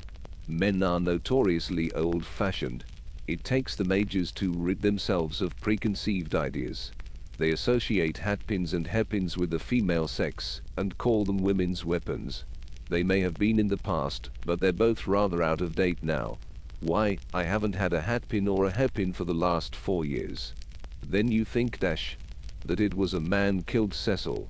The hatpin was used to make it seem a woman's crime." "There's something in what you say," Tuppence said Tommy slowly. "It's extraordinary how things seem to straighten themselves out when you talk a thing over." Tuppence nodded. "Everything must be logical if you look at it the right way. And remember what Marriott once said about the amateur point of view, that it had the intimacy. We know something about people like Captain Cecil and his wife. We know what they're likely to do and what they're not likely to do. And we've each got our special knowledge." Tommy smiled. "You mean," he said, "that you are an authority on what people with bobbed and shingled heads are likely to have in their possession, and that you have an intimate acquaintance with what wives are likely to feel and do?" "Something of the sort." "And what about me? What is my special knowledge? Do husbands pick up girls, etc.?" "No," said Tuppence gravely. You know the course you've been on it not as a detective searching for clues, but as a golfer. You know about golf and what's likely to put a man off his game. It must have been something pretty serious to put Cecil off his game. His handicaps too, and from the 7th tee on he played like a child, so they say. Who say? Barnard and Lecky. They were playing just behind him, you remember. That was after he met the woman, the tall woman in brown. They saw him speaking to her, didn't they? Yes, at least. Tommy broke off. Tuppence looked up at him and was puzzled. He was staring at the piece of string in his fingers, but staring with the eyes of one who sees something very different. Tommy, what is it? Be quiet, Tuppence. I'm playing the 6th hole at Sunningdale. Cecil and old Hollaby are holing out on the 6th green ahead of me. It's getting dusk, but I can see that bright blue coat of Cecil's clearly enough. And on the footpath to the left of me there's a woman coming along. She hasn't crossed from the ladies' course that's on the right. I should have seen her if she had done so. And it's odd I didn't see her on the footpath before from the 5th tee, for instance. He paused. You said just now I knew the course, Tuppence. Just behind the 6th tee there's a little hut or shelter made of turf. Anyone could wait in there until the right moment came. They could change their appearance there. I mean, tell me, Tuppence, this is where your special knowledge comes in again. Would it be very difficult for a man to look like a woman and then change back to being a man again? Could he wear a skirt over +4s, for instance? Certainly he could. The woman would look a bit bulky, that would be all. A longish brown skirt, say a brown sweater of the kind both men and women wear, and a woman's felt hat with a bunch of side coals attached each side. That would be all that was needed. I'm speaking, of course, of what would pass at a distance, which I take to be what you are driving at. Switch off the skirt, take off the hat and coals, and put on a man's cap which you can carry rolled up in your hand, and there you'd be back as a man again. And the time required for the transformation? From woman to man, a minute and a half at the outside, probably a good deal less. The other way about would take longer. You'd have to arrange the hat and coals a bit, and the skirt would stick getting it on over the +4s. That doesn't worry me. It's the time for the first that matters. As I tell you, I'm playing the 6th hole. The woman in brown has reached the 7th tee now. She crosses it and waits. Cecil in his blue coat goes towards her. They stand together a minute, and then they follow the path round the trees out of sight. Hollaby is on the tee alone. 2 or 3 minutes pass. I'm on the green now. The man in the blue coat comes back and drives off, foozling badly. The light's getting worse. I and my partner go on. Ahead of us are those two, Cecil slicing and topping and doing everything he shouldn't do. At the 8th green, I see him stride off and vanish down the slip. What happened to him to make him play like a different man? The woman in brown or the man, if you think it was a man? Exactly, and where they were standing out of sight, remember, of those coming after them there's a deep tangle of furze bushes. You could thrust a body in there, and it would be pretty certain to lie hidden until the morning. Tommy, you think it was then? But someone would have heard. Heard what? The doctors agreed death must have been instantaneous.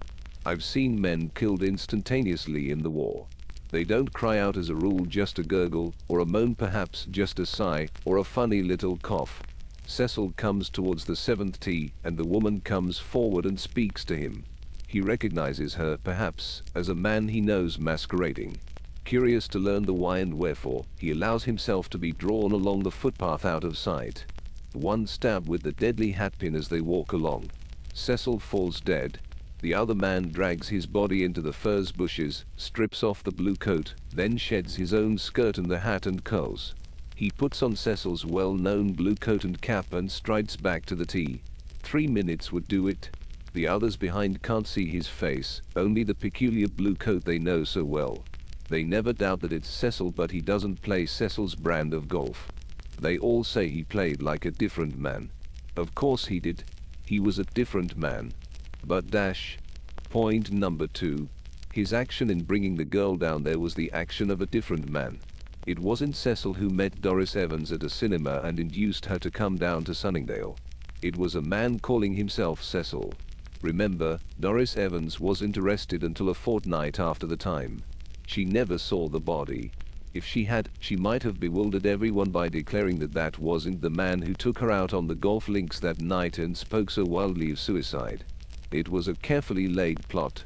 The girl invited down for Wednesday when Cecil's house would be empty, then the hatpin which pointed to its being a woman's doing. The murderer meets the girl, takes her into the bungalow and gives her supper, then takes her out on the links, and when he gets to the scene of the crime, brandishes his revolver and scares the life out of her. Once she has taken to her heels, all he has to do is to pull out the body and leave it lying on the tee. The revolver he chucks into the bushes. Then he makes a neat parcel of the skirt and now I admit I'm guessing in all probability walks to Woking, which is only about 6 or 7 miles away, and goes back to town from there. Wait a minute, said Tuppence. There's one thing you haven't explained. What about Hollaby? Hollaby? Yes. I admit that the people behind couldn't have seen whether it was really Cecil or not. But you can't tell me that the man who was playing with him was so hypnotized by the blue coat that he never looked at his face. My dear old thing, said Tommy. That's just the point. Hollaby knew all right. You see, I'm adopting your theory that Hollaby and his son were the real embezzlers. The murderer's got to be a man who knew Cecil pretty well, knew, for instance, about the servants being always out on a Wednesday and that his wife was away. And also someone who was able to get an impression of Cecil's latchkey. I think Hollaby Jr. would fulfill all these requirements. He's about the same age and height as Cecil, and they were both clean-shaven men. Doris Evans probably saw several photographs of the murdered man reproduced in the papers, but as you yourself observed, one can just see that it's a man, and that's about all. Didn't she ever see Hollaby in court? The son never appeared in the case at all. Why should he? He had no evidence to give. It was old Hollaby, with his irreproachable alibi, who stood in the limelight throughout. Nobody has ever bothered to inquire what his son was doing that particular evening. It all fits in, admitted Tuppence. She paused a minute and then asked, "Are you going to tell all this to the police?" I don't know if they'd listen. They'd listen all right, said an unexpected voice behind him. Tommy swung round to confront Inspector Marriott. The inspector was sitting at the next table. In front of him was a poached egg. "Often drop in here to lunch," said Inspector Marriott. "As I was saying, we'll listen all right. In fact, I've been listening. I don't mind telling you that we've not been quite satisfied all along over those porcupine figures. You see, we've had our suspicions of those Hollabys, but nothing to go upon. Too sharp for us. Then this murder came, and that seemed to upset all our ideas. But thanks to you and the lady, sir, we'll confront young Hollaby with Doris Evans, and see if she recognizes him. I rather fancy she will. That's a very ingenious idea of yours about the blue coat. I'll see that Blunt's brilliant detectives get the credit for it." "You are a nice man," Inspector Marriott said Tuppence gratefully. "We think a lot of you too at the Yard," replied that stolid gentleman. "You'd be surprised. If I may ask you, sir, what's the meaning of that piece of string?" "Nothing," said Tommy, stuffing it into his pocket. "A bad habit of mine. As to the cheesecake and the milk, I'm on a diet. Nervous dyspepsia. Busy men are always martyrs to it." "Ah," said the detective. "I thought perhaps you'd been reading. Well, it's of no consequence." But the inspector's eyes twinkled. Chapter 12. The House of Lurking Death. "What dash," began Tuppence, and then stopped. She had just entered the private office of Mr. Blunt from the adjoining one marked Clerks, and was surprised to behold her lord and master, with his eye riveted to the private peephole into the outer office. "SSH," said Tommy warningly. "Didn't you hear the buzzer? It's a girl, rather a nice girl. In fact, she looks to me a frightfully nice girl. Albert is telling her all that tosh about my being engaged with Scotland Yard." "Let me see," demanded Tuppence. Somewhat unwillingly, Tommy moved aside. Tuppence in her turn glued her eye to the peephole. "She's not bad," admitted Tuppence. "And her clothes are simply the latest shout." "She's perfectly lovely," said Tommy. "She's like those girls Mason writes about, you know, frightfully sympathetic and beautiful, and distinctly intelligent without being too saucy. Yes, I certainly think I shall be the great Hano this morning." "H''M," said Tuppence.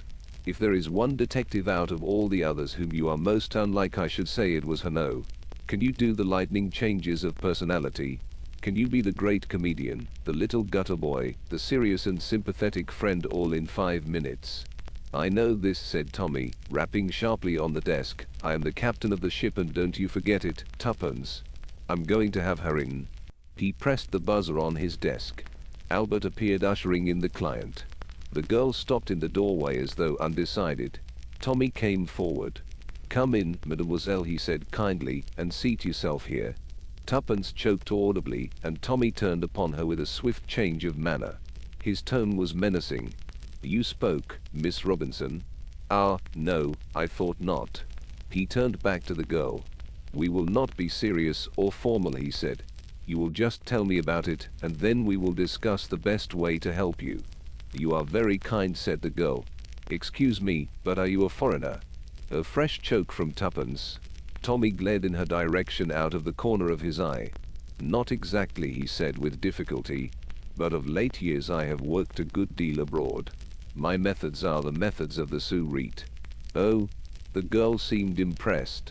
She was, as Tommy had indicated, a very charming girl. Young and slim, with a trace of golden hair peeping out from under her little brown felt hat, and big serious eyes. That she was nervous could be plainly seen. Her little hands were twisting themselves together, and she kept clasping and unclasping the catch of her lacquered handbag. First of all, Mr. Blunt, I must tell you that my name is Lois Hargreaves. I live in a great rambling old-fashioned house called Fernley Grange. It is in the heart of the country. There is the village of Fernley nearby, but it is very small and insignificant. There is plenty of hunting in winter, and we get tennis in summer, and I have never felt lonely there. Indeed, I much prefer country to town life. I tell you this so that you may realize that in a country village like ours, everything that happens is of supreme importance. About a week ago, I got a box of chocolates sent through the post. There was nothing inside to indicate who they came from.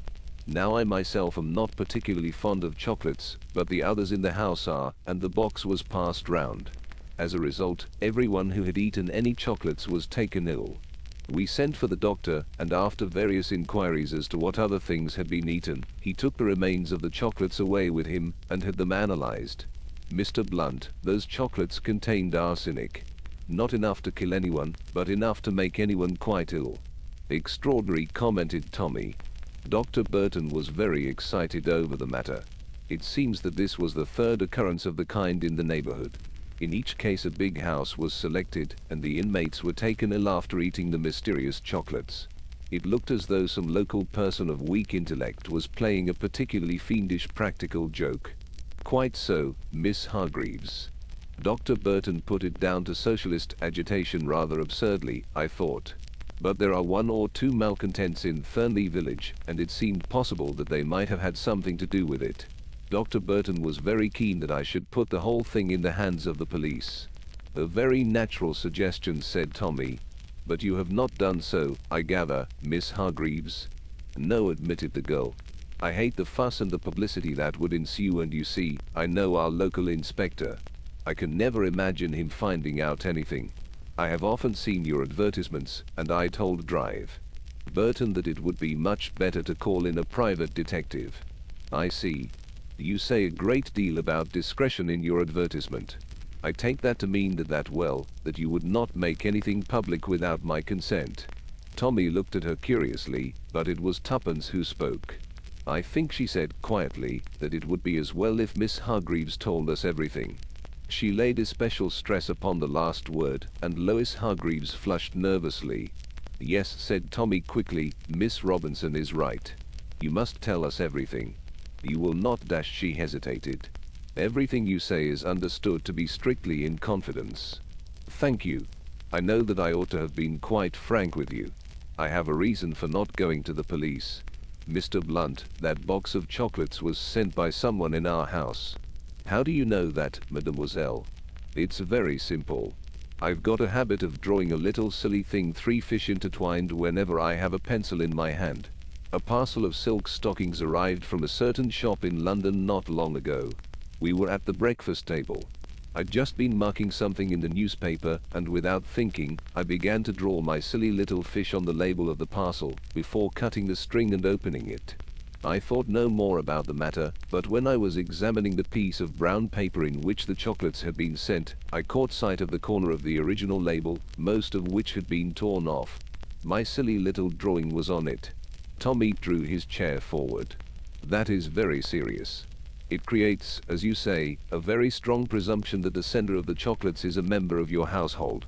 But you will forgive me if I say that I still do not see why that fact should render you indisposed to call in the police.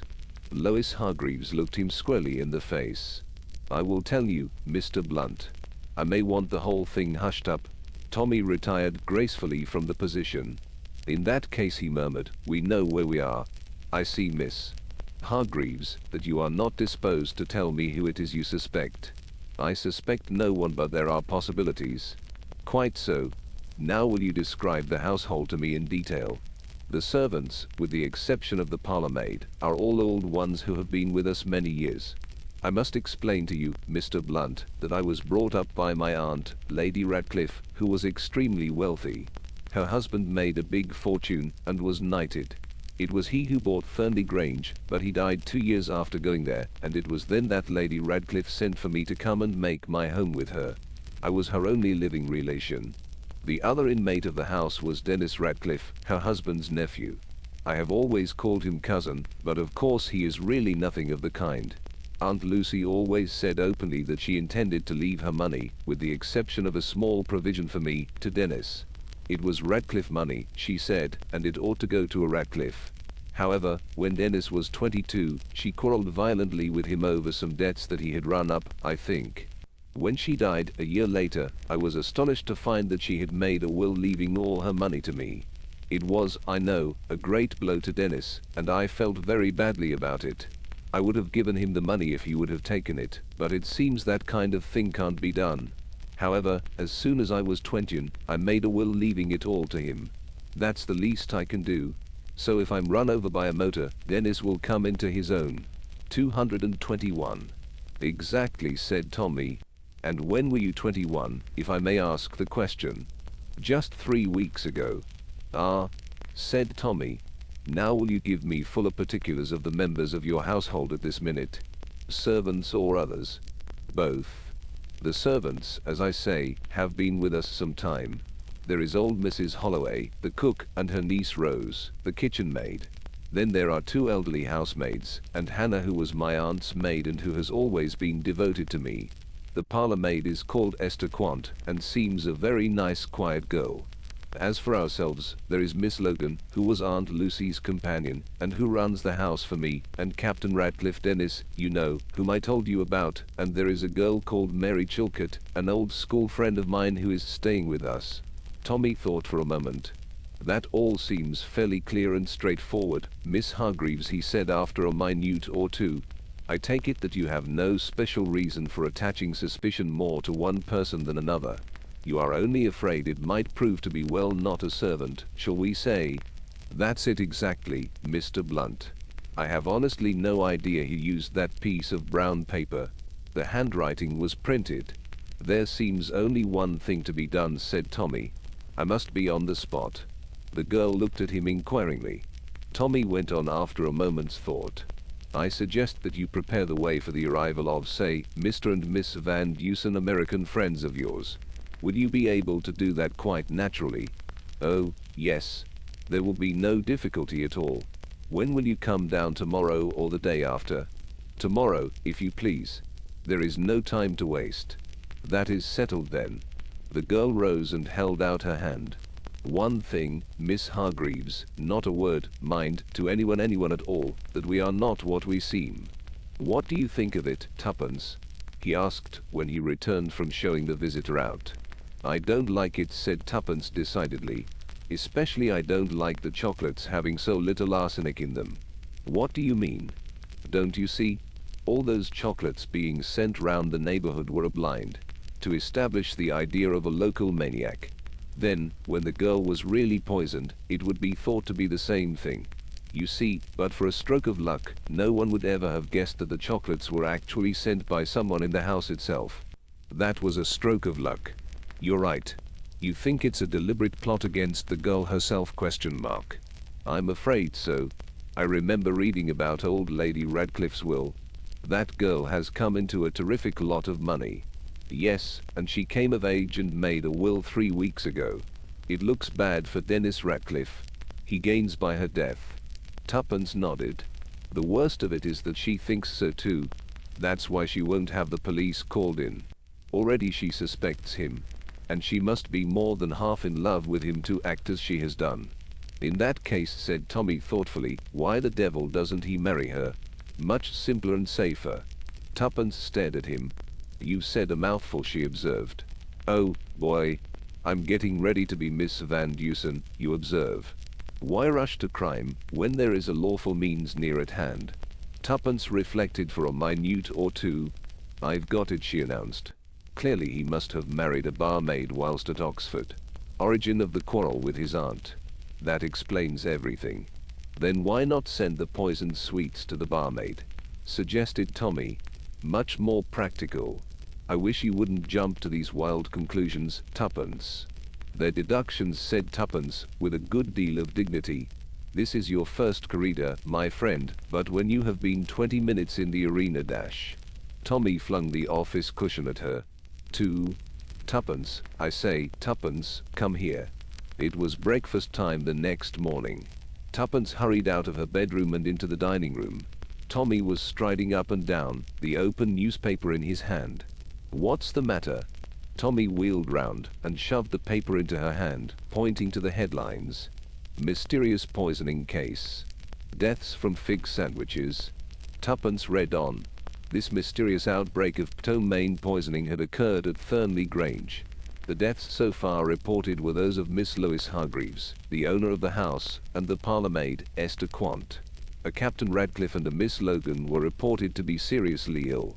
The cause of the outbreak was supposed to be some fig paste used in sandwiches, since another lady, a Miss Chilcot, who had not partaken of these, was reported to be quite well. "We must get down there at once," said Tommy. "That girl, that perfectly ripping girl. Why the devil didn't I go straight down there with her yesterday?" "If you had," said Tuppence, "you'd probably have eaten fig sandwiches too for tea, and then you'd have been dead. Come on, let's start at once. I see it says that Dennis Radcliffe is seriously ill also. Probably shamming, the dirty blackguard."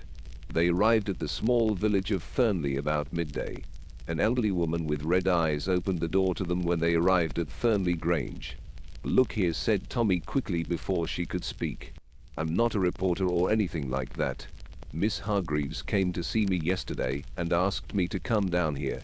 Is there anyone I can see?" "Dr. Burton is here now, if you'd like to speak to him," said the woman doubtfully. "Or Miss Chilcot. She's making all the arrangements." But Tommy had caught at the first suggestion. "Dr. Burton," he said authoritatively. "I should like to see him at once if he is here." The woman showed them into a small morning room. 5 minutes later the door opened, and a tall elderly man with bent shoulders and a kind, but worried face, came in. "Dr. Burton," said Tommy. He produced his professional card. "Miss Hargreaves called on me yesterday with reference to those poisoned chocolates. I came down to investigate the matter at her request. Alas, too late." The doctor looked at him keenly. "You are Mr. Blunt himself?" "Yes. This is my assistant, Miss Robinson." The doctor bowed to Tuppence. "Under the circumstances, there is no need for reticence. But for the episode of the chocolates, I might have believed these deaths to be the result of severe ptomaine poisoning, but ptomaine poisoning of an unusually virulent kind. There is gastrointestinal inflammation and hemorrhage. As it is, I am taking the fig paste to be analyzed." "You suspect arsenic poisoning?" "No. The poison, if a poison has been employed, is something far more potent and swift in its action. It looks more like some powerful vegetable toxin." "I see. I should like to ask you, Dr. Burton, whether you are thoroughly convinced that Captain Radcliffe is suffering from the same form of poisoning." The doctor looked at him. "Captain Radcliffe is not suffering from any sort of poisoning now." "Aha," said Tommy. Captain Radcliffe died at 5 o'clock this morning." Tommy was utterly taken aback. The doctor prepared to depart. "And the other victim, Miss Logan?" asked Tuppence. "I have every reason to hope that she will recover, since she has survived so far." Being an older woman, the poison seems to have had less effect on her. I will let you know the result of the analysis, Mr. Blunt. In the meantime, Miss Chilcot will, I am sure, tell you anything you want to know." As he spoke, the door opened, and the girl appeared. She was tall, with a tanned face, and steady blue eyes. Dr. Burton performed the necessary introductions. "I am glad you have come, Mr. Blunt," said Mary Chilcot. "This affair seems too terrible. Is there anything you want to know that I can tell you? Where did the fig paste come from? It is a special kind that comes from London. We often have it. No one suspected that this particular pot differed from any of the others. Personally, I dislike the flavor of figs. That explains my immunity. I cannot understand how Dennis was affected, since he was out for tea. He must have picked up a sandwich when he came home, I suppose." Tommy felt Tuppence's hand press his arm ever so slightly. "What time did he come in?" he asked. "I don't really know. I could find out." "Thank you, Miss Chilcot. It doesn't matter. You have no objection, I hope, to my questioning the servants?" "Please do anything you like, Mr. Blunt. I am nearly distraught. Tell me you don't think there has been foul play." Her eyes were very anxious as she put the question. "I don't know what to think. We shall soon know. Yes, I suppose Dr. Burton will have the paste analyzed." Quickly excusing herself, she went out by the window to speak to one of the gardeners. "You take the housemaids, Tuppence," said Tommy, "and I'll find my way to the kitchen. I say, Miss Chilcot may feel very distraught, but she doesn't look it." Tuppence nodded assent without replying. Husband and wife met half an hour later. "Now to pool results," said Tommy. "The sandwiches came out for tea, and the parlour maid ate one. That's how she got it in the neck. Cook is positive Dennis Radcliffe hadn't returned when tea was cleared away. Query, how did he get poisoned?" "He came in at 6:45, said Tuppence. "Housemaid saw him from one of the windows. He had a cocktail before dinner in the library. She was just clearing away the glass now, and luckily I got it from her before she washed it. It was after that he complained of feeling ill." "Good," said Tommy. "I'll take that glass along to Burton presently. Anything else?" "I'd like you to see Hannah, the maid. She's queer." "How do you mean queer?" "She looks to me as though she were going off her head." "Let me see her." Tuppence led the way upstairs. Hannah had a small sitting room of her own. The maid sat upright on a high chair. On her knees was an open Bible. She did not look towards the two strangers as they entered. Instead, she continued to read aloud to herself. "Let hot burning coals fall upon them, let them be cast into the fire and into the pit, that they never rise up again." "May I speak to you a minute?" asked Tommy. Hannah made an impatient gesture with her hand. "This is no time. The time is running short, I say. I will follow upon mine enemies and overtake them, neither will I turn again till I have destroyed them. So it is written. The word of the Lord has come to me. I am the scourge of the Lord." "Mad as a hatter," murmured Tommy. "She's been going on like that all the time," whispered Tuppence. Tommy picked up a book that was lying open, face downwards on the table. He glanced at the title and slipped it into his pocket. Suddenly the old woman rose and turned towards them menacingly. "Go out from here. The time is at hand. I am the flail of the Lord. The wind bloweth where it listeth, so do I destroy. The ungodly shall perish. This is a house of evil, I tell you. Beware of the wrath of the Lord, whose handmaiden I am." She advanced upon them fiercely. Tommy thought it best to humor her and withdrew. As he closed the door, he saw her pick up the Bible again.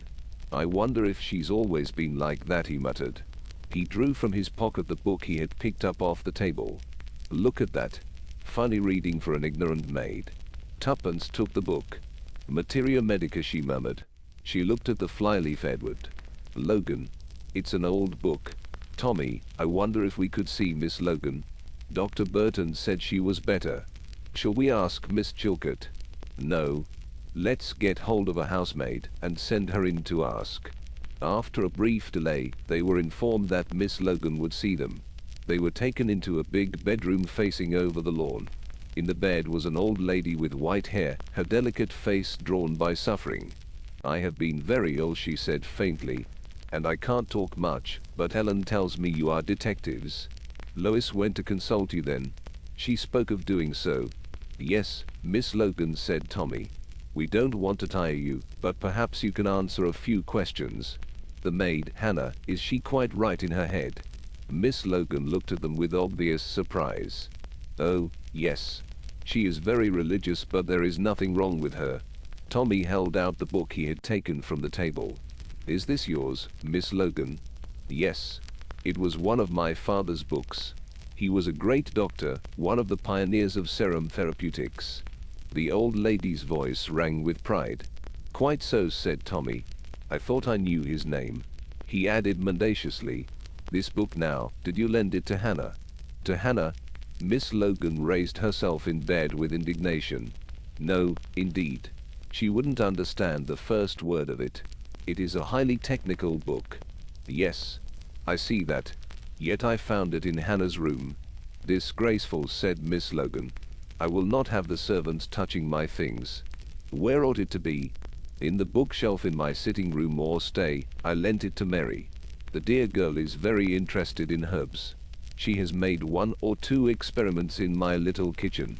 I have a little place of my own, you know, where I brew liqueurs and make preserves in the old-fashioned way. Dear Lucy, Lady Radcliffe, you know, used to swear by my tansy tea, a wonderful thing for a cold in the head. Poor Lucy, she was subject to colds. So is Dennis. Dear boy, his father was my first cousin. Tommy interrupted these reminiscences. This kitchen of yours, does anyone else use it except you and Miss Chilcot? Hannah clears up there, and she boils the kettle there for our early morning tea. Thank you, Miss Logan, said Tommy. There is nothing more I want to ask you at present. I hope we haven't tired you too much. He left the room and went down the stairs, frowning to himself. There is something here, my dear Mr. Ricardo, that I do not understand.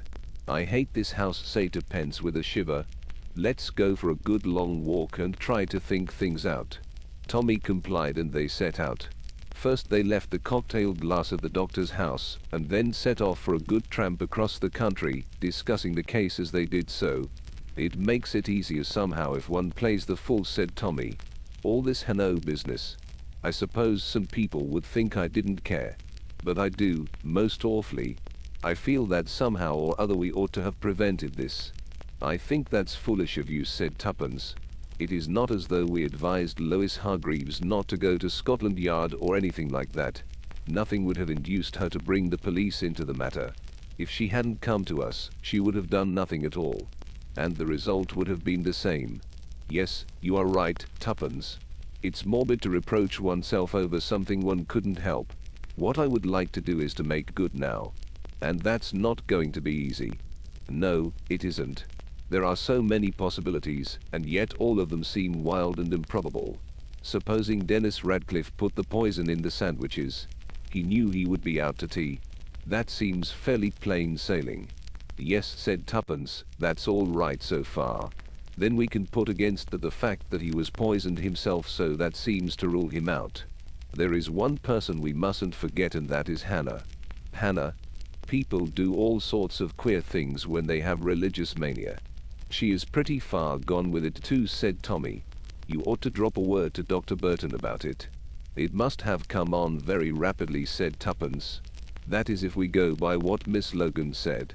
I believe religious mania does, said Tommy. I mean, you go on singing hymns in your bedroom with the door open for years, and then you go suddenly right over the line and become violent. There is certainly more evidence against Hannah than against anybody else, said Tuppence thoughtfully. And yet I have an idea. She stopped. Yes? Said Tommy encouragingly. It is not really an idea. I suppose it is just a prejudice. A prejudice against someone. Tuppence nodded. Tommy, did you like Mary Chilcot? Tommy considered. Yes, I think I did. She struck me as extremely capable and businesslike, perhaps a shade too much so, but very reliable. You didn't think it was odd that she didn't seem more upset? Well, in a way that is a point in her favor. I mean, if she had done anything, she would make a point of being upset, lay it on rather thick. I suppose so, said Tuppence. And anyway, there doesn't seem to be any motive in her case. One doesn't see what good this wholesale slaughter can do her. I suppose none of the servants are concerned. It doesn't seem likely. They seem a quiet, reliable lot. I wonder what Esther Quant, the parlor maid, was like. You mean that if she was young and good looking there was a chance that she was mixed up in it some way? That is what I mean, Tuppence sighed. It is all very discouraging. Well, I suppose the police will get down to it all, right, said Tommy. Probably. I should like it to be us. By the way, did you notice a lot of small red dots on Miss Logan's arm? I don't think I did. What about them? They looked as though they were made by a hypodermic syringe, said Tuppence. Probably Dr. Burton gave her a hypodermic injection of some kind. Oh, very likely. But he wouldn't give her about 40. The cocaine habit, suggested Tommy helpfully. I thought of that, said Tuppence, but her eyes were all right. You could see at once if it was cocaine or morphia. Besides, she doesn't look that sort of old lady. Most respectable and God-fearing, agreed Tommy. It is all very difficult, said Tuppence. We have talked and talked, and we don't seem any nearer now than we were. Don't let's forget to call at the doctor's on our way home. The doctor's door was opened by a lanky boy of about 15. Mr. Blunt? He inquired. Yes, the doctor is out, but he left a note for you in case you should call. He handed them the note in question, and Tommy tore it open.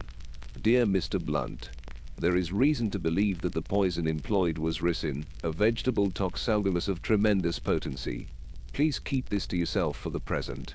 Tommy let the note drop, but picked it up quickly. Ricin, he murmured. Know anything about it, Tuppence? You used to be rather well up in these things. Ricin, said Tuppence thoughtfully. You get it out of castor oil, I believe. I never did take kindly to castor oil, said Tommy. I am more set against it than ever now. The oil's all right. You get ricin from the seeds of the castor oil plant. I believe I saw some castor oil plants in the garden this morning, big things with glossy leaves.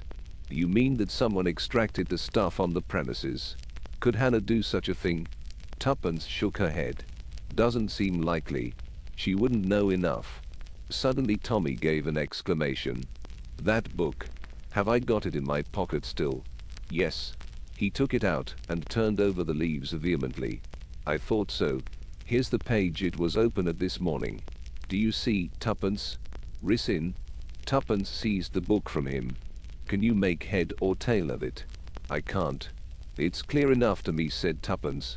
She walked along, reading busily, with one hand on Tommy's arm to steer herself. Presently she shut the book with a bang. They were just approaching the house again. Tommy, will you leave this to me? Just for once, you see, I am the bull that has been more than 20 minutes in the arena. Tommy nodded. You shall be the captain of the ship, Tuppence, he said gravely. We've got to get to the bottom of this.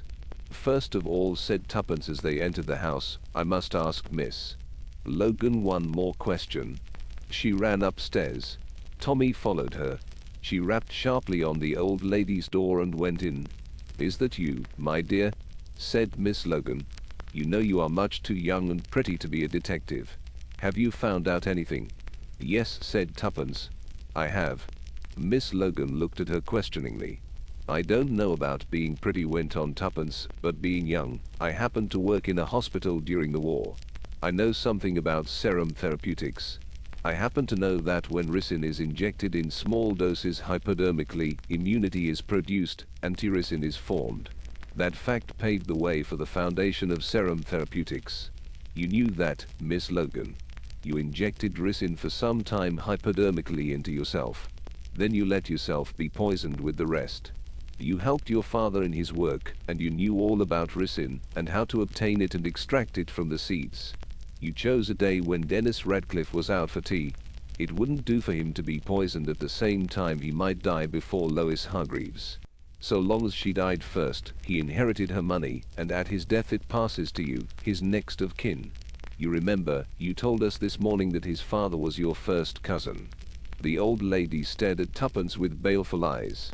Suddenly a wild figure burst in from the adjoining room. It was Hannah.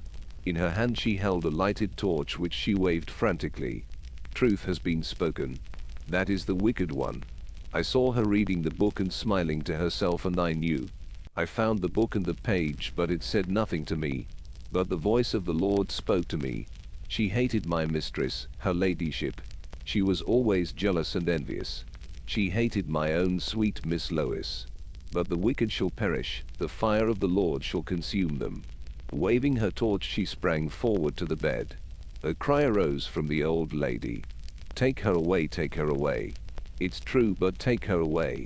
Tuppence flung herself upon Hannah, but the woman managed to set fire to the curtains of the bed before Tuppence could get the torch from her and stamp on it.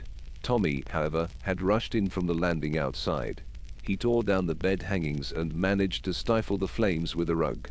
Then he rushed to Tuppence's assistance, and between them they subdued Hannah, just as Dr. Burton came hurrying in. A very few words sufficed to put him coherent of the situation. He hurried to the bedside, lifted Miss Logan's hand, then uttered a sharp exclamation. The shock of fire has been too much for her. She's dead. Perhaps it is as well under the circumstances. He paused, and then added, there was ricin in the cocktail glass as well. It's the best thing that could have happened, said Tommy, when they had relinquished Hannah to the doctor's care and were alone together. Tuppence, you were simply marvelous. There wasn't much I know about it, said Tuppence. It was too serious for play acting. I still can't bear to think of that girl. I won't think of her. But, as I said before, you were marvelous. The honors are with you. To use a familiar quotation, it is a great advantage to be intelligent and not to look it. Tommy, said Tuppence, you're a beast. Chapter 13. The Unbreakable Alibi. Tommy and Tuppence were busy sorting correspondence.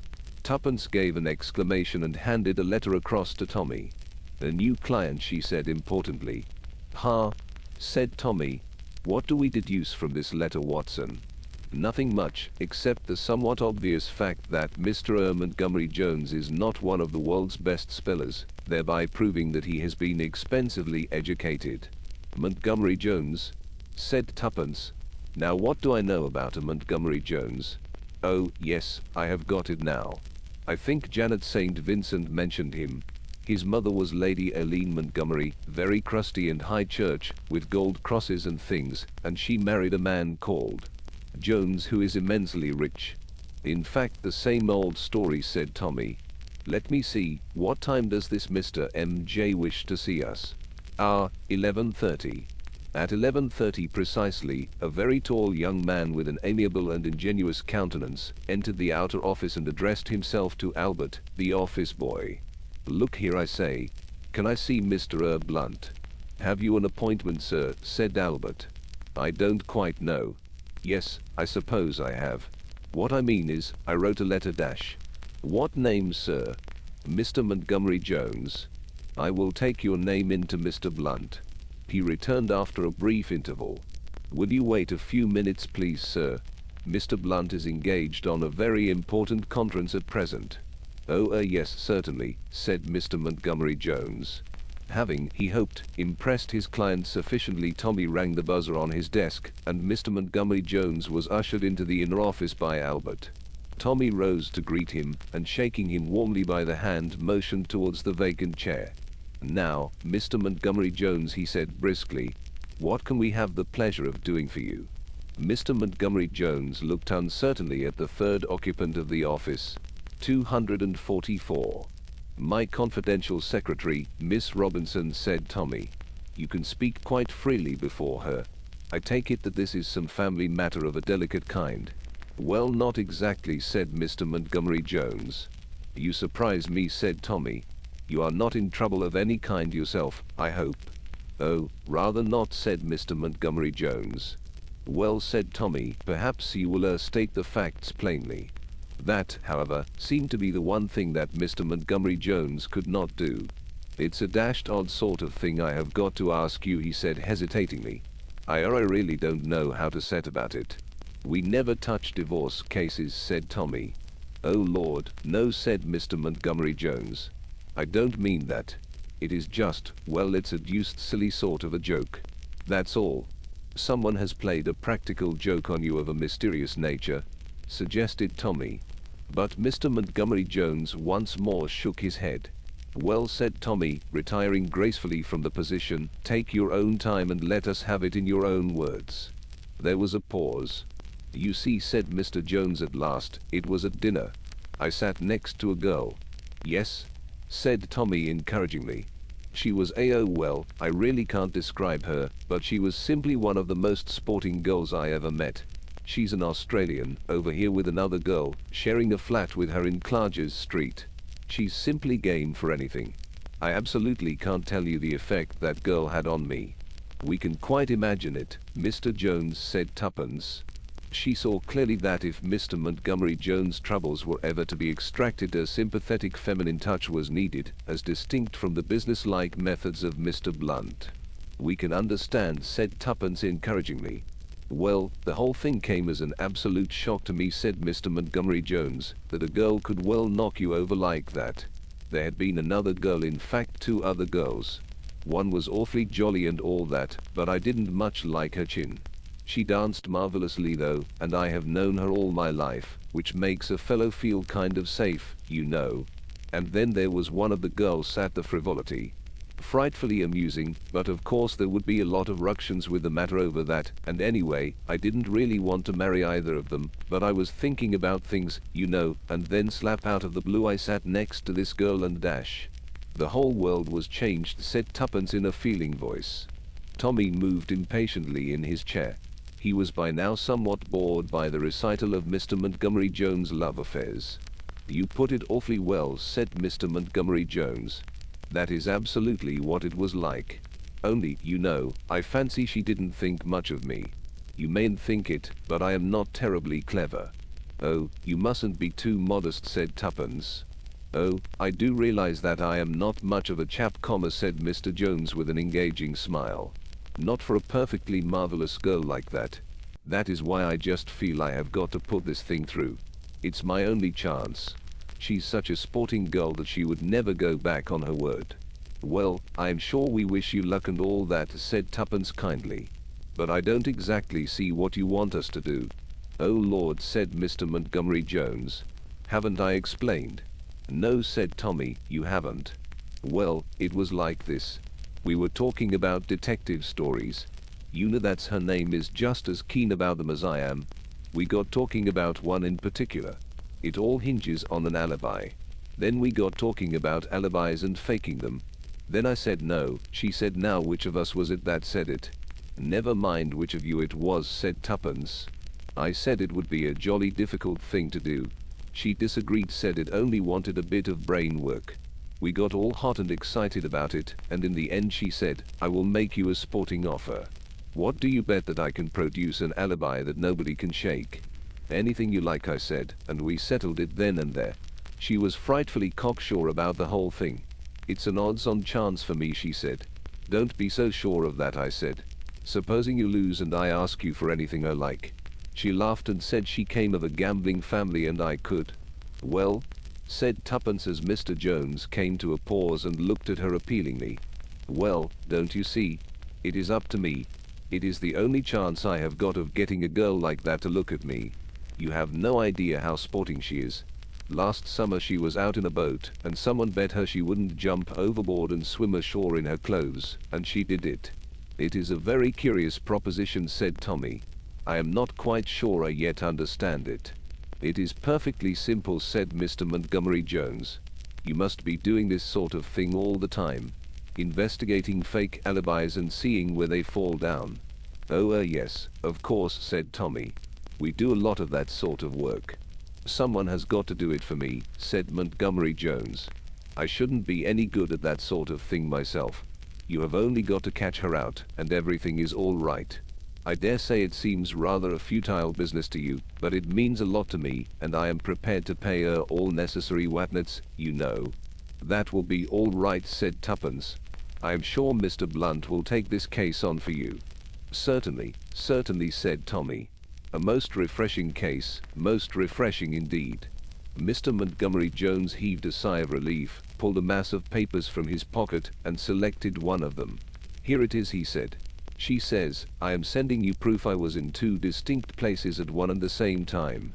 According to one story, I dined at the Bon Temps restaurant in Soho by myself, went to the Duke's Theatre and had supper with a friend, Mr. Le Marchant, at the Savoy, but I was also staying at the Castle Hotel, Torquay, and only returned to London on the following morning. You have got to find out which of the two stories is the true one, and how I manage the other. There, said Mr. Montgomery Jones. Now you see what it is that I want you to do. A most refreshing little problem, said Tommy. Very naive. Here is Una's photograph, said Mr. Montgomery Jones. You will want that. What is the lady's full name? Inquired Tommy. Miss Una Drake. And her address is 180 Clarges Street. Thank you, said Tommy. Well, we will look into the matter for you, Mr. Montgomery Jones. I hope we shall have good news for you very shortly. I say, you know, I am no end grateful, said Mr. Jones, rising to his feet and shaking Tommy by the hand. It has taken an awful load off my mind. Having seen his client out, Tommy returned to the inner office. Tuppence was at the cupboard that contained the classic library. Inspector French, said Tuppence. Eh? Said Tommy. Inspector French, of course, said Tuppence. He always does alibis. I know the exact procedure. We have to go over everything and check it. At first it will seem all right, and then when we examine it more closely we shall find the flaw. There ought not to be much difficulty about that, agreed Tommy. I mean, knowing that one of them is a fake to start with makes the thing almost a certainty, I should say. That is what worries me. I don't see anything to worry about in that. I am worrying about the girl, said Tommy. She will probably be let in to marry that young man whether she wants to or not. Darling, said Tuppence, don't be foolish. Women are never the wild gamblers they appear. Unless that girl was already perfectly prepared to marry that pleasant but rather empty-headed young man, she would never have let herself in for a wager of this kind. But, Tommy, believe me, she will marry him with more enthusiasm and respect if he wins the wager, than if she has to make it easy for him some other way. You do think you know about everything, said her husband. I do, said Tuppence. And now to examine our data, said Tommy, drawing the papers towards him. First the photograph H''M, quite a nice looking girl and quite a good photograph, I should say. Clear and easily recognizable. We must get some other girls' photographs, said Tuppence. Why? They always do, said Tuppence. You show 4 or 5 to waiters, and they pick out the right one. Do you think they do? Said Tommy. Pick out the right one, I mean. Well, they do in books, said Tuppence. It is a pity that real life is so different from fiction, said Tommy. Now then, what have we here? Yes, this is the London lot. Dined at the Bon Temps 7:30. Went to Duke's Theatre and saw Delphinium's Blue. Counterfoil of theatre ticket enclosed. Supper at the Savoy with Mr. Le Marchant. We can, I suppose, interview Mr. Le Marchant. That tells us nothing at all, said Tuppence, because if he is helping her to do it, he naturally won't give the show away. We can wash out anything he says now. Well, here is the Torquay end, went on Tommy. 12 o'clock from Paddington, had lunch in the restaurant car, receipted bill enclosed. Stayed at Castle Hotel for 1 night. Again receipted bill. I think this is all rather weak, said Tuppence. Anyone can buy a theatre ticket, you need never go near the theatre. The girl just went to Torquay and the London thing is a fake. If so, it is rather a sitter for us, said Tommy. Well, I suppose we might as well go and interview Mr. Le Marchant. Mr. Le Marchant proved to be a breezy youth who betrayed no great surprise on seeing them. Una has got some little game on, hasn't she? He asked. You never know what that kid is up to. I understand, Mr. Le Marchant, said Tommy, that Miss Drake had supper with you at the Savoy last Tuesday evening. That's right, said Mr. Le Marchant. I know it was Tuesday, because Una impressed it on me at the time, and what's more, she made me write it down in a little book. With some pride he showed an entry faintly penciled. Having supper with Una. Savoy, Tuesday 19th. Where had Miss Drake been earlier in the evening? Do you know? She had been to some rotten show called Pink Peonies or something like that. Absolute slosh, so she told me. You are quite sure Miss Drake was with you that evening? Mr. Le Marchant stared at him. Why, of course. Haven't I been telling you? Perhaps she asked you to tell us, said Tuppence. Well, for a matter of fact she did say something that was rather dashed odd. She said, what was it now? You think you are sitting here having supper with me, Jimmy, but really I am having supper 200 miles away in Devonshire. Now that was a dashed odd thing to say, don't you think so? Sort of astral body stuff. The funny thing is that a pal of mine, Dickie Rice, thought he saw her there. Who is this Mr. Rice? Oh, just a friend of mine.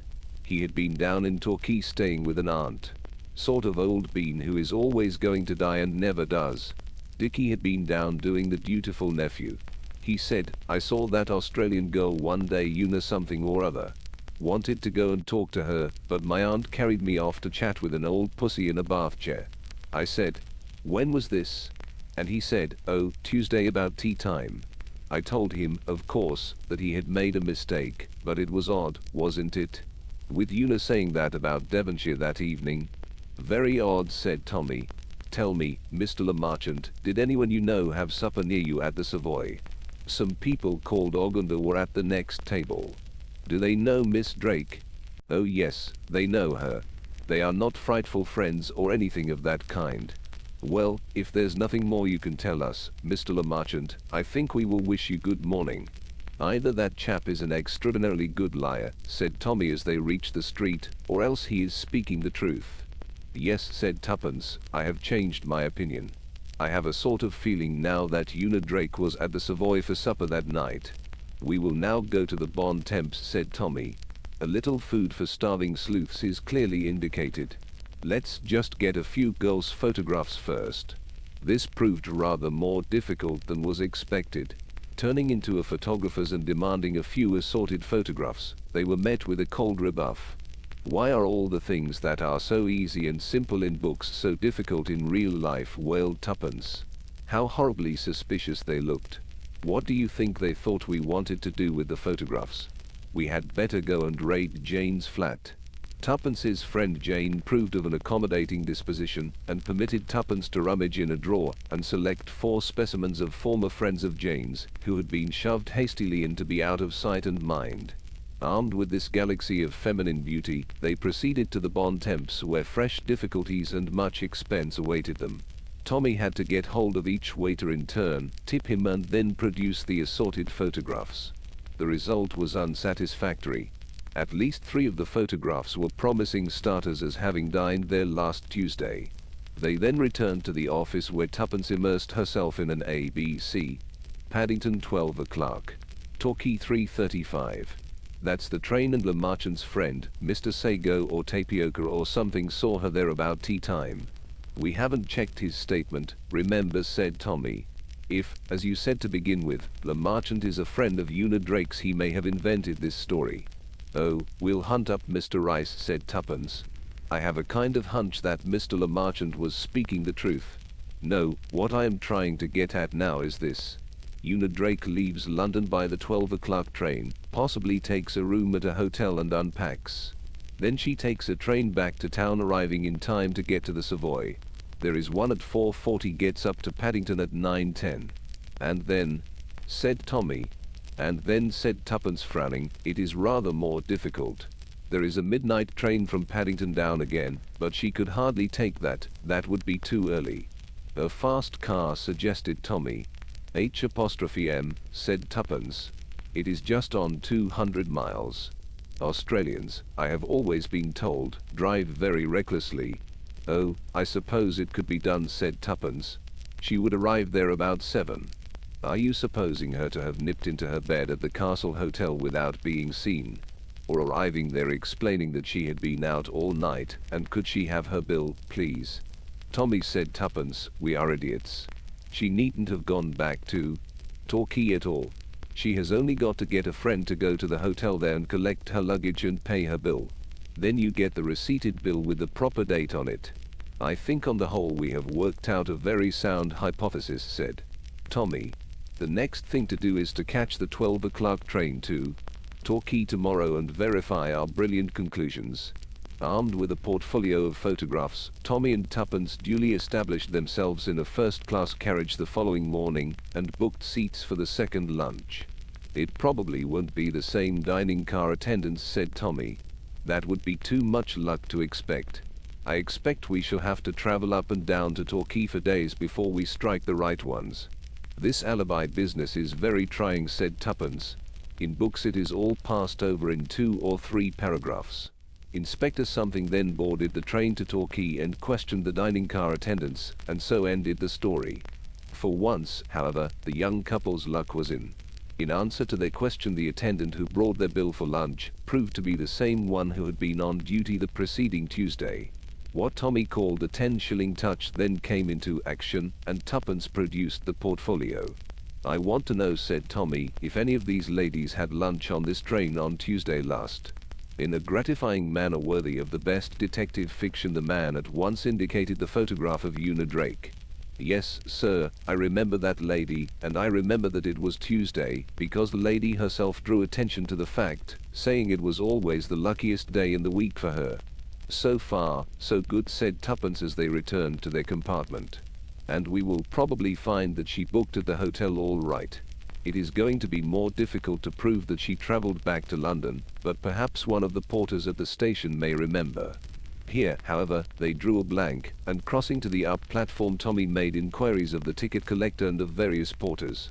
After the distribution of half-crowns as a preliminary to inquiring, two of the porters picked out one of the other photographs with a vague remembrance that someone like that travelled to town by the 4:40 that afternoon, but there was no identification of Una Drake. "But that doesn't prove anything," said Tuppence as they left the station. "She may have travelled by that train, and no one noticed her. She may have gone from the other station, from Torry." "That's quite likely," said Tuppence. "However, we can see to that after we have been to the hotel." The Castle Hotel was a big one overlooking the sea. After booking a room for the night and signing the register, Tommy observed pleasantly, "I believe you had a friend of ours staying here last Tuesday. Miss Una Drake."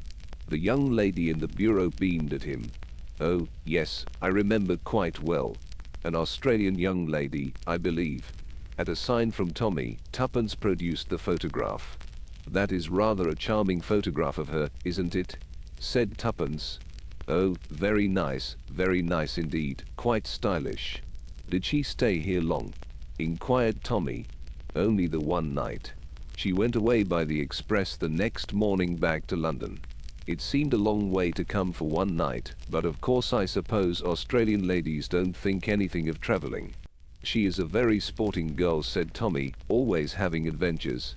It wasn't here, was it, that she went out to dine with some friends, went for a drive in their car afterwards, ran the car into a ditch, and wasn't able to get home till morning?" "Oh, no," said the young lady. "Miss Drake had dinner here in the hotel." "Really?" said Tommy. "Are you sure of that? I mean, how do you know?" "Oh, I saw her. I asked because I understood she was dining with some friends in Torquay," explained Tommy. "Oh, no, sir, she dined here."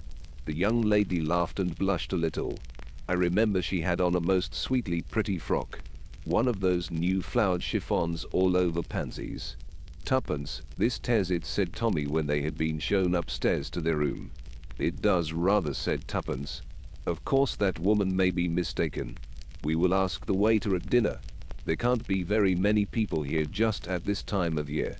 This time it was Tuppence who opened the attack. "Can you tell me if a friend of mine was here last Tuesday?" she asked the waiter with an engaging smile. "A Miss Drake, wearing a frock all over pansies, I believe." She produced a photograph. "This lady?" The waiter broke into immediate smiles of recognition. Yes, Miss Drake. I remember her very well.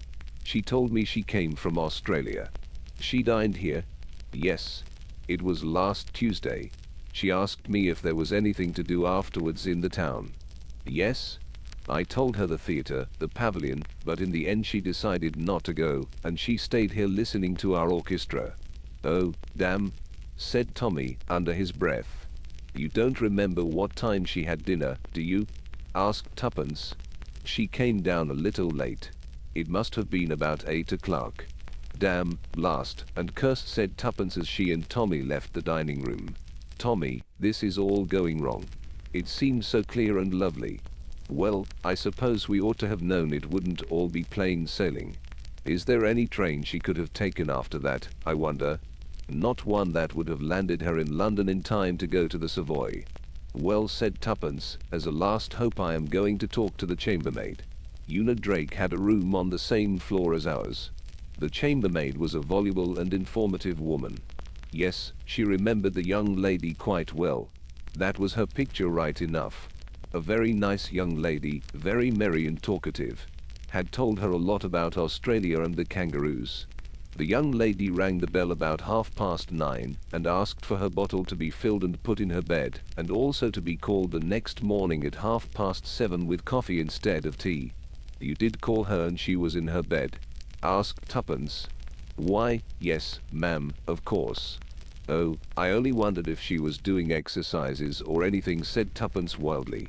So many people do in the early morning. Well, that seems cast iron enough, said Tommy when the chambermaid had departed. There is only one conclusion to be drawn from it. It is the London side of the thing that must be faked. Mr. Le Marchant must be a more accomplished liar than we thought, said Tuppence. We have a way of checking his statements, said Tommy. He said there were people sitting at the next table whom Una knew slightly. What was their name? Oglander, that was it. We must hunt up these Oglanders, and we ought also to make inquiries at Miss Drake's flat in Clarges Street. The following morning they paid their bill and departed somewhat crestfallen. Hunting out the Oglanders was fairly easy with the aid of the telephone book. Tuppence this time took the offensive and assumed the character of a representative of a new illustrated paper. She called on Mrs. Oglander, asking for a few details of their smart supper party at the Savoy on Tuesday evening. These details Mrs. Oglander was only too willing to supply. Just as she was leaving, Tuppence added carelessly, "Let me see, wasn't Miss Drake sitting at the table next to you? Is it really true that she is engaged to the Duke of Perth? You know her, of course." "I know her slightly," said Mrs. Oglander. "A very charming girl, I believe." "Yes, she was sitting at the next table to ours with Mr. Le Marchant. My girls know her better than I do." Tuppence's next port of call was the flat in Clarges Street. Here she was greeted by Miss Marjorie Lester, the friend with whom Miss Drake shared a flat. "Do tell me what all this is about," asked Miss Lester plaintively. "Una has some deep game on and I don't know what it is. Of course she slept here on Tuesday night. Did you see her when she came in?" "No, I had gone to bed. She has got her own latch key, of course. She came in about 1 o'clock, I believe." "When did you see her?" "Oh, the next morning about 9, or perhaps it was nearer 10. As Tuppence left the flat she almost collided with a tall gaunt female who was entering. "Excuse me, miss, I'm sure," said the gaunt female. "Do you work here?" asked Tuppence. "Yes, miss, I come daily." "What time do you get here in the morning?" 9 o'clock is my time, miss." Tuppence slipped a hurried half-crown into the gaunt female's hand. "Was Miss Drake here last Tuesday morning when you arrived?" "Why, yes, miss, indeed she was. Fast asleep in her bed and hardly woke up when I brought her in her tea." "Oh, thank you," said Tuppence and went disconsolately down the stairs. She had arranged to meet Tommy for lunch in a small restaurant in Soho, and there they compared notes. "I have seen that fellow Rice. It is quite true he did see Una Drake in the distance at Torquay." "Well," said Tuppence, "we have checked these alibis all right. Here, give me a bit of paper and a pencil, Tommy. Let us put it down neatly like all detectives do. 1.30 Una Drake seen in luncheon car of train. 4 o'clock arrives at Castle Hotel. 5 o'clock seen by Mr. Rice. 8 o'clock seen dining at hotel. 9.30 asks for hot water bottle. 11.30 seen at Savoy with Mr. Le Marchant. 7:30 a.m. called by chambermaid at Castle Hotel. 9 o'clock called by charwoman at flat at Clarges Street." They looked at each other. "Well, it looks to me as if Blunt's brilliant detectives are beat," said Tommy. "Oh, we mustn't give up," said Tuppence. "Somebody must be lying. The queer thing is that it strikes me nobody was lying. They all seemed perfectly truthful and straightforward. Yet there must be a flaw. We know there is. I think of all sorts of things like private aeroplanes, but that doesn't really get us any forwarder. I am inclined to the theory of an astral body." "Well," said Tuppence, "the only thing to do is to sleep on it. Your subconscious works in your sleep." "H''M," said Tommy. "If your subconscious provides you with a perfectly good answer to this riddle by tomorrow morning, I take off my hat to it." They were very silent all that evening. Again and again Tuppence reverted to the paper of times. She wrote things on bits of paper. She murmured to herself, she sought perplexedly through rail guides. But in the end they both rose to go to bed with no faint glimmer of light on the problem. "This is very disheartening," said Tommy. "One of the most miserable evenings I have ever spent," said Tuppence. "We ought to have gone to a music hall," said Tommy. "A few good jokes about mothers-in-law and twins and bottles of beer would have done us no end of good." "No, you will see this concentration will work in the end," said Tuppence. "How busy our subconscious will have to be in the next 8 hours." And on this hopeful note they went to bed. "Well," said Tommy next morning, "has the subconscious worked?" "I have got an idea," said Tuppence. "You have? What sort of an idea?" "Well, rather a funny idea. Not at all like anything I have ever read in detective stories. As a matter of fact, it is an idea that you put into my head." "Then it must be a good idea," said Tommy firmly. "Come on, Tuppence, out with it." "I shall have to send a cable to verify it," said Tuppence. "No, I am not going to tell you. It's a perfectly wild idea, but it's the only thing that fits the facts." "Well," said Tommy, "I must away to the office. A roomful of disappointed clients must not wait in vain. I leave this case in the hands of my promising subordinate." Tuppence nodded cheerfully. She did not put in an appearance at the office all day. When Tommy returned that evening about 5:30, it was to find the wildly exultant Tuppence awaiting him. "I have done it, Tommy. I have solved the mystery of the alibi. We can charge up all these half-crowns and 10-shilling notes, and demand a substantial fee of our own from Mr. Montgomery Jones, and he can go right off and collect his goal." "What is the solution?" cried Tommy.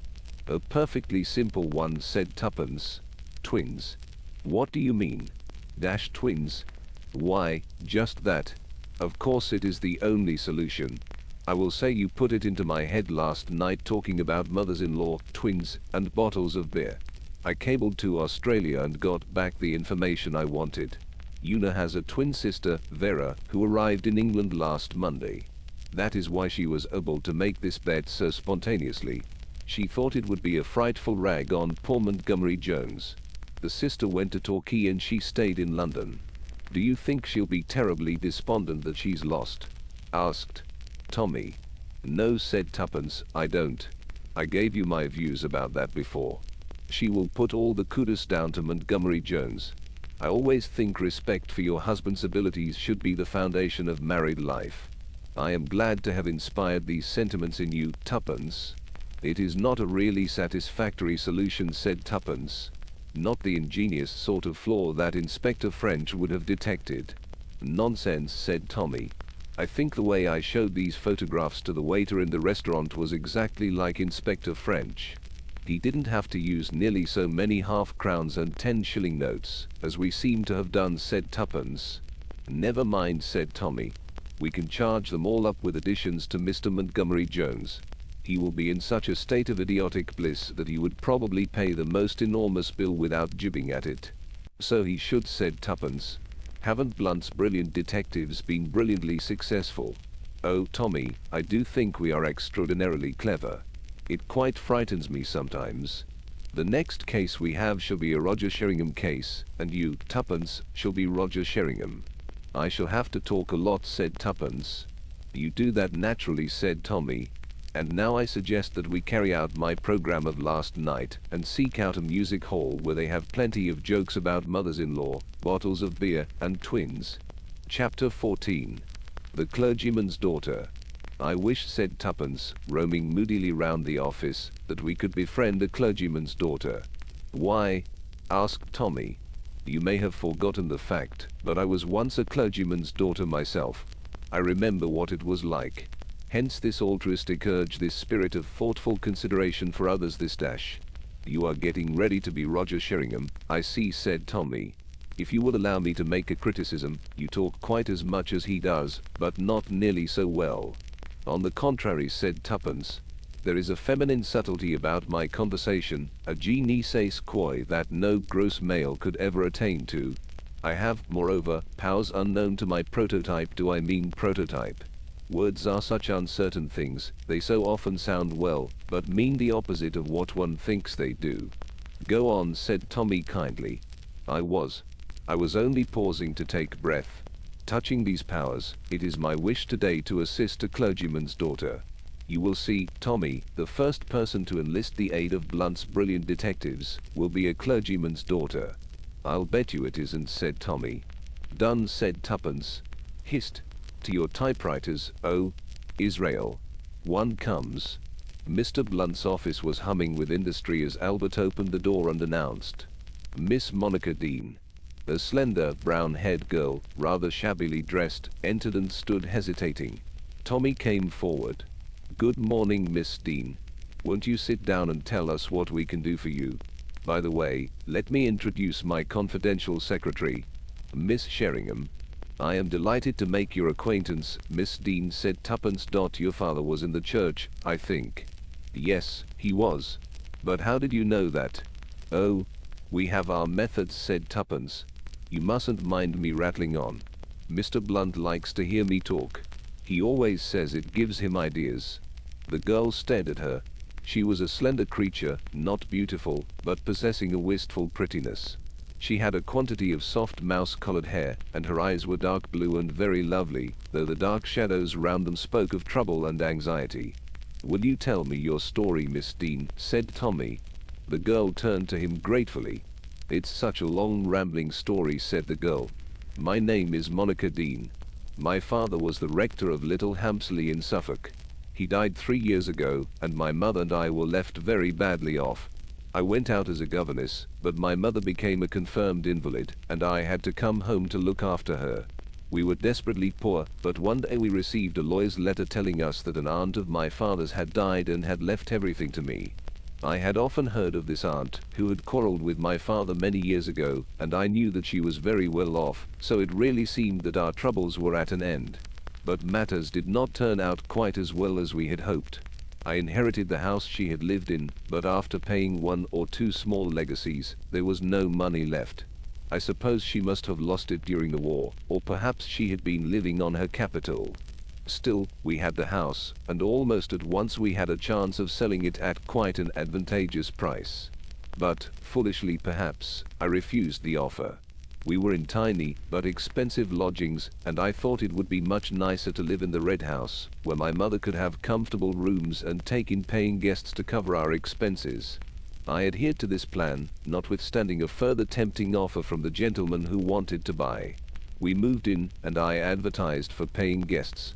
For a time, all went well. We had several answers to our advertisement. My aunt's old servant remained on with us, and she and I between us did the work of the house. And then these unaccountable things began to happen. What things? The queerest things. The whole place seemed bewitched. Pictures fell down, crockery flew across the room and broke. One morning we came down to find all the furniture moved round. At first we thought someone was playing a practical joke, but we had to give up that explanation.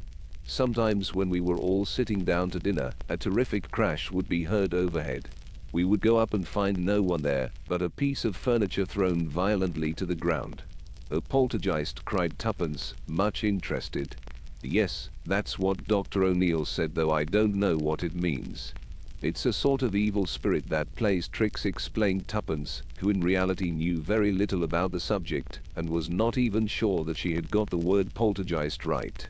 Well, at any rate, the effect was disastrous. Our visitors were frightened to death, and left as soon as possible. We got new ones, and they too left hurriedly. I was in despair, and, to crown all, our own tiny income ceased suddenly. The company in which it was invested failed. You poor dear, said Tuppence sympathetically. What a time you have had. Did you want Mr. Blunt to investigate this haunting business? Not exactly. You see, 3 days ago, a gentleman called upon us. His name was Dr. O'Neill. He told us that he was a member of the Society for Physical Research, and that he had heard about the curious manifestations that had taken place in our house and was much interested. So much so, that he was prepared to buy it from us, and conduct a series of experiments there. Well, of course, at first, I was overcome with joy. It seemed the way out of all our difficulties. But yes? Perhaps you will think me fanciful. Perhaps I am. But oh, I'm sure I haven't made a mistake. It was the same man. What same man? The same man who wanted to buy it before. Oh, I'm sure I'm right. But why shouldn't it be? You don't understand. The two men were quite different name and everything. The first man was quite young, a spruce dark young man of 30-odd. Dr. O'Neill is about 50, he has a grey beard and wears glasses and stoops. But when he talked I saw a gold tooth one side of his mouth. It only shows when he laughs. The other man had a tooth in just the same position, and then I looked at his ears. I had noticed the other man's ears, because they were a peculiar shape with hardly any lobe. Dr. O'Neill's were just the same. Both things couldn't be a coincidence, could they? I thought, and finally I wrote and said I would let him know in a week. I had noticed Mr. Blunt's advertisement some time ago as a matter of fact in an old paper that lined one of the kitchen drawers. I cut it out and came up to town. You were quite right, said Tuppence, nodding her head with vigor. This needs looking into. A very interesting case, Miss Dean, observed Tommy. We shall be pleased to look into this for you, Miss Sheringham? Rather, said Tuppence, and we'll get to the bottom of it too. I understand, Miss Dean, went on Tommy, that the household consists of you and your mother and a servant. Can you give me any particulars about the servant? Her name is Crockett. She was with my aunt about 8 or 10 years. She is an elderly woman, not very pleasant in manner, but a good servant. She is inclined to give herself airs because her sister married out of her station. Crockett has a nephew whom she is always telling us is quite the gentleman. H''M, said Tommy, rather at a loss how to proceed. Tuppence had been eyeing Monica keenly, now she spoke with sudden decision. I think the best plan would be for Miss Dean to come out and lunch with me. It's just 1 o'clock. I can get full details from her. Certainly, Miss Sheringham, said Tommy. An excellent plan. Look here, said Tuppence, when they were comfortably ensconced at a little table in a neighboring restaurant, I want to know. Is there any special reason why you want to find out about all this? Monica blushed. Well, you see, Out with it, said Tuppence encouragingly. Well, there are 2 men who want to marry me. The usual story, I suppose. One rich, one poor, and the poor one is the one you like. I don't know how you know all these things, murmured the girl. That's a sort of law of nature, explained Tuppence. It happens to everybody. It happened to me. You see, even if I sell the house, it won't bring us in enough to live on. Gerald is a dear, but he's desperately poor, though he's a very clever engineer. And if only he had a little capital, his firm would take him into partnership. The other, Mr. Partridge, is a very good man, I am sure, and well off, and if I married him, it would be an end to all our troubles. But I know, said Tuppence sympathetically. It isn't the same thing at all. You can go on telling yourself how good and worthy he is, and adding up his qualities as though they were an addition sum, and it all has a simply refrigerating effect. Monica nodded. Well, said Tuppence, I think it would be as well if we went down to the neighborhood and studied matters upon the spot. What is the address? The Red House, Sturton in the Marsh. Tuppence wrote down the address in her notebook. I didn't ask you, Monica began, about terms, she ended, blushing a little. Our payments are strictly by results, said Tuppence gravely. If the secret of the Red House is a profitable one, as seems possible from the anxiety displayed to acquire the property, we should expect a small percentage, otherwise nothing. Thank you very much, said the girl gratefully. And now, said Tuppence, don't worry. Everything's going to be all right. Let's enjoy lunch and talk of interesting things. Chapter 15. The Red House. Well, said Tommy, looking out of the window of the Crown and Anchor, here we are at Toad in the Hole, or whatever this blasted village is called. Let us review the case, said Tuppence. By all means, said Tommy. To begin with, getting my say in first, I suspect the invalid mother. Why? My dear Tuppence, grant that this poltergeist business is all a put-up job, got up in order to persuade the girl to sell the house. Someone must have thrown the things about. Now the girl said everyone was at dinner, but if the mother is a thoroughgoing invalid, she'd be upstairs in her room. If she was an invalid, she could hardly throw furniture about. Ah, but she wouldn't be a real invalid.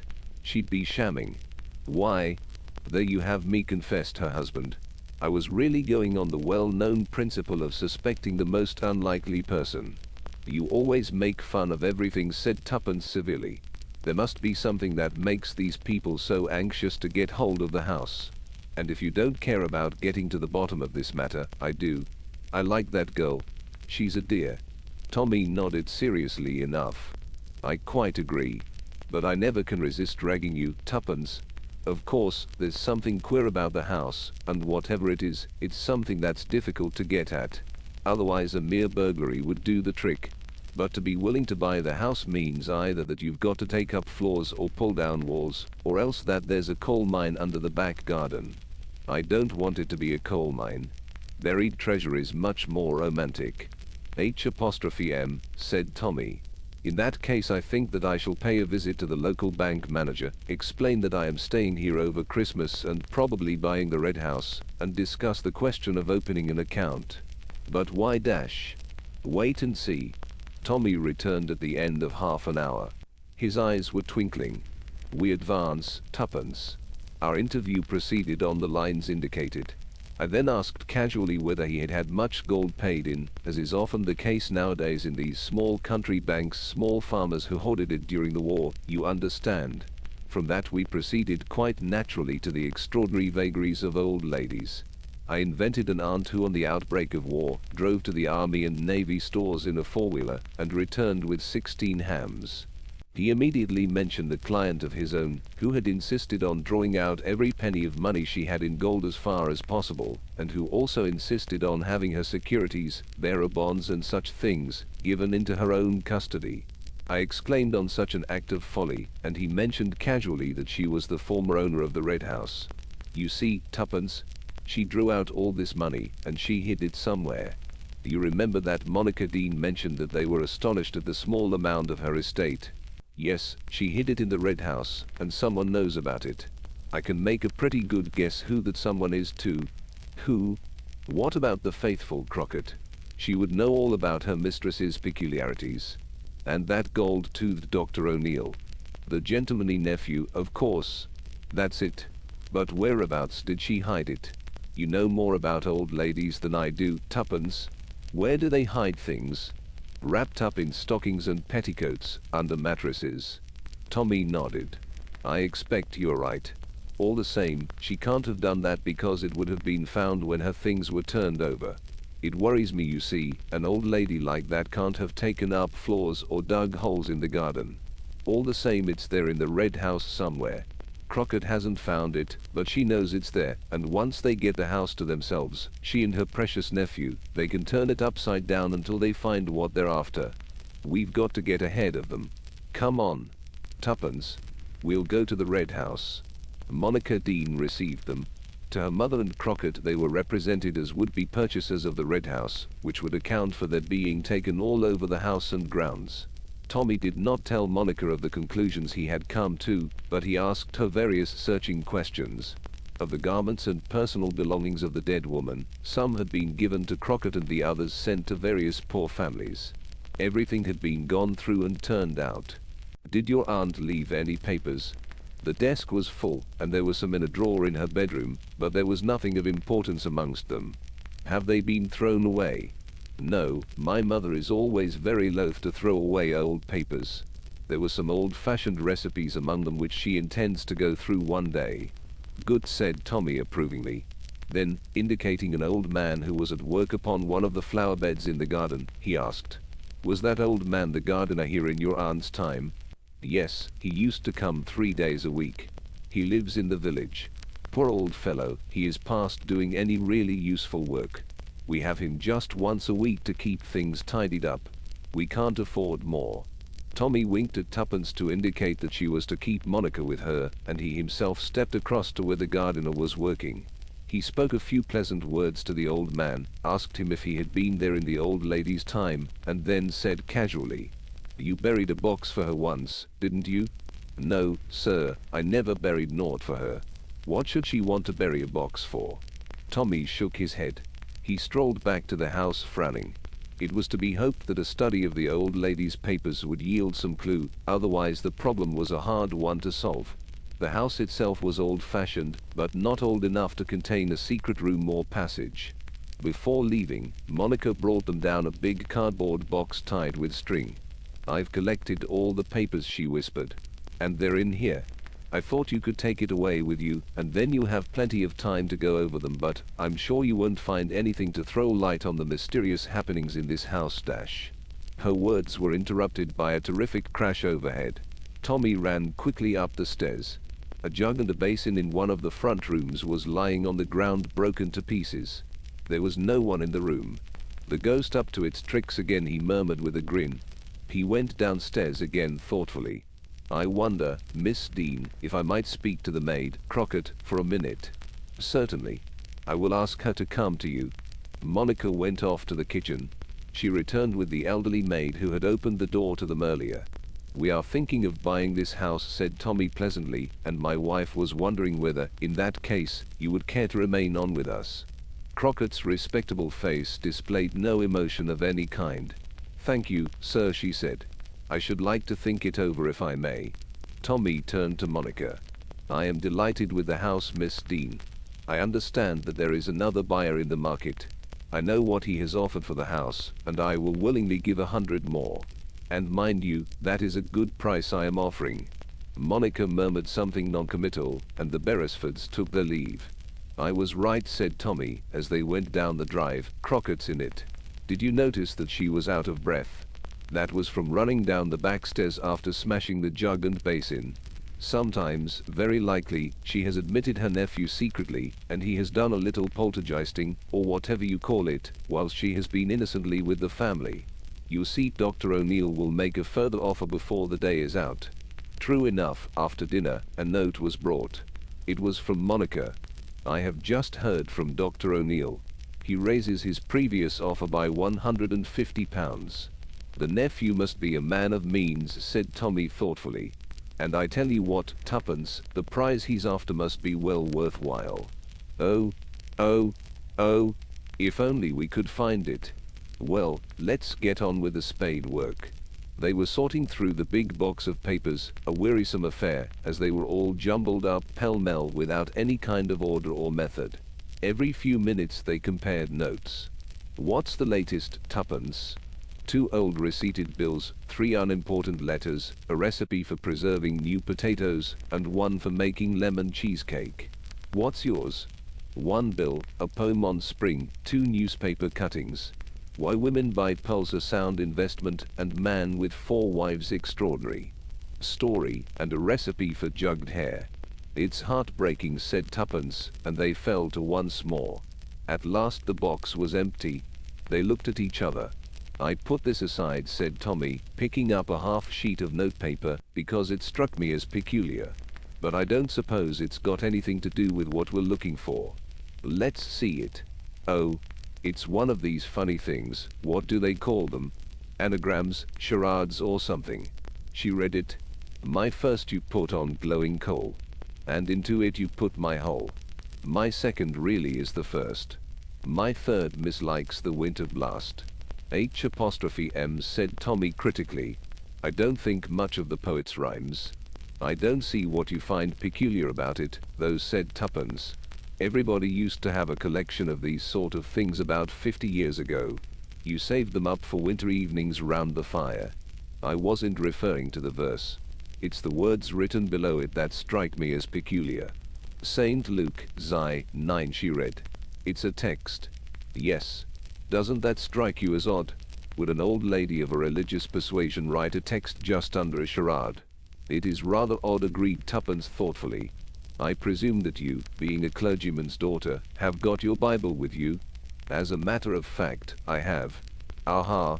You didn't expect that. Wait a sec." Tuppence ran to her suitcase, extracted a small red volume and returned to the table. She turned the leaves rapidly. "Here we are. Luke, chapter Xi, verse 9. Oh, Tommy, look." Tommy bent over and looked where Tuppence's small finger pointed to a portion of the verse in question. "Seek and ye shall find." "That's it," cried Tuppence. "We've got it. Solve the cryptogram and the treasure is ours, or rather Monica's." "Well, let's get to work on the cryptogram, as you call it. My first you put on glowing coal. What does that mean, I wonder?" Then dash my second really is the first. That's pure gibberish. It's quite simple, really, said Tuppence kindly. It's just a sort of knack. Let me have it. Tommy surrendered it willingly. Tuppence ensconced herself in an armchair and began muttering to herself with bent brows. It's quite simple, really, murmured Tommy when half an hour had elapsed. Don't crow. We're the wrong generation for this. I've a good mind to go back to town tomorrow and call on some old pussy who would probably read it as easy as winking. It's a knack, that's all. Well, let's have one more try. There aren't many things you can put on glowing coals, said Tuppence thoughtfully. There's water to put it out, or wood, or a kettle. It must be one syllable, I suppose. What about wood, then? You couldn't put anything into wood, though. There's no one-syllable word instead of water, but there must be one-syllable things you can put on a fire in the kettle line. Saucepans, mused Tuppence. Frying pans. How about pan? Or pot? What's a word beginning pan or pot that is something you cook? Pottery, suggested Tommy. You bake that in the fire. Wouldn't that be near enough? The rest of it doesn't fit. Pancakes? No. Oh, bother. They were interrupted by the little serving maid, who told them that dinner would be ready in a few minutes. Only Mrs. Lumley, she wanted to know if you like your potatoes fried or boiled in their jackets. She's got some of each. Boiled in their jackets, said Tuppence promptly. I love potatoes. She stopped dead with her mouth open. What's the matter, Tuppence? Have you seen a ghost? Tommy, cried Tuppence. Don't you see? That's it. The word I mean. Potatoes. My first you put on glowing coal. That's pot. And into it you put my whole. My second really is the first. That's the first letter of the alphabet. My third mislikes the wintry blast. Cold toes, of course. You're right, Tuppence. Very clever of you. But I'm afraid we've wasted an awful lot of time over nothing. Potatoes don't fit in at all with missing treasure. Half a sec, though. What did you read out just now, when we were going through the box? Something about a recipe for new potatoes. I wonder if there's anything in that. He rummaged hastily through the pile of recipes. Here it is. To keep new potatoes. Put the new potatoes into tins and bury them in the garden. Even in the middle of winter, they will taste as though freshly dug. We've got it, screamed Tuppence. That's it. The treasure is in the garden, buried in a tin. But I asked the gardener. He said he'd never buried anything. Yes, I know, but that's because people never really answer what you say, they answer what they think you mean. He knew he'd never buried anything out of the common. We'll go tomorrow and ask him where he buried the potatoes. The following morning was Christmas Eve. By dint of inquiry they found the old gardener's cottage. Tuppence broached the subject after some minutes' conversation.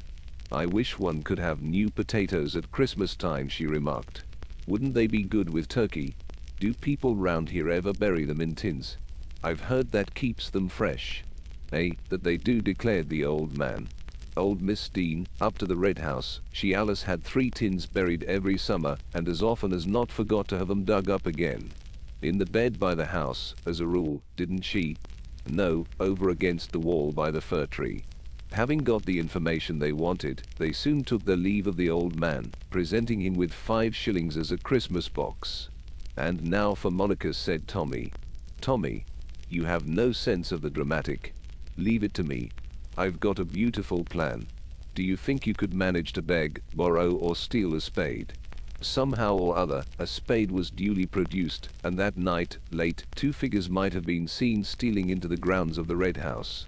The place indicated by the gardener was easily found, and Tommy set to work. Presently his spade rang on metal, and a few seconds later he had unearthed a big biscuit tin.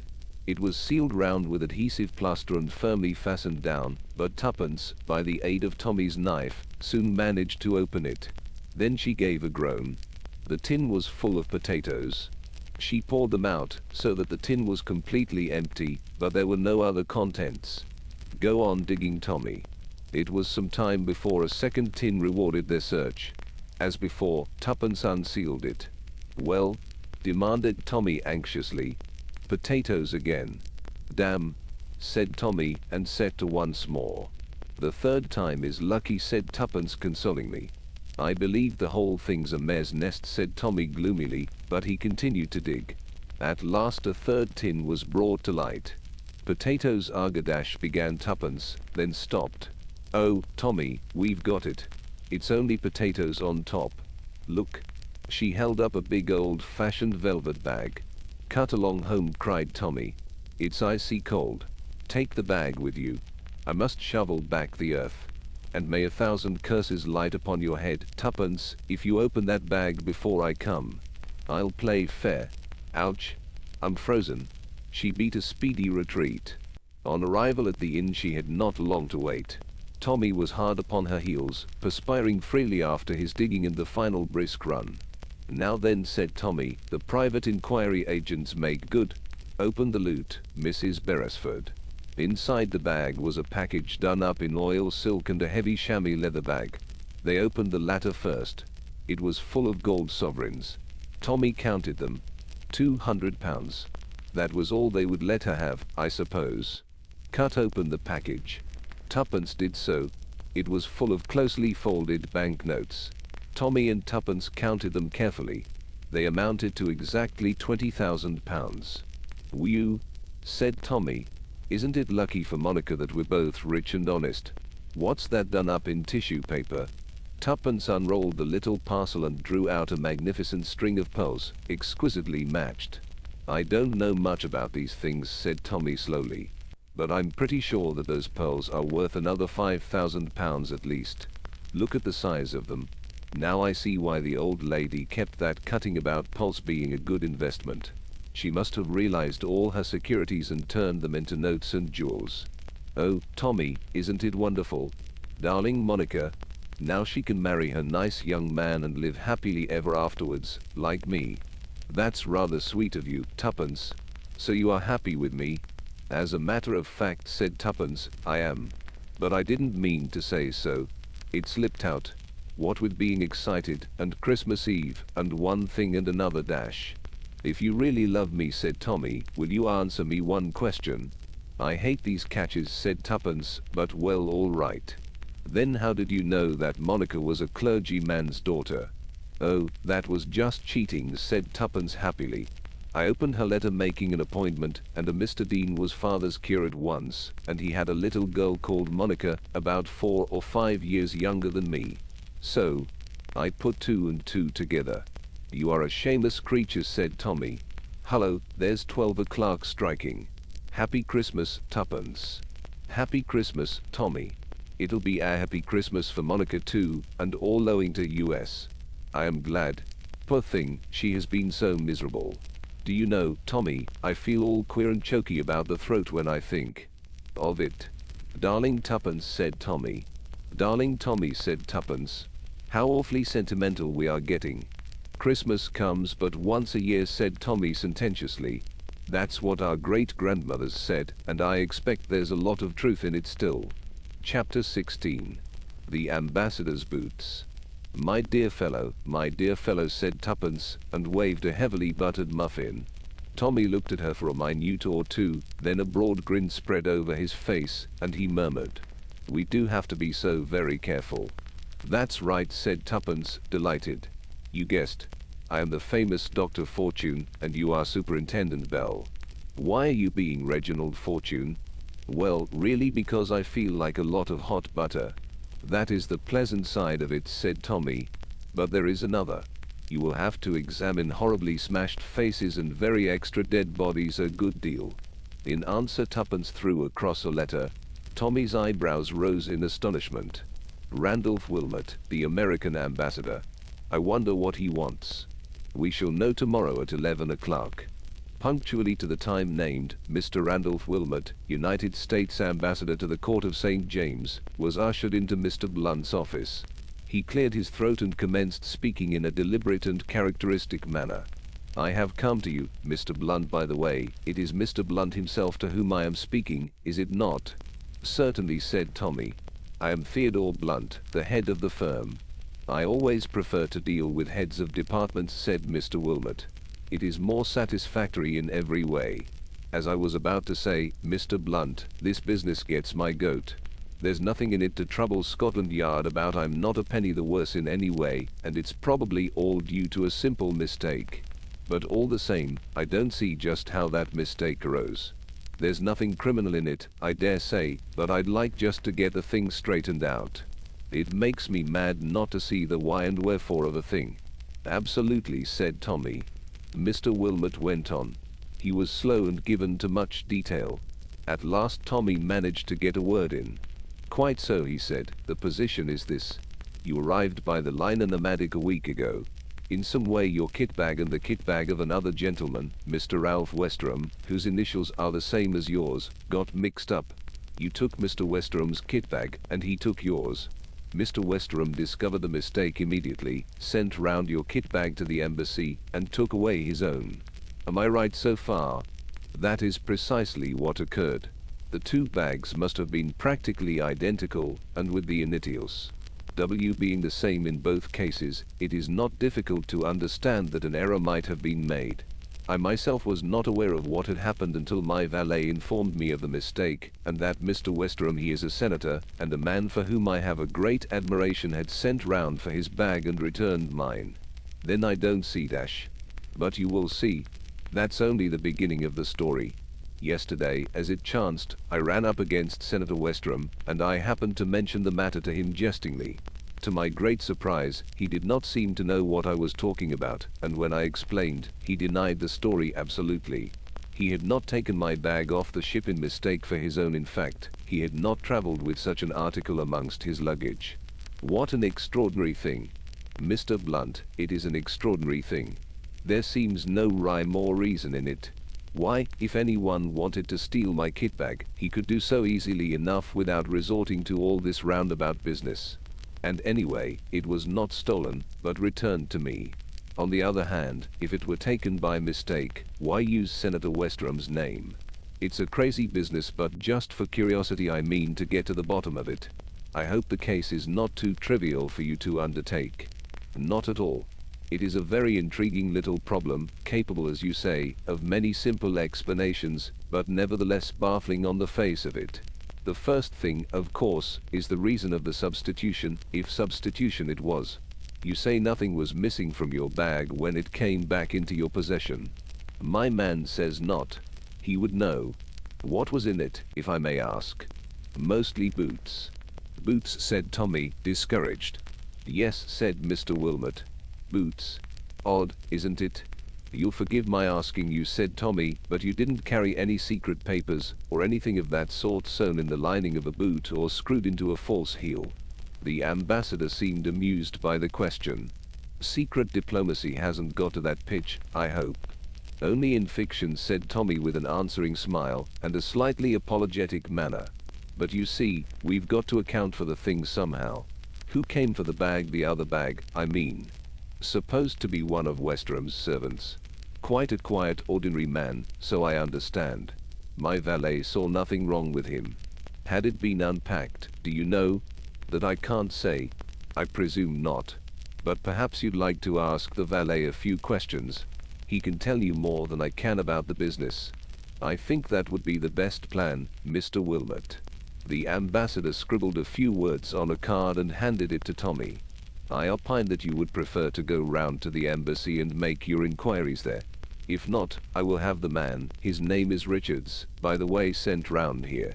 "No, thank you, Mr. Wilmot. I should prefer to go to the embassy." The ambassador rose, glancing at his watch. "Dear me, I shall be late for an appointment. Well, goodbye, Mr. Blunt. I'll leave the matter in your hands." He hurried away. Tommy looked at Tuppence, who had been scribbling demurely on her pad in the character of the efficient Miss Robinson. "What about it, old thing?" he asked. "Do you see, as the old bird put it, any rhyme or reason in the proceedings?" "None whatever," replied Tuppence cheerily. "Well, that's a start, anyway. It shows that there is really something very deep at the back of it." "You think so?" "It's a generally accepted hypothesis. Remember Sherlock Holmes and the depth the butter had sunk into the parsley, I mean the other way around. I've always had a devouring wish to know all about that case. Perhaps Watson will disinter it from his notebook one of these days. Then I shall die happy. But we must get busy." Quite so, said Tuppence. Not a quick man, the esteemed Wilmot, but sure. She knows men, said Tommy. Or do I say he knows men? It is so confusing when you assume the character of a male detective. Oh, my dear fellow, my dear fellow. A little more action, Tuppence, and a little less repetition. A classic phrase cannot be repeated too often, said Tuppence with dignity. Have a muffin, said Tommy kindly. Not at 11 o'clock in the morning, thank you. Silly case, this. Boots, you know. Why boots? Well, said Tommy. Why not? It doesn't fit. Boots. She shook her head. All wrong. Who wants other people's boots? The whole thing's mad. Possibly they got hold of the wrong bag, suggested Tommy. That's possible. But if they were after papers, a dispatch case would be more likely. Papers are the only things one thinks of in connection with ambassadors. Boots suggest footprints, said Tommy thoughtfully. Do you think they wanted to lay a trail of Wilmot's footsteps somewhere? Tuppence considered the suggestion, abandoning her role, then shook her head. It seems wildly impossible, she said. No, I believe we shall have to resign ourselves to the fact that the boots have nothing to do with it. Well, said Tommy with a sigh, the next step is to interview friend Richards. He may be able to throw some light on the mystery. On production of the ambassador's card, Tommy was admitted to the embassy, and presently a pale young man, with a respectful manner and a subdued voice, presented himself to undergo examination. I am Richards, sir, Mr. Wilmot's valet. I understood you wished to see me. Yes, Richards. Mr. Wilmot called on me this morning, and suggested that I should come round and ask you a few questions. It is this matter of the kit bag. Mr. Wilmot was rather upset over the affair, I know, sir. I can hardly see why, since no harm was done. I certainly understood from the man who called for the other bag that it belonged to Senator Westerham, but of course, I may have been mistaken. What kind of man was he? Middle-aged. Grey hair. Very good class, I should say most respectable. I understood he was Senator Westerham's valet. He left Mr. Wilmot's bag and took away the other. Had it been unpacked at all? Which one, sir? Well, I meant the one you brought from the boat. But I should like to know about the other as well, Mr. Wilmot's own. Had that been unpacked, do you fancy? I should say not, sir. It was just as I strapped it up on the boat. I should say the gentleman, whoever he was, just opened it, realized it wasn't his, and shut it up again. Nothing missing? No small article? I don't think so, sir. In fact, I'm quite sure. And now the other one. Had you started to unpack that? As a matter of fact, sir, I was just opening it at the very moment Senator Westerham's man arrived. I'd just undone the straps. Did you open it at all? We just unfastened it together, sir, to be sure no mistake had been made this time. The man said it was all right, and he strapped it up again and took it away. What was inside? Boots also? No, sir, mostly toilet things, I fancy. I know I saw a tin of bath salts. Tommy abandoned that line of research. You never saw anyone tampering with anything in your master's cabin on board ship, I suppose? Oh, no, sir. Never anything suspicious of any kind. And what do I mean by that? I wonder, he thought to himself with a trace of amusement. Anything suspicious, just words. But the man in front of him hesitated. Now that I remember it, dash. Yes, said Tommy eagerly. What? I don't think it could have anything to do with it. But there was a young lady. Yes? A young lady, you say. What was she doing? She was taken faint, sir. A very pleasant young lady. Miss Eileen O'Hara, her name was. A dainty-looking lady, not tall, with black hair. Just a little foreign-looking. Yes? Said Tommy, with even greater eagerness. As I was saying, she was taken queer. Just outside Mr. Wilmot's cabin. She asked me to fetch the doctor. I helped her to the sofa, and then went off for the doctor. I was some time finding him, and when I found him and brought him back, the young lady was nearly all right again. Oh, said Tommy. You don't think, sir, dash. It's difficult to know what to think, said Tommy noncommittally. Was this Miss O'Hara traveling alone? Yes, I think so, sir. You haven't seen her since you landed? No, sir. "Well," said Tommy, after a minute or two spent in reflection, "I think that's all. Thank you, Richards." "Thank you, sir." Back at the office of the detective agency, Tommy retailed his conversation with Richards to Tuppence, who listened attentively. "What do you think of it, Tuppence?" "Oh, my dear fellow, we doctors are always skeptical of a sudden faintness. So very convenient. And Eileen as well as O'Hara. Almost too impossibly Irish, don't you think? It's something to go upon at last. Do you know what I am going to do, Tuppence? Advertise for the lady." "What?" "Yes, any information respecting Miss Eileen O'Hara known to have travelled such and such a ship and such a date. Either she'll answer it herself if she's genuine, or someone may come forward to give us information about her. So far, it's the only hope of a clue. You'll also put her on her guard, remember." "Well," said Tommy, "one's got to risk something." "I still can't see any sense in the thing," said Tuppence, frowning. "If a gang of crooks get hold of the ambassador's bag for an hour or two, and then send it back, what possible good can it do them? Unless there are papers in it they want to copy, and Mr. Wilmot swears there was nothing of the kind." Tommy stared at her thoughtfully. "You put these things rather well, Tuppence," he said at last. "You've given me an idea." It was 2 days later. Tuppence was out to lunch. Tommy, alone in the austere office of Mr. Theodore Blunt, was improving his mind by reading the latest sensational thriller. The door of the office opened and Albert appeared. "A young lady to see you, sir. Miss Cicely March.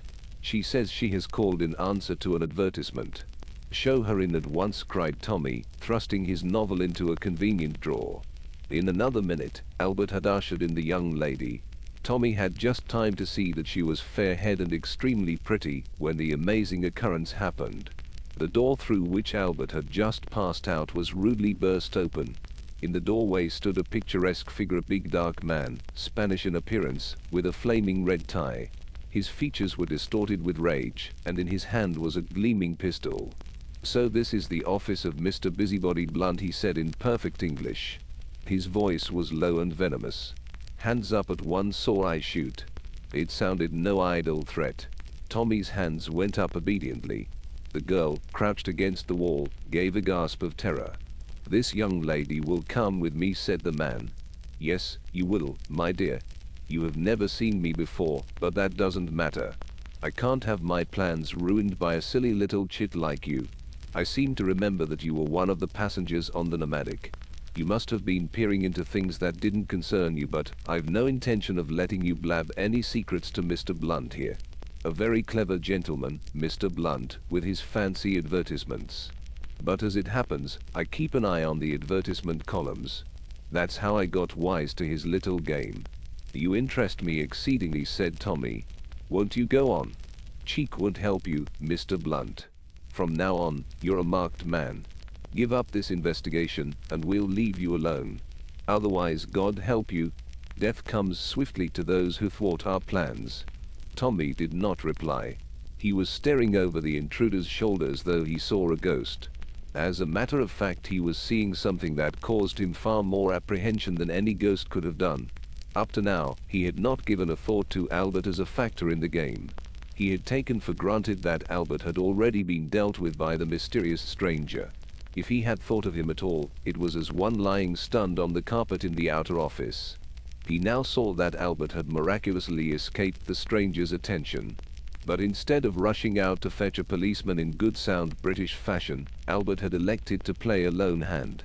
The door behind the stranger had opened noiselessly, and Albert stood in the aperture enveloped in a coil of rope.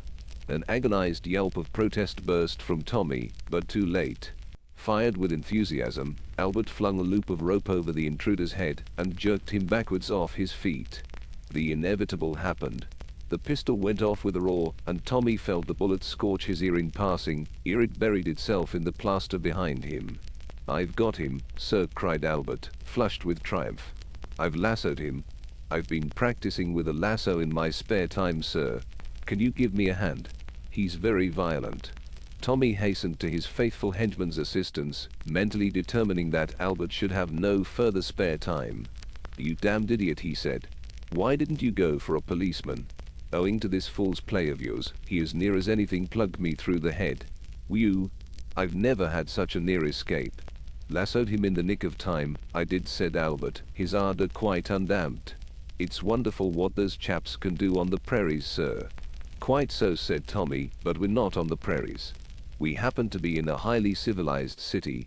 And now, my dear sir, he added to his prostrate foe, what are we going to do with you? A stream of oaths in a foreign language was his only reply. Hush, said Tommy. I don't understand a word of what you are saying, but I've got a shrewd idea it's not the kind of language to use before a lady. You excuse him, won't you, miss? Do you know, in the excitement of this little upset, I've quite forgotten your name. March, said the girl. She was still white and shaken, but she came forward now and stood by Tommy, looking down on the recumbent figure of the discomfited stranger. What are you going to do with him? I could fetch a bobby now, said Albert helpfully. But Tommy, looking up, caught a very faint negative movement of the girl's head, and took his cue accordingly. We'll let him off this time, he remarked. Nevertheless, I shall give myself the pleasure of kicking him downstairs if it's only to teach him manners to a lady. He removed the rope, hauled the victim to his feet, and propelled him briskly through the outer office. A series of shrill yelps was heard and then a thud. Tommy came back, flushed but smiling. The girl was staring at him with round eyes. Did you hurt him?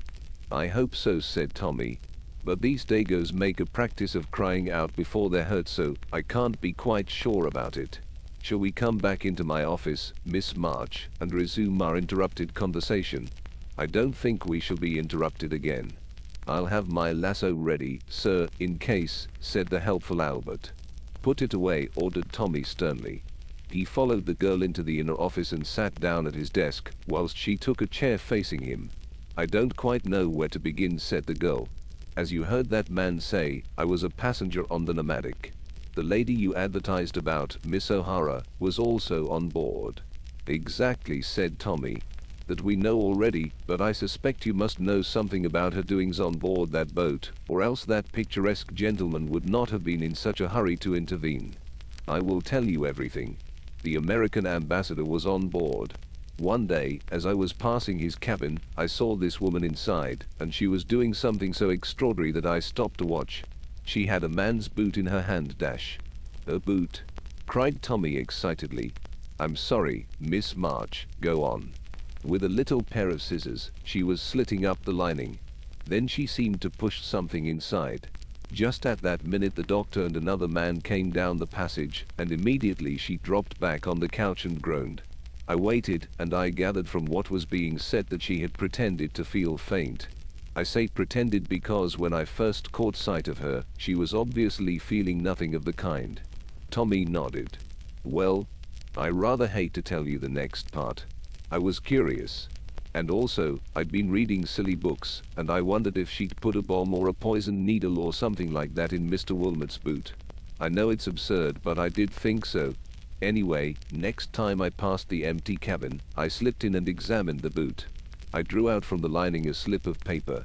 Just as I had it in my hand, I heard the steward coming, and I hurried out so as not to be caught. The folded paper was still in my hand. When I got into my own cabin I examined it. Mr. Blunt, it was nothing but some verses from the Bible.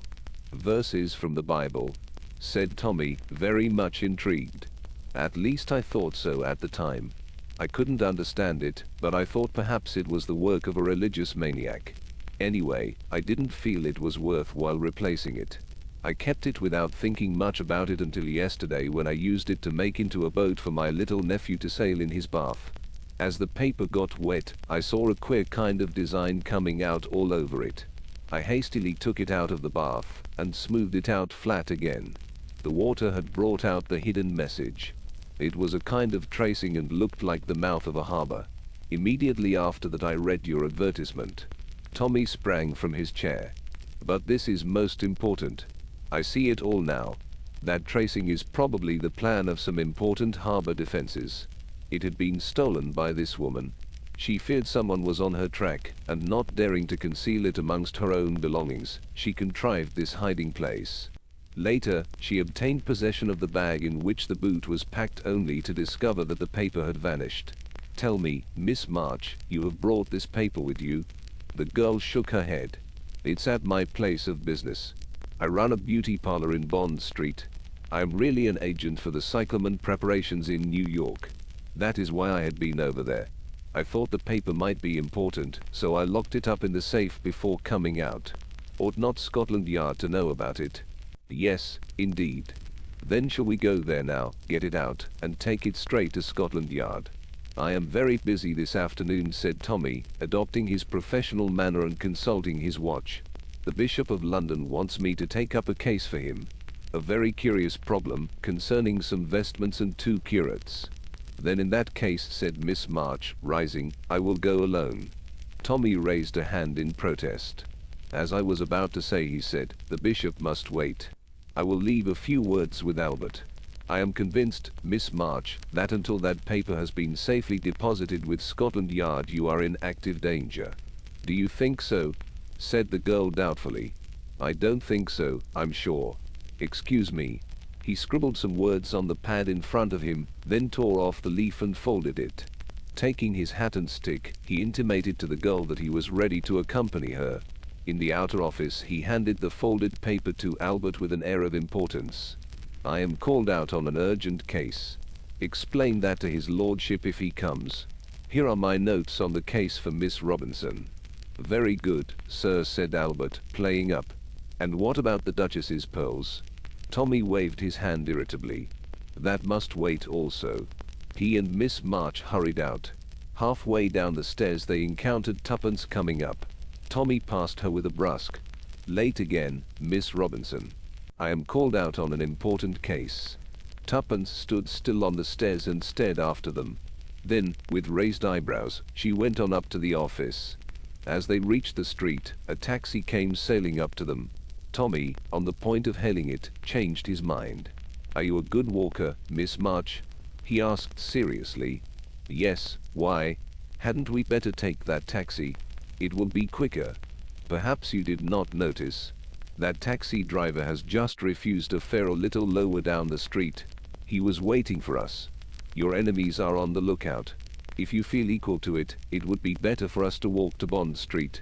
In the crowded streets they will not be able to attempt much against us. Very well, said the girl, rather doubtfully. They walked westwards. The streets, as Tommy had said, were crowded, and progress was slow. Tommy kept a sharp lookout. Occasionally he drew the girl to one side with a quick gesture, though she herself had seen nothing suspicious. Suddenly glancing at her, he was seized with compunction. I say, you look awfully done up. The shock of that man. Come into this place and have a good cup of strong coffee. I suppose you wouldn't hear of a nip of brandy. The girl shook her head, with a faint smile. Coffee be it then, said Tommy. I think we can safely risk its being poisoned. They lingered some time over their coffee, and finally set off at a brisker pace. We've thrown them off, I think, said Tommy, looking over his shoulder. Cyclamen Limited was a small establishment in Bond Street, with pale pink taffeta curtains, and 1 or 2 jars of face cream and a cake of soap decorating the window. Cicely March entered, and Tommy followed. The place inside was tiny. On the left was a glass counter with toilet preparations. Behind this counter was a middle-aged woman with grey hair and an exquisite complexion, who acknowledged Cicely March's entrance with a faint inclination of the head, before continuing to talk to the customer she was serving. This customer was a small, dark woman. Her back was to them and they could not see her face. She was speaking in slow, difficult English. On the right was a sofa and a couple of chairs with some magazines on a table. Here sat 2 men, apparently bored husbands waiting for their wives. Cicely March passed straight on through a door at the end, which she held ajar for Tommy to follow her. As he did so, the woman customer exclaimed, "Ah, but I think that is an amico of mine," and rushed after them, inserting her foot in the door just in time to prevent its closing. At the same time the 2 men rose to their feet. One followed her through the door, the other advanced to the shop attendant, and clapped his hand over her mouth to drown the scream rising to her lips. In the meantime, things were happening rather quickly beyond the swing door. As Tommy passed through, a cloth was flung over his head, and a sickly odor assailed his nostrils. Almost as soon, however, it was jerked off again, and a woman's scream rang out. Tommy blinked a little and coughed as he took in the scene in front of him. On his right was the mysterious stranger of a few hours ago, and busily fitting handcuffs upon him was one of the bored men from the shop parlor. Just in front of him was Cicely March wrestling vainly to free herself, whilst the woman customer from the shop held her firmly pinioned. As the latter turned her head, and the veil she wore unfastened itself and fell off, the well-known features of Tuppence were revealed. "Well done, Tuppence," said Tommy, moving forward. "Let me give you a hand. I shouldn't struggle if I were you, Miss O'Hara, or do you prefer to be called Miss March?" "This is Inspector Grace," Tommy said. "Tuppence. As soon as I read the note you left, I rang up Scotland Yard, and Inspector Grace and another man met me outside here." "Very glad to get hold of this gentleman," said the inspector, indicating his prisoner. "He's wanted badly. But we've never had cause to suspect this place, thought it was a genuine beauty shop." "You see," explained Tommy gently, "we do have to be so very careful. Why should anyone want the ambassador's bag for an hour or so?" I put the question the other way around. Supposing it was the other bag that was the important one. Someone wanted that bag to be in the ambassador's possession for an hour or so. Much more illuminating. Diplomatic luggage is not subjected to the indignities of a customs examination. Clearly smuggling. But smuggling of what? Nothing too bulky. At once I thought of drugs. Then that picturesque comedy was enacted in my office. They'd seen my advertisement and wanted to put me off the scent, or failing that, out of the way altogether. But I happened to notice an expression of blank dismay in the charming lady's eyes when Albert did his lasso act. That didn't fit in very well with her supposed part. The stranger's attack was meant to assure my confidence in her. I played the part of the credulous sleuth with all my might, swallowed her rather impossible story, and permitted her to lure me here, carefully leaving behind full instructions for dealing with the situation. Under various pretexts I delayed our arrival, so as to give you all plenty of time. Cicely March was looking at him with a stony expression. "You are mad. What do you expect to find here? Remembering that Richard saw a tin of bath salts, what do you say about beginning with the bath salts, eh, Inspector?" "A very sound idea, sir." He picked up one of the dainty pink tins and emptied it on the table. The girl laughed. "Genuine crystals, eh?" said Tommy. "Nothing more deadly than carbonate of soda." "Try the safe," suggested Tuppence. There was a small wall safe in the corner. The key was in the lock. Tommy swung it open and gave a shout of satisfaction. The back of the safe opened out into a big recess in the wall, and that recess was stacked with the same elegant tins of bath salts. Rows and rows of them. He took one out and prized up the lid. The top showed the same pink crystals, but underneath was a fine white powder. The inspector uttered an ejaculation. "You've got it, sir. 10 to 1, that tin's full of pure cocaine. We knew there was a distributing area somewhere around here, handy to the West End, but we haven't been able to get a clue to it. This is a fine coup of yours, sir." "Rather a triumph for Blunt's brilliant detectives," said Tommy to Tuppence, as they emerged into the street together. "It's a great thing to be a married man. Your persistent schooling has at last taught me to recognize peroxide when I see it. Golden hair has got to be the genuine article to take me in. We will concoct a business-like letter to the ambassador, informing him that the matter has been dealt with satisfactorily. And now, my dear fellow, what about tea and lots of hot buttered muffins?" Chapter 17. The Man Who Was Number 16. Tommy and Tuppence were closeted with the chief in his private room. His commendation had been warm and sincere. "You have succeeded admirably. Thanks to you we have laid our hands on no less than 5 very interesting personages, and from them we have received much valuable information. Meanwhile I learned from a creditable source that headquarters in Moscow have taken alarm at the failure of their agents to report. I think that in spite of all our precautions they have begun to suspect that all is not well at what I may call the distributing center, the office of Mr. Theodore Blunt, the International Detective Bureau." "Well," said Tommy, "I suppose they were bound to tumble to it some time or other, sir. As you say, it was only to be expected. But I am a little worried about Mrs. Tommy." "I can look after her all right, sir," said Tommy, at exactly the same minute as Tuppence said, "I can take care of myself." "H''M," said Mr. Carter. "Excessive self-confidence was always a characteristic of you two. Whether your immunity is entirely due to your own superhuman cleverness, or whether a small percentage of luck creeps in, I'm not prepared to say. But luck changes, you know. However, I won't argue the point. From my extensive knowledge of Mrs. Tommy, I suppose it's quite useless to ask her to keep out of the limelight for the next week or two. Tuppence shook her head very energetically. Then all I can do is to give you all the information that I can. We have reason to believe that a special agent has been dispatched from Moscow to this country.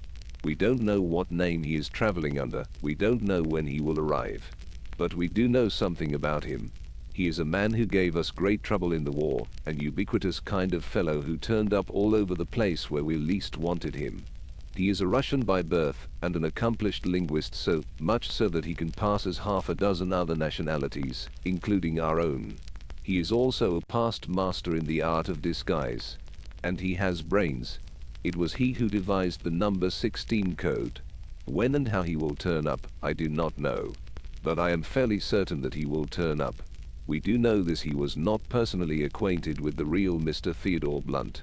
I think that he will turn up at your office, on the pretext of a case which he will wish you to take up, and will try you with the passwords. The first, as you know, is the mention of the number 16, which is replied to by a sentence containing the same number. The second, which we have only just learnt, is an inquiry as to whether you have ever crossed the Channel. The answer to that is, I was in Berlin on the 13th of last month. As far as we know, that is all. I would suggest that you reply correctly, and so endeavor to gain his confidence. Sustain the fiction if you possibly can. But even if he appears to be completely deceived, remain on your guard. Our friend is particularly astute, and can play a double game as well, or better, than you can. But in either case I hope to get him through you. From this day forward I am adopting special precautions. A dictaphone was installed last night in your office, so that one of my men in the room below will be able to hear everything that passes in your office. In this way I shall be immediately informed if anything arises, and can take the necessary steps to safeguard you and your wife, whilst securing the man I am after. After a few more instructions, and a general discussion of tactics, the two young people departed and made their way as rapidly as possible to the offices of Blunt's brilliant detectives. "It's late," said Tommy, looking at his watch. "Just on 12 o'clock. We've been a long time with the chief. I hope we haven't missed a particularly spicy case." "On the whole," said Tuppence, "we've not done badly. I was tabulating results the other day. We've solved 4 baffling murder mysteries, rounded up a gang of counterfeiters, ditto gang of smugglers dash. Actually 2 gangs," interpolated Tommy. "So we have. I'm glad of that. Gangs sounds so professional." Tuppence continued, ticking off the items on her fingers. 1 jewel robbery, 2 escapes from violent death, 1 case of missing lady reducing her figure, 1 young girl befriended, an alibi successfully exploded, and alas, 1 case where we made utter fools of ourselves. On the whole, jolly good. We're very clever, I think." "You would think so," said Tommy. "You always do. Now I have a secret feeling that once or twice we've been rather lucky." "Nonsense," said Tuppence. "All done by the little grey cells." "Well, I was damned lucky once," said Tommy. "The day that Albert did his lasso act. But you speak, Tuppence, as though it was all over." "So it is," said Tuppence. She lowered her voice impressively. "This is our last case.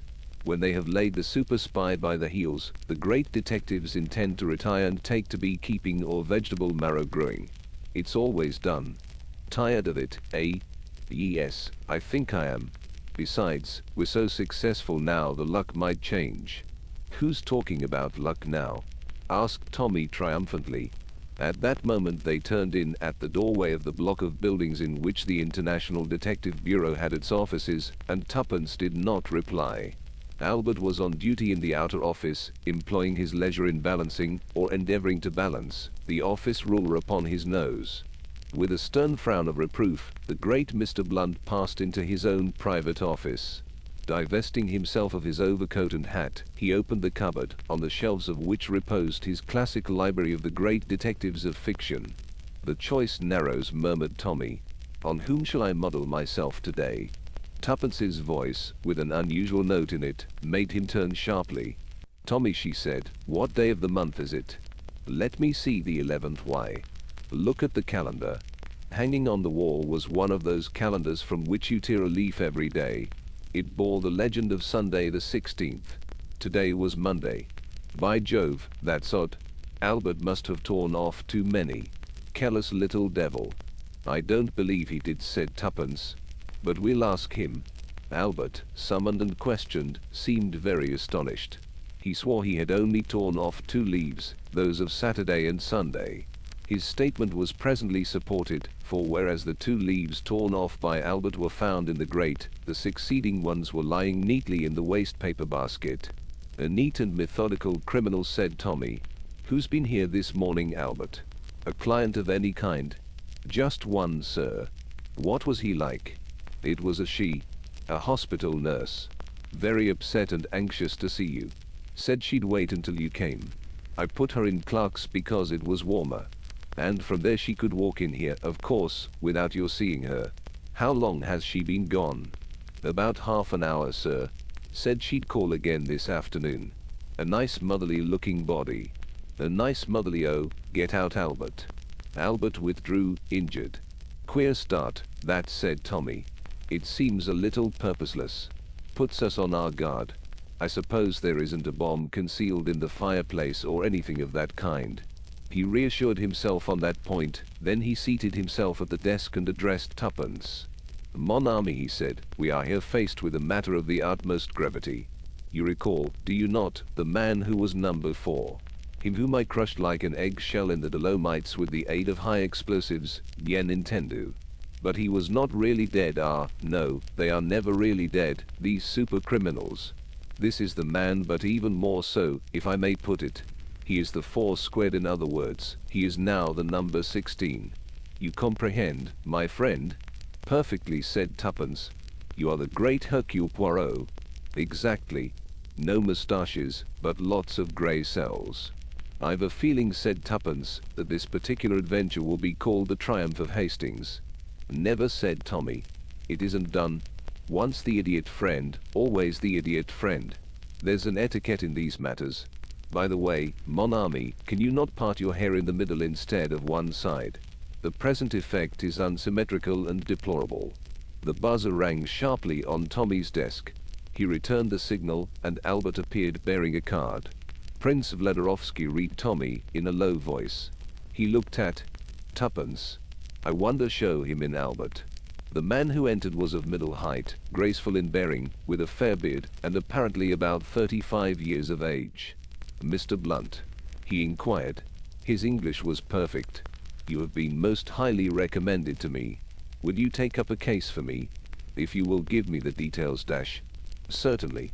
It concerns the daughter of a friend of mine, a girl of 16. We are anxious for no scandal, you understand. My dear sir, said Tommy, this business has been running successfully for 16 years, owing to our strict attention to that particular principle. He fancied he saw a sudden gleam in the other's eye. If so, it passed as quickly as it came. You have branches, I believe, on the other side of the channel. Oh, yes. As a matter of fact, he brought out the word with great deliberation. I myself was in Berlin on the 13th of last month. In that case, said the stranger, it is hardly necessary to keep up the little fiction. The daughter of my friend can be conveniently dismissed. You know who I am, at any rate. I see you have had warning of my coming. He nodded towards the calendar on the wall. Quite so, said Tommy. My friends, I have come over here to investigate matters. What has been happening? Treachery, said Tuppence, no longer able to remain quiescent. The Russian shifted his attention to her and raised his eyebrows. Aha, that is so, is it? I thought as much. Was it Sergius? We think so, said Tuppence unblushingly. It would not surprise me. But you yourselves, you are under no suspicion? I do not think so. We handle a good deal of bona fide business, you see, explained Tommy. The Russian nodded. That is wise. All the same, I think it would be better if I did not come here again. For the moment I am staying at the Blitz. I will take Murray's. This is Murray's, I suppose. Tuppence nodded. What is she known as here? Oh, Miss Robinson. Very well, Miss Robinson, you will return with me to the Blitz and lunch with me there. We will all meet at headquarters at 3 o'clock. Is that clear? He looked at Tommy. Perfectly clear, replied Tommy, wondering where on earth headquarters might be. But he guessed that it was just those headquarters that Mr. Carter was so anxious to discover. Tuppence rose and slipped on her long black coat with its leopard skin collar.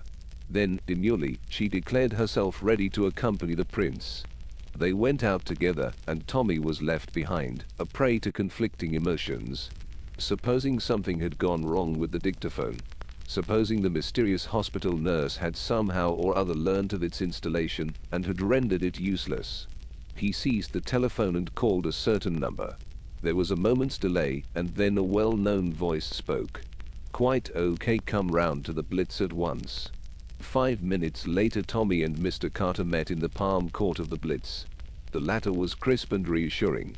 "You've done excellently. The prince and the little lady are at lunch in the restaurant. I've got 2 of my men in there as waiters.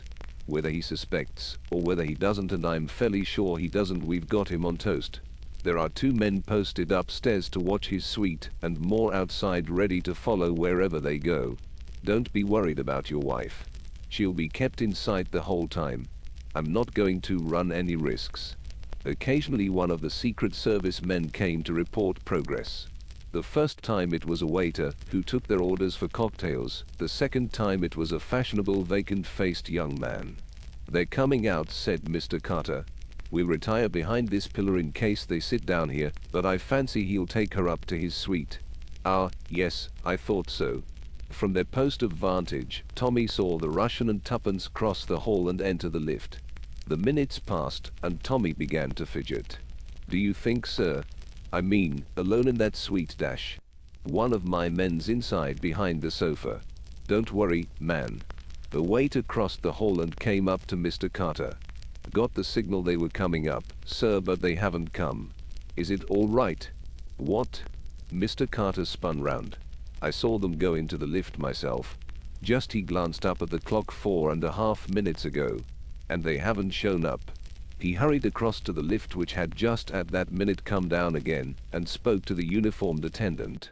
"You took up a gentleman with a fair beard and a young lady a few minutes ago to the 2nd floor." "Not the 2nd floor, sir. 3rd floor the gentleman asked for." "Oh." The chief jumped in, motioning Tommy to accompany him. "Take us up to the 3rd floor, please." "I don't understand this," he murmured in a low voice. "But keep calm. Every exit from the hotel is watched, and I've got a man on the 3rd floor as well, on every floor, in fact. I was taking no chances." The lift door opened on the 3rd floor and they sprang out, hurrying down the corridor. Halfway along it, a man dressed as a waiter came to meet them. "It's all right, Chief. They're in number 318. Carter breathed a sigh of relief. "That's all right. No other exit? It's a suite, but there are only these 2 doors into the corridor, and to get out from any of these rooms, they'd have to pass us to get to the staircase or the lifts." "That's all right then. Just telephone down and find out who is supposed to occupy this suite."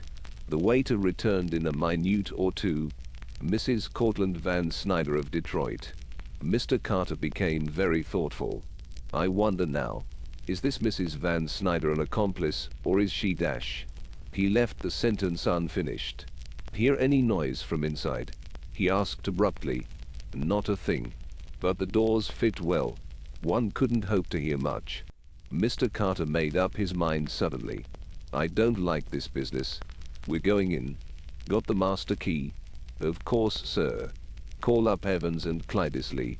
Reinforced by the other 2 men, they advanced towards the door of the suite. It opened noiselessly when the first man inserted his key. They found themselves in a small hall. To the right was the open door of a bathroom, and in front of them was the sitting room. On the left was a closed door, and from behind it a faint sound rather like an asthmatic pug could be heard. Mr. Carter pushed the door open and entered. The room was a bedroom, with a big double bed, ornately covered with a bedspread of rose and gold.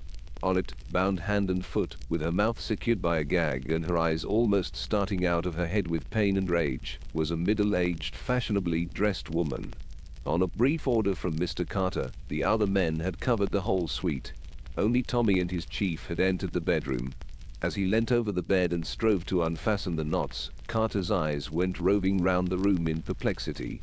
Save for an immense quantity of truly American luggage, the room was empty. There was no sign of the Russian or Tuppence. In another minute the waiter came hurrying in and reported that the other rooms were also empty.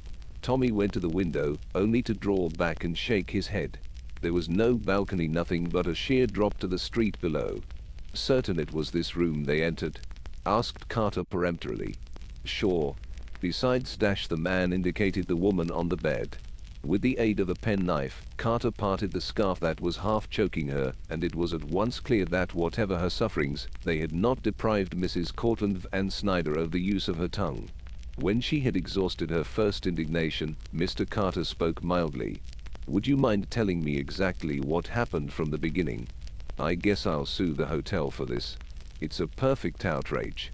I was just looking for my bottle of Kilogrip when a man sprung on me from behind and broke a little glass bottle right under my nose, and before I could get my breath I was all in. When I came to I was lying here, all trussed up, and goodness knows what's happened to my jewels. He's got in the lot, I guess. Your jewels are quite safe, I fancy, said Mr. Carter dryly. He wheeled round and picked up something from the floor. You were standing just where I am when he sprang upon you. That's so, assented Mrs. Van Snyder. It was a fragment of thin glass that Mr. Carter had picked up. He sniffed it and handed it to Tommy. Ethyl chloride, he murmured. Instant anesthetic. But it only keeps one under for a moment or two. Surely he must still have been in the room when you came to, Mrs. Van Snyder. Isn't that just what I'm telling you? Oh, it drove me half crazy to see him getting away, and me not able to move or do anything at all. Getting away? Said Mr. Carter sharply. Which way? Through that door. She pointed to one in the opposite wall. He had a girl with him, but she seemed kind of limp, as though she'd had a dose of the same dope. Carter looked a question at his henchman. Leads into the next suite, sir. But double doors supposed to be bolted on each side. Mr. Carter examined the door carefully. Then he straightened himself up and turned towards the bed. Mrs. Van Snyder, he said quietly, do you still persist in your assertion that the man went out this way? Why, certainly he did. Why shouldn't he? Because the door happens to be bolted on this side, said Mr. Carter dryly. He rattled the handle as he spoke. A look of the utmost astonishment spread over Mrs. Van Snyder's face. Unless someone bolted the door behind him, said Mr. Carter, he cannot have gone out that way. He turned to Evans, who had just entered the room. Sure they're not anywhere in this suite? Any other communicating doors? No, sir, and I'm quite sure. Carter turned his gaze this way and that about the room. He opened the big hanging wardrobe, looked under the bed, up the chimney and behind all the curtains. Finally, struck by a sudden idea, and disregarding Mrs. Van Snyder's shrill protests, he opened the large wardrobe trunk and rummaged swiftly in the interior. Suddenly Tommy, who had been examining the communicating door, gave an exclamation. Come here, sir, look at this. They did go this way. The bolt had been very cleverly filed through, so close to the socket that the join was hardly perceptible. The door won't open because it's locked on the other side, explained Tommy. In another minute they were out in the corridor again, and the waiter was opening the door of the adjoining suite with his pass key. This suite was untenanted. When they came to the communicating door, they saw that the same plan had been adopted. The bolt had been filed through, and the door was locked, the key having been removed. But nowhere in the suite was there any sign of Tuppence or the fair-bearded Russian, and there was no other communicating door, only the one on the corridor. But I'd have seen them come out, protested the waiter. I couldn't have helped seeing them. I can take my oath they never did. Damn it all, cried Tommy. They can't have vanished into thin air. Carter was calm again now, his keen brain working. Telephone down and find out who had this suite last and when. Evans, who had come with them, leaving Clydesley on guard in the other suite, obeyed. Presently he raised his head from the telephone. An invalid French lad, M. Paul de Varese. He had a hospital nurse with him. They left this morning. An exclamation burst from the other Secret Service man, the waiter. He had gone deathly pale. The invalid boy, the hospital nurse, he stammered. And they passed me in the passage. I never dreamed I had seen them so often before. Are you sure they were the same? Cried Mr. Carter. Are you sure, man? You looked at them well. The man shook his head. I hardly glanced at them. I was waiting, you understand, on the alert for the others, the man with the fair beard and the girl. Of course, said Mr. Carter, with a groan. They counted on that. With a sudden exclamation, Tommy stooped down and pulled something from under the sofa. It was a small rolled-up bundle of black. Tommy unrolled it, and several articles fell out. The outside wrapper was the long black coat Tuppence had worn that day. Inside was her walking dress, her hat and a long fair beard. It's clear enough now, he said bitterly. They've got Tuppence. That Russian devil has given us the slip. The hospital nurse and the boy were accomplices. They stayed here for a day or two to get the hotel people accustomed to their presence. The man must have realized at lunch that he was trapped and proceeded to carry out his plan. Probably he counted on the room next door being empty since it was when he fixed the bolts. Anyway, he managed to silence both the woman next door and Tuppence, brought her in here, dressed her in boy's clothes, altered his own appearance, and walked out bold as brass. The clothes must have been hidden ready, but I don't quite see how he managed Tuppence's acquiescence. I can see, said Mr. Carter. He picked up a little shining piece of steel from the carpet. That's a fragment of a hypodermic needle. She was doped. My God, groaned Tommy. And he's got clear away. We don't know that, said Carter quickly. Remember, every exit is watched. For a man and a girl. Not for a hospital nurse and an invalid boy.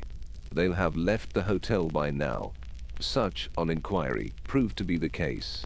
The nurse and her patient had driven away in a taxi some 5 minutes earlier. Look here, Beresford, said Mr. Carter, for God's sake pull yourself together. You know that I won't leave a stone unturned to find that girl. I'm going back to my office at once, and in less than 5 minutes every resource of the department will be at work. We'll get them yet. Will you, sir? He's a clever devil, that Russian. Look at the cunning of this coup of his. But I know you'll do your best. Only pray God it's not too late. They've got it in for us badly. He left the Blitz Hotel and walked blindly along the street, hardly knowing where he was going. He felt completely paralyzed. Where to search? What to do? He went into the Green Park and dropped down upon a seat. He hardly noticed when someone else sat down at the opposite end, and was quite startled to hear a well-known voice. If you please, sir, if I might make so bold dash. Tommy looked up. Hello, Albert, he said dully. I know all about it, sir, but don't take on so. Don't take on dash, he gave a short laugh. Easily said, isn't it? Ah, but think, sir. Blunt's brilliant detectives. Never beaten. And if you'll excuse my saying so, I happened to overhear what you and the missus was ragging about this morning. Mr. Poirot and his little grey cells. Well, sir, why not use your little grey cells, and see what you can do? It's easier to use your little grey cells in fiction than it is in fact, my boy. Well, said Albert stoutly, I don't believe anybody could put the missus out, for good and all. You know what she is, sir, just like one of those rubber bones you buy for little dogs, guaranteed indestructible. Albert, said Tommy, you cheer me.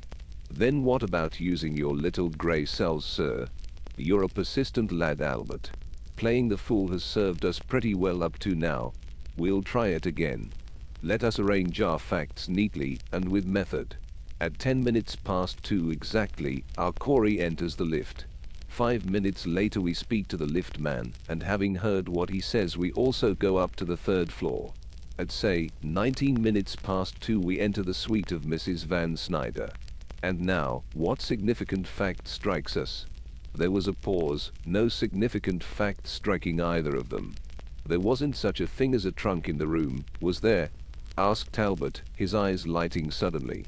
Mon ami, said Tommy, you do not understand the psychology of an American woman who has just returned from Paris. There were, I should say, about 19 trunks in the room. What I meant to say is, a trunk's a handy thing if you've got a dead body about you want to get rid of, not that she is dead, for a minute.